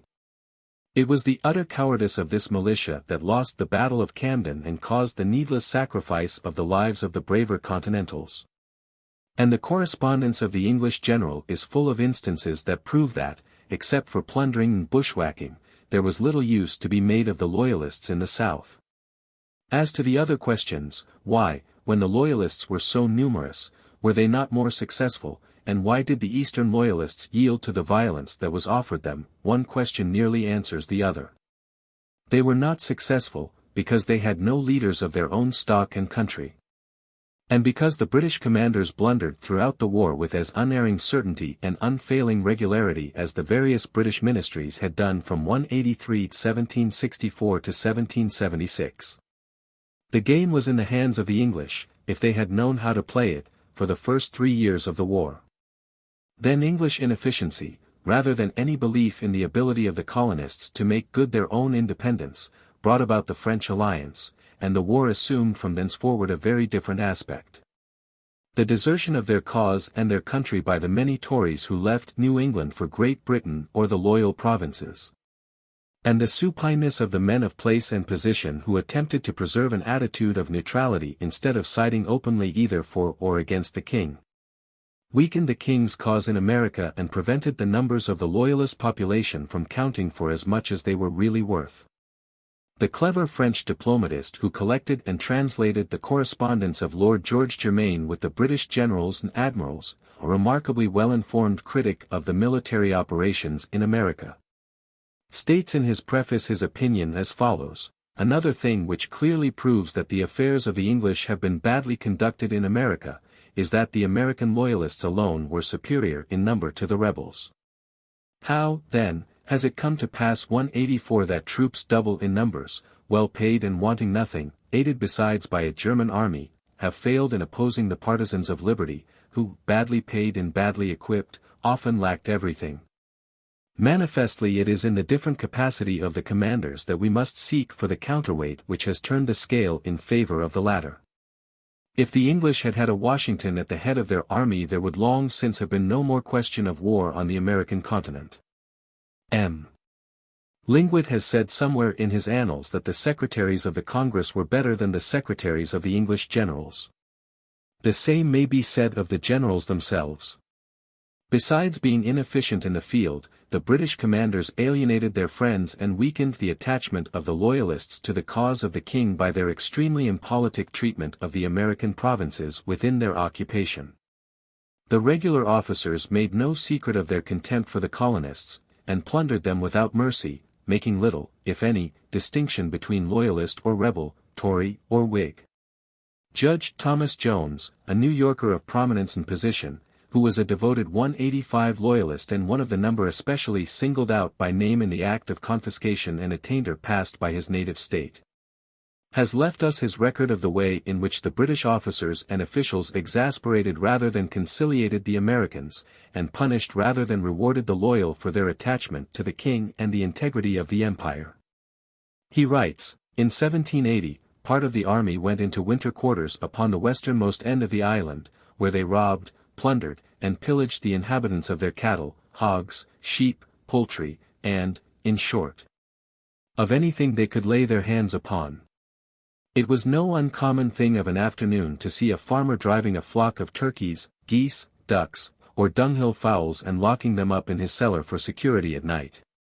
It was no uncommon thing for a farmer, his wife and children to sleep in one room, while his sheep were bleating in the room adjoining, his hogs grunting in the kitchen, and the cocks crowing, hens cackling, ducks quacking, and geese hissing in the cellar. This robbing was done by people sent to America to protect Loyalists against the persecutions and depredations of rebels. To complain 186 was needless, the officers shared in the plunder. In Newtown, a Hessian soldier opened a butcher's shop, where he undersold all competitors, because while they had to pay for their meat he had no such outlay. In 1781, when the troops left Flushing, a resident of that place wrote, "There was not a four-footed animal, a few dogs excepted, left in Flushing, nor a wooden fence." We cannot wonder at the indignant words with which Mr. Jones closes his recital of this vandalism.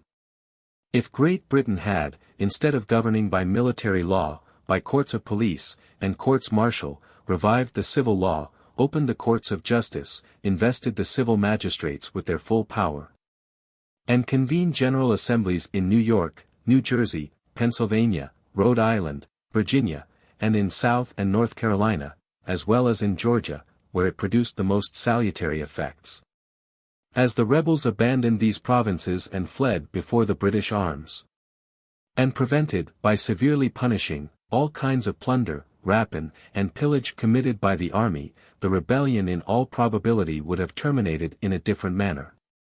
The empire would not have been disgraced or dishonored, nor Great Britain reduced 187 to the necessity of asking pardon of her ungrateful children, acknowledging herself in the wrong, and granting them absolute, unconditional independence.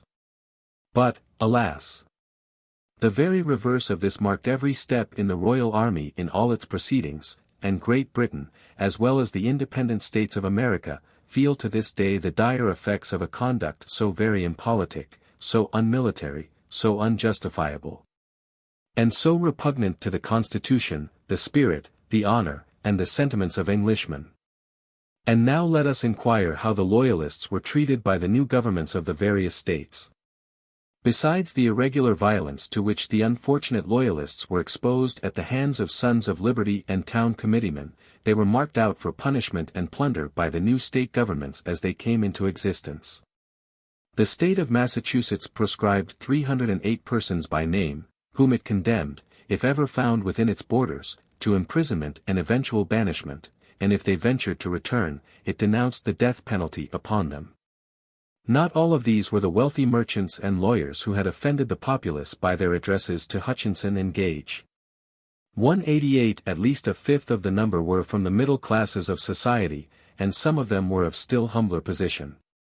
The state of New Hampshire, small as its population was at that time, banished 76 by name and confiscated 28 estates.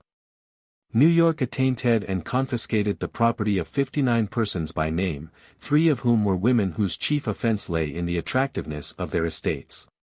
Pennsylvania summoned 62 persons to surrender themselves for trial for treason, and on their failing to appear they were pronounced attainted, and 36 estates were confiscated.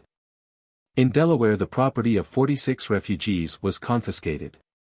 In North Carolina, 65 estates were confiscated. In South Carolina, for the offense of attachment to the royal cause in different degrees of offensiveness, 215 persons were either fined 12% of their entire property, or deprived of it wholly, or banished from the country. In Rhode Island, death and confiscation of estate were the punishments provided by law for any person who communicated with the ministry or their agents, afforded supplies to their forces, or piloted the armed ships of the king. And certain persons were pronounced 189 by name enemies to liberty, and their property forfeited in consequence. In Connecticut, where the Loyalists were very numerous but inclined to be quiet if they were let alone, these offenses only involved loss of estate and of liberty for a term not exceeding 3 years. But to speak, write, or act against the doings of Congress or the Assembly of Connecticut was punishable by disqualification from office, imprisonment, and the disarming the offender. The estates of those who sought the royal fleets or land forces for shelter might, by law, be seized and confiscated. In her treatment of Loyalists, Connecticut showed the same shrewd sense that had characterized the proceedings of that republic from its earliest days. And the result was seen in the fact that the Loyalists, instead of being alienated, became after the war was over some of her best and most patriotic citizens. William Samuel Johnson, who during part of the war, at least, was under surveillance as a suspected Tory, but who when the war was over was one of Connecticut's delegates to the Constitutional Convention of 1787, and Seabury, the author of the clever and exasperating A.W. Farmer letters, who had been pulled through the mud by Sons of Liberty 190 at New Haven, were none the less loyal citizens of the Commonwealth and of the nation, and none the less respected by men who had differed from them, because they had been loyal to their convictions of duty. In Massachusetts, the feeling was much more bitter, and, in addition to the special act already mentioned, any person suspected of enmity to the Whig cause might be arrested under a magistrate's warrant and banished, unless he would swear fealty to the Friends of Liberty. And the selectmen of towns could prefer in town meeting charges of political treachery, and the individual thus accused, if convicted by a jury, could be sent into the enemy's jurisdiction. By a second special act the property of 29 persons, notorious conspirators, was confiscated. Of these, 15 had been mandamus councillors, 2 governors of the province, 1 lieutenant governor, 1 treasurer, 1 secretary, 1 attorney general, 1 chief justice, and 4 commissioners of customs. The state of Virginia, though passing no special acts, passed a resolution that persons of a given description should be deemed and treated as aliens, and that their property should be sold and the proceeds go into the public treasury for future disposal. In 191 New York, the county commissioners were authorized to apprehend and decide upon the guilt of such inhabitants as were supposed to hold correspondence with the enemy or who had committed some other specified acts, and might punish those whom they adjudged to be guilty with imprisonment for 3 months or banishment for 7 years. Persons opposed to liberty and independence were prohibited from the practice of law in the courts. And any parent whose sons went off and adhered to the enemy was subject to a tax of 9 pence in the pound value of such parent's estate for each and every such son. The Congress naturally left such matters largely to the individual states, but nevertheless passed a resolution subjecting to martial law and death all who should furnish provisions, etc. to the British Army in New Jersey, Pennsylvania, and Delaware, and resolved that all Loyalists taken in arms should be sent to the states to which they belonged, there to be dealt with as traitors. In regard to this subject of legal attainder and exile, Mr. Sabine remarks very moderately and sensibly, nor is it believed that either the banishment, or the confiscation laws, as they stood, were more expedient than just. The latter did little towards 192 relieving the public necessities, and served only to create a disposition for rapacity, and to increase the wealth of favored individuals. Had the estates, which were seized and sold, been judiciously or honestly managed, a considerable sum would have found its way to the treasury. But, as it was, the amount was inconsiderable. Some of the wisest and purest Whigs of the time hung their heads in shame, because of the passage of measures so unjustifiable, and never ceased to speak of them in terms of severe reprobation. Mr. Jay's disgust was unconquerable, and he never would purchase any property that had been forfeited under the Confiscation Act of New York. Kirwan, a Salem Loyalist who was allowed to return after the war, writes in terms that, though exaggerated, yet describe the result upon public morals of the confiscations. So infamously knavish has been the conduct of the commissioners, that though frequent attempts have been made to bring them to justice, and respond for the produce of the funds resting in their hands, so numerous are the defaulters in that august body, the General Court, that all efforts have hitherto proved in vain. Not twopence in 193 the pound have arrived to the public treasury of all the confiscations. It only now remains to notice the treatment the unfortunate Loyalists received from their friends in England and the manner in which the British government, for which they had sacrificed home, friends, and property, and had embraced exile, contempt, and penury, threw them upon the tender mercies of their opponents in the treaty of peace. This surrender of their interests by Lord Shelburne called out, in both houses of the Parliament, expressions of sympathetic indignation, but the sympathy never took any material shape. Sheridan, in the House of Commons, execrated the treatment of these unfortunate men, who, without the least notice taken of their civil and religious rights, were handed over as subjects to a power that would not fail to take vengeance on them for their zeal and attachment to the religion and government of the mother country. In the House of Lords, Lord Loughborough said, that neither in ancient nor modern history had there been so shameful a desertion of men who had sacrificed all to their duty and to their reliance upon British faith. To such charges Lord Shelburne could only reply by a feeble appeal to the mercy of his 194 condemners, I have but one answer to give the House, it is the answer I give my own bleeding heart. A part must be wounded that the whole of the empire may not perish. If better terms could be had, think you, my lords, that I would not have embraced them? I had but the alternative either to accept the terms proposed or continue the war. Lord Shelburne's statement was correct. He had entered upon the negotiations for peace full of sympathy for the Loyalists and resolved to make their cause the cause of England. But when, to his attempts to obtain for them the restoration of their property and the abolition of penal laws, was opposed a steady non-possumus, his enthusiasm for his persecuted fellow countrymen waned. And when at last it was plainly suggested to him that a year's prolongation of the war would cost more than all the Loyalists' property put together, he consented to accept the assurance. The futility and emptiness of which was evident upon the face of it, that Congress shall earnestly recommend to the several states to repeal the laws of attainder and confiscation which had been passed against the Tories and their property. One of the American negotiators brusquely 195 remarked that it was better and more proper that the Loyalists should be compensated by their friends than by their enemies. This desertion of their interests almost broke the hearts of some of the best and most public-spirited of the Loyalists, who had given up everything for the cause of their country, and now saw themselves consigned to poverty in their old age. Or at the best to supplicating aid of the British government and being exposed to all the insolence of office and the scorns that patient merit of the unworthy takes. It took a long time to adjust the claims and to distribute the bounty which was doled out by unwilling officials. It was 1783 when the war closed, but not until 1790 was the indemnity paid out to the claimants. And then England forced her unfortunate pensioners, made paupers by their trust in her, to accept about £3,300,000 for losses reckoned at over £8 million. It is estimated that over 1,000 claimants had in the meantime perished in want and penury. Those were on the whole more fortunate, as events proved, who had braved it out in America than were those who had trusted to the gratitude of England.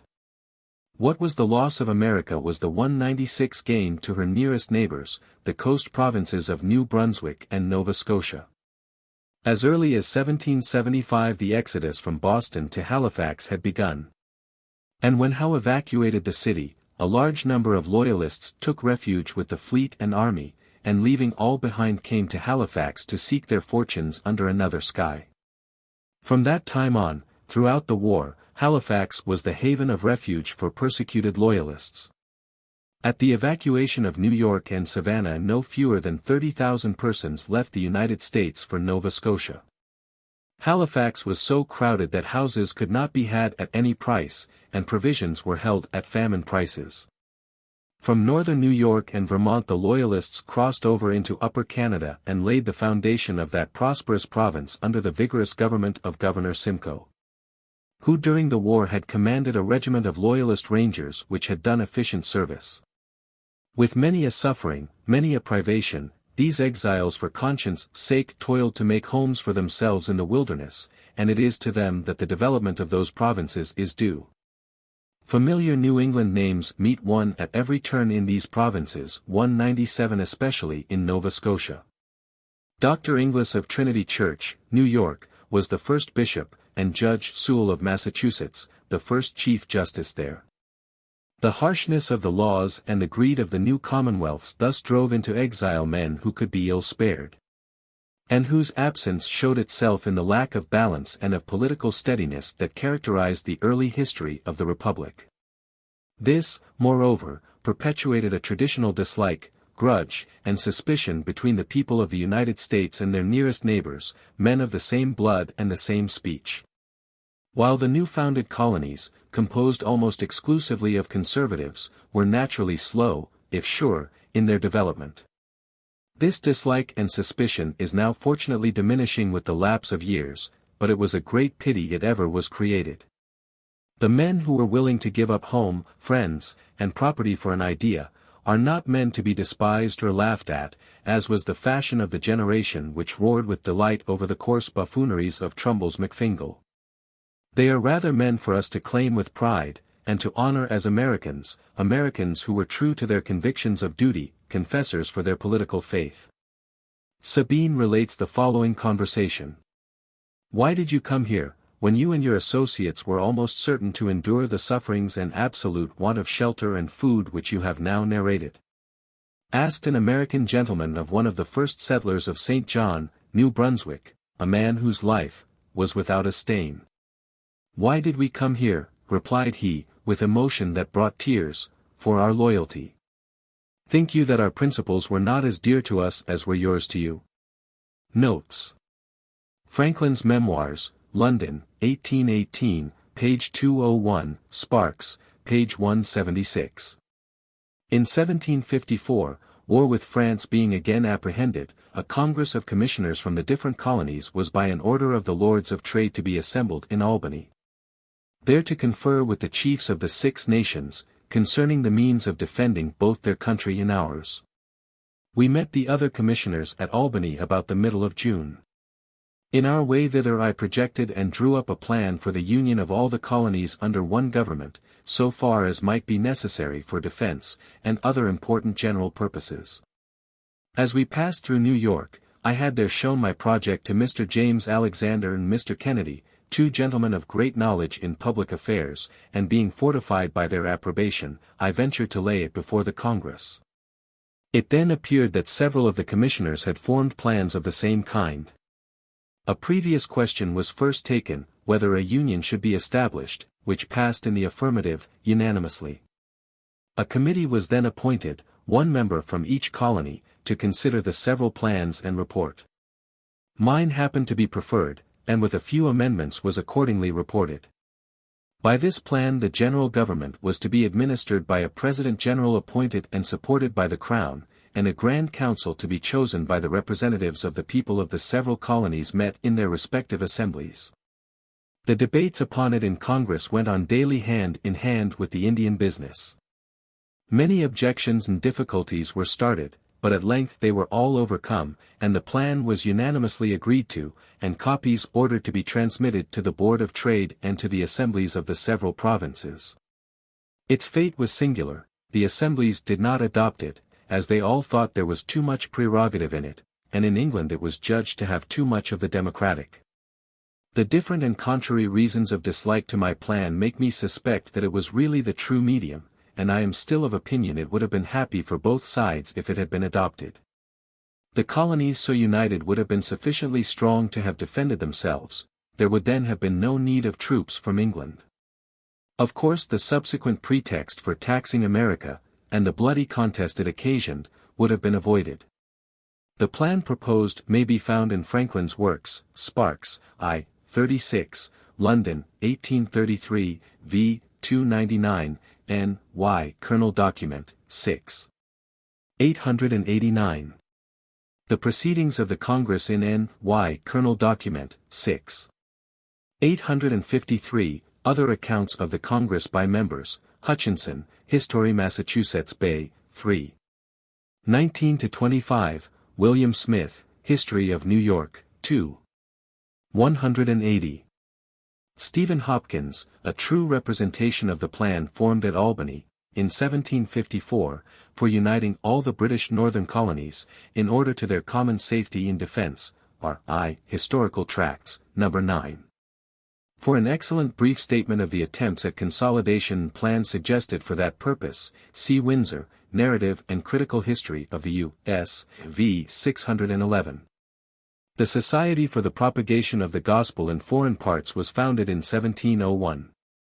A previous organization bearing a similar name had been founded during the period of the Commonwealth, especially for work among the aborigines in New England, and it is to this association that we owe that most interesting of missionary relics, Eliot's Indian Bible. Great interest was taken in this by the celebrated Robert Boyle, and scholarships were endowed by Sir Leoline Jenkins in Jesus College, Oxford. One condition of which was that the beneficiary should devote his life after taking his degree to missionary work in the plantations.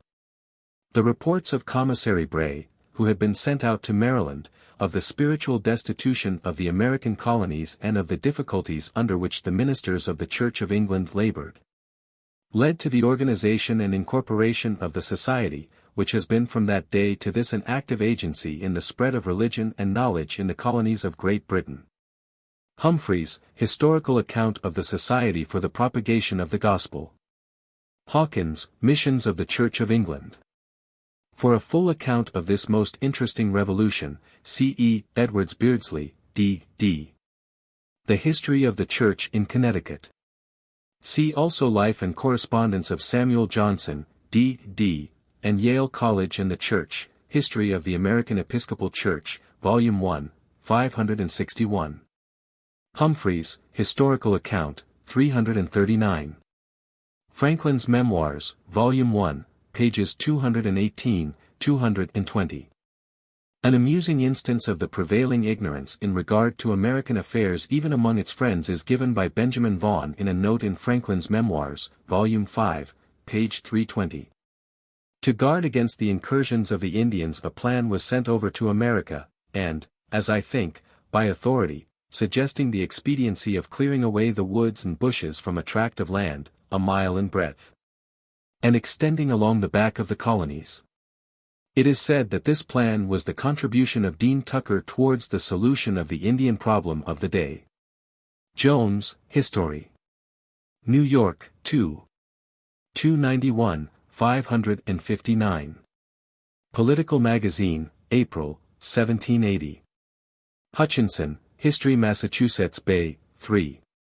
86-88, 166 note, 254, 293. Hutchinson's Diary, I. 65.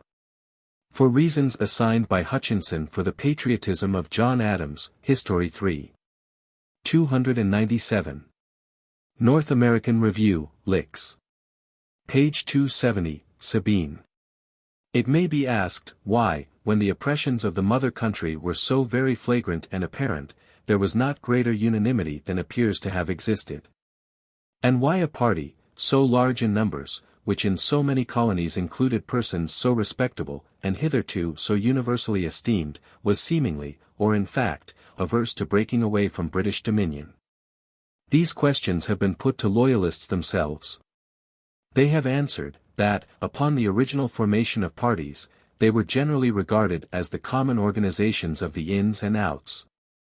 The one striving to retain, and the other to gain, patronage and place, and that the mass in taking sides with or against the royal governors, were stimulated by the hopes which politicians have always been able to excite in their followers.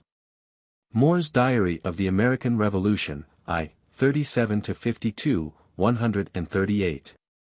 Massachusetts, Letters I. 3, 4. Hutchinson, History of Massachusetts Bay, 3. Passam. A. W. Farmer, The Congress Canvassed, page 8. The name Tory was given first in 1763, as a title of reproach to officers of the Crown and such as were for keeping up their authority.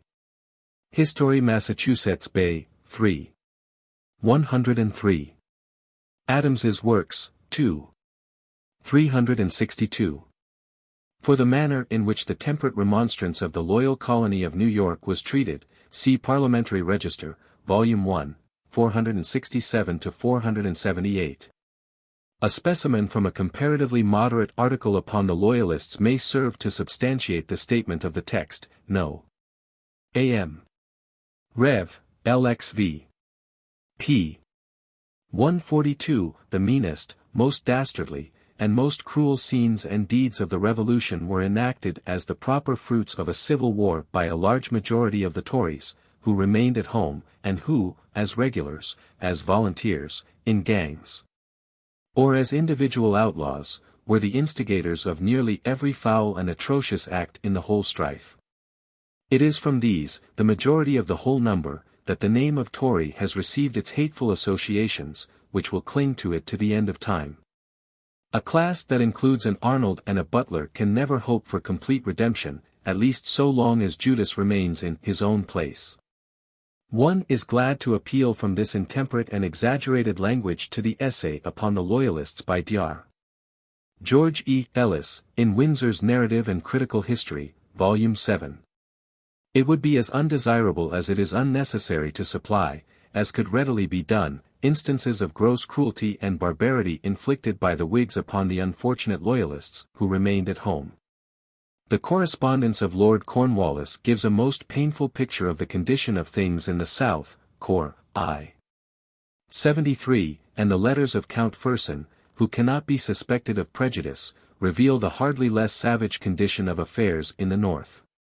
He says, for example, of Rhode Island, Letters, I. 40, 41. C'est un pays que sera fort heroisel jut d'une paix long, EDSI les deux parties que le divisent à présent ne lui font subir le sort de la Pologne et de tant d'autres républiques. Ces deux parties sont appelés les Whigs et les Tories. Le premier est entièrement pour la liberté et l'indépendance, il est composé de gens de la plus basse extraction que ne possédent point de biens, la plupart des habitants de la campagne en sont. Les Tories sont pour les Anglais, pour mieux dire, pour la paix, sans trop se soucier d'être libres ou dépendants, ces sont les gens d'une classe plus distinguée, les seuls que usent de biens dans le pays. Lorsque les Whigs sont les plus forts, ils pilent les autres tant que ils peuvent.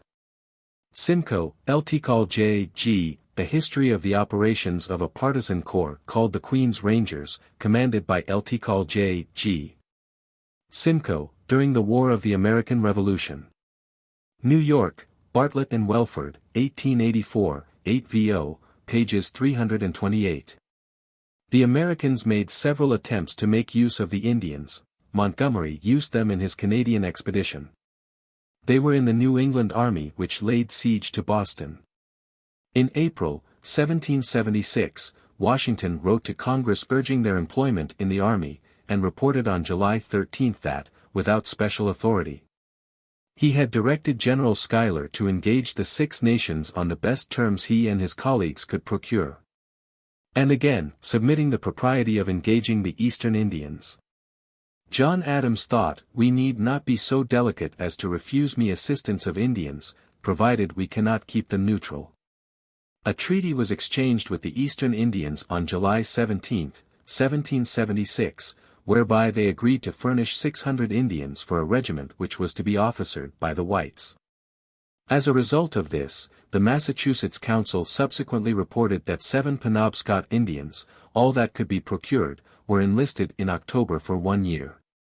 And in November Major Shaw reported with a few Indians who had enlisted in the Continental Service. Windsor, Nar. and Crit. History, Volume 6. 656, 657.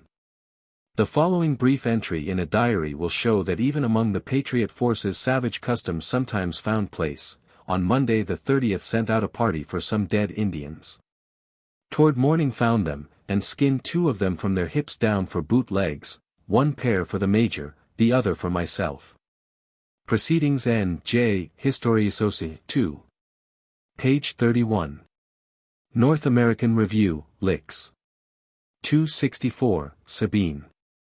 The opponents of the Revolution were powerful in all the 13 colonies, in some of them they were nearly if not quite equal in number to its friends the Whigs.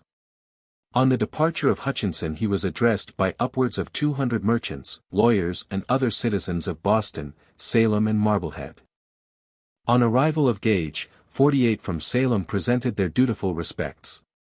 On his retirement he received the loyal address from gentlemen and principal inhabitants of Boston, to the number of 97, and 18 country gentlemen and official personages who had taken refuge in Boston. The division of parties in Connecticut, Rhode Island and New Hampshire was much the same as in Massachusetts. New York was the Loyalist stronghold, and contained more of them than any colony in America. While proof to sustain this assertion can be adduced to almost any extent, we shall cite but a single though conclusive fact. Namely, that soon after the close of the war the Assembly of that state passed a bill prohibiting adherents of the Crown from holding office, which was objected to and returned by the Council of Revision, who, among other reasons for their course, stated, that if it were suffered to become a law, there would be difficulty, and in some places an impossibility, of finding men of different political sympathies, even to conduct the elections. In some of the southern colonies, the Loyalists were almost as numerous as in New York. In the Carolinas it may be hard to determine which party had the majority. And it will be found that there were occasions when the royal generals obtained 12 or 1,500 recruits among the inhabitants, merely by issuing a proclamation or call upon them to stand by their allegiance to the best of sovereigns. Few of the Carolinians would enlist under the American banner, but after the capitulation of Charlestown, they flocked to the royal standard by hundreds. See also Sabine's Loyalists, Introductory Sketch, Ryerson, Loyalists of America, 2. 57, 124. For remarks on the war, as a civil war, see Ramsey, History U.S., 2. 467-9. Sabine, I. 65. A. W. Farmer, The Congress Canvassed, pages 17-19, exhibits the manner in which delegates to Congress were chosen in New York. The New York City Committee, a self-appointed body, applied to the supervisors in the several counties to call the people together and to choose committees, which committees were to meet in one grand committee.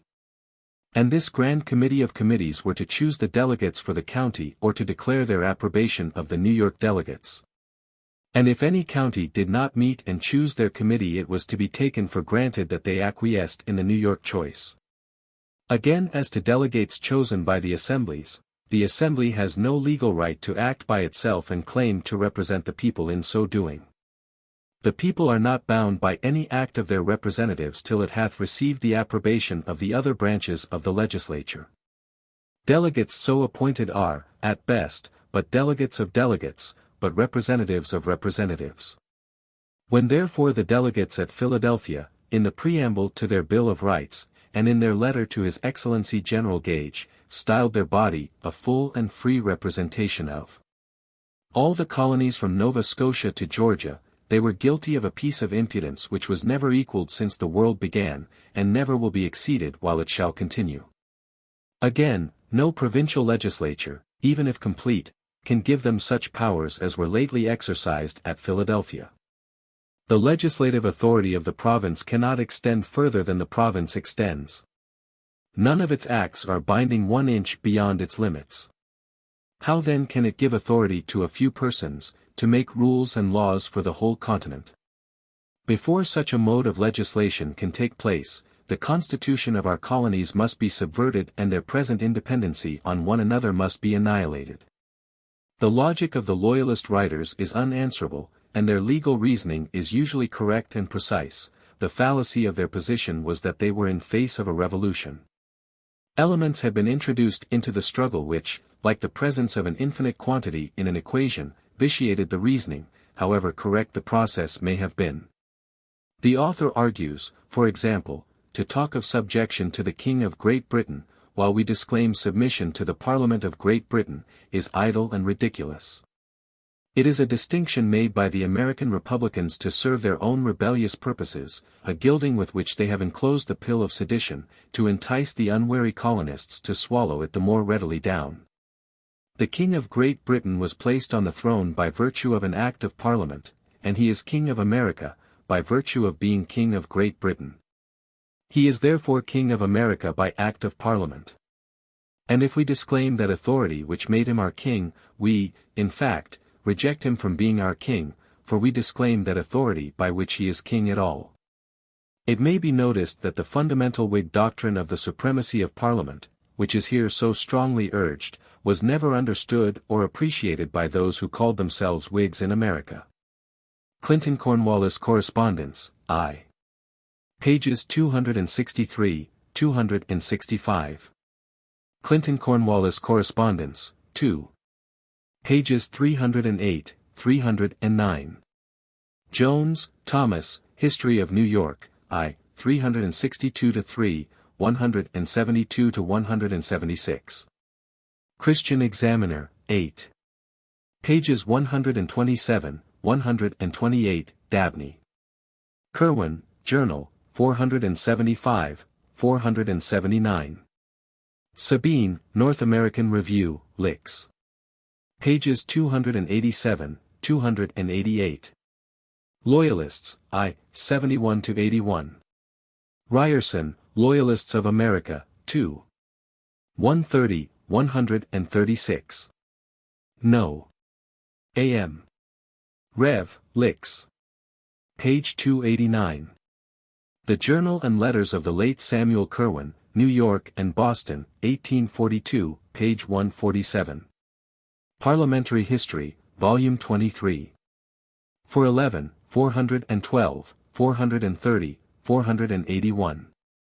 The following extracts may be added to those given in the text. Mr. Burke said, "Better to have left the whole to future negotiation, and to have been totally silent upon the subject in the treaty, than to have consented to have set our hands to a gross libel on the national character. And in our flagitious article plunged the dagger into the hearts of the Loyalists, and manifested our own impotency, ingratitude and disgrace." p. 468, in the same debate Mr. Lee said, "Europe, Asia, Africa and America beheld the dismembership and diminution of the British Empire. But this, alarming and calamitous as it was nothing when put in competition with another of the crimes of the present peace, the cession of men into the hands of their enemies, and delivering over to confiscation, tyranny, resentment and oppression the unhappy men who trusted to our fair promises and deceitful words."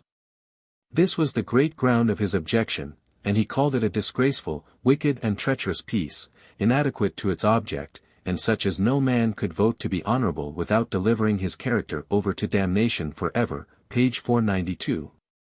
Ryerson, 2. 64, Curwen's Journal, 367. Jones, History of N.Y., 2. The bitterness of the mortification, and resentment at the treatment they had received from the hands of their friends, is well exhibited in Judge Jones's remarkable work, which, however trustworthy or the reverse it may be in other respects, may be followed implicitly as an exhibition of Loyalist feeling towards the mother country.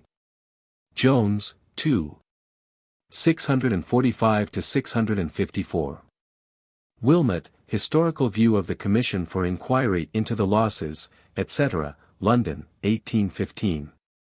Ryerson, 2. 159-182. Diary and Letters of Thomas Hutchinson, 2. 435-437. Sabine, I. 86-90. In March, 1784, the number of persons who had preferred their petitions was 2,063, and the alleged loss is £7,046,278, besides outstanding debts in America amounting to £2,354,135. In 1788 Mr. Pitt submitted a plan for classifying the claimants, and of classifying and apportioning the nature and amount of consolation to be allotted to each. And to those whose losses had been caused principally by the deprivation of official or professional incomes, he proposed a system of pensions. By the 5th of April, this year, 1790, the commissioners in England had heard and determined 1,680 claims, and had liquidated the same at the sum of £1,887,548. It appeared, finally, that the number of applicants from England, and from the Canadian provinces, attained to the aggregate of 5,072, of which 954 either withdrew their applications or failed to press them. And the sum of the losses is stated to have been £8,026,045. Another return is made out by Mr. J. E. Wilmot, one of the commissioners, wherein the amount of the claim is given as £10,358,413, and the amount of the claims allowed at £3,033,091.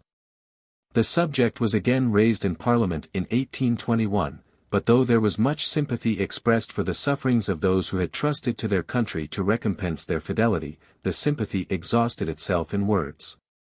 See also Lecky, England in the 18th Century, 4. 268, Curwen, 367, 368. Ryerson, 2. 127, No. A.M. Rev. Licks. 279, Hawkins, Missions of the Church of England, 249. The Frontier Missionary, or Life of the Reverend Jacob Bailey, by W. S. Bartlett, New York, 1853, Collections of the Protestant Episcopal Historical Society, Volume 2. This work gives a pathetic account of the hardships and privations undergone by the exiles in Nova Scotia, as well as a graphic picture of the methods used by the town committees in New England with those who adhered to the cause of the King. Hawkins, Missions, 371-3. Ryerson, 2. 206, Massachusetts History SOC Proceedings, October, 1886, page 95. For the treatment of the Loyalists in the United States after the Treaty of Peace, see especially Jones, History. New York, Volume 2. Roberts, Hist. of New York, 2. 449 F. Lecky, History. England in the 18th Century, 4. 267, remarks rather sharply, the Loyalists to a great extent sprung from and represented the old gentry of the country. The prospect of seizing their property had been one great motive which induced many to enter the war. The owners of the confiscated property now grasped the helm. New men exercised the social influence of the old families, and they naturally dreaded the restoration of those whom they had displaced. Vide Supra, Note 11. No. A.M. Rev. Lix. 262, Sabine. Lecky's tribute to the Loyalists may be added. There were brave and honest men in America who were proud of the great and free empire to which they belonged, who had no desire to shrink from the burden of maintaining it. Who remembered with gratitude the English blood that had been shed around Quebec and Montreal, and who, with nothing to hope for from the Crown, were prepared to face the most brutal mob violence and the invectives of a scurrilous press.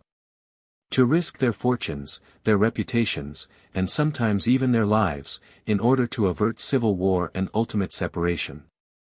Most of them ended their days in poverty and exile, and as the supporters of a beaten cause history has paid but a scanty tribute to their memory, but they comprised some of the best and ablest men America has ever produced. And they were contending for an ideal which was at least as worthy as that for which Washington fought. The maintenance of one free, industrial and pacific empire, comprising the whole English race, may have been a dream, but it was at least a noble one. History of England in the 18th Century, 3. 418.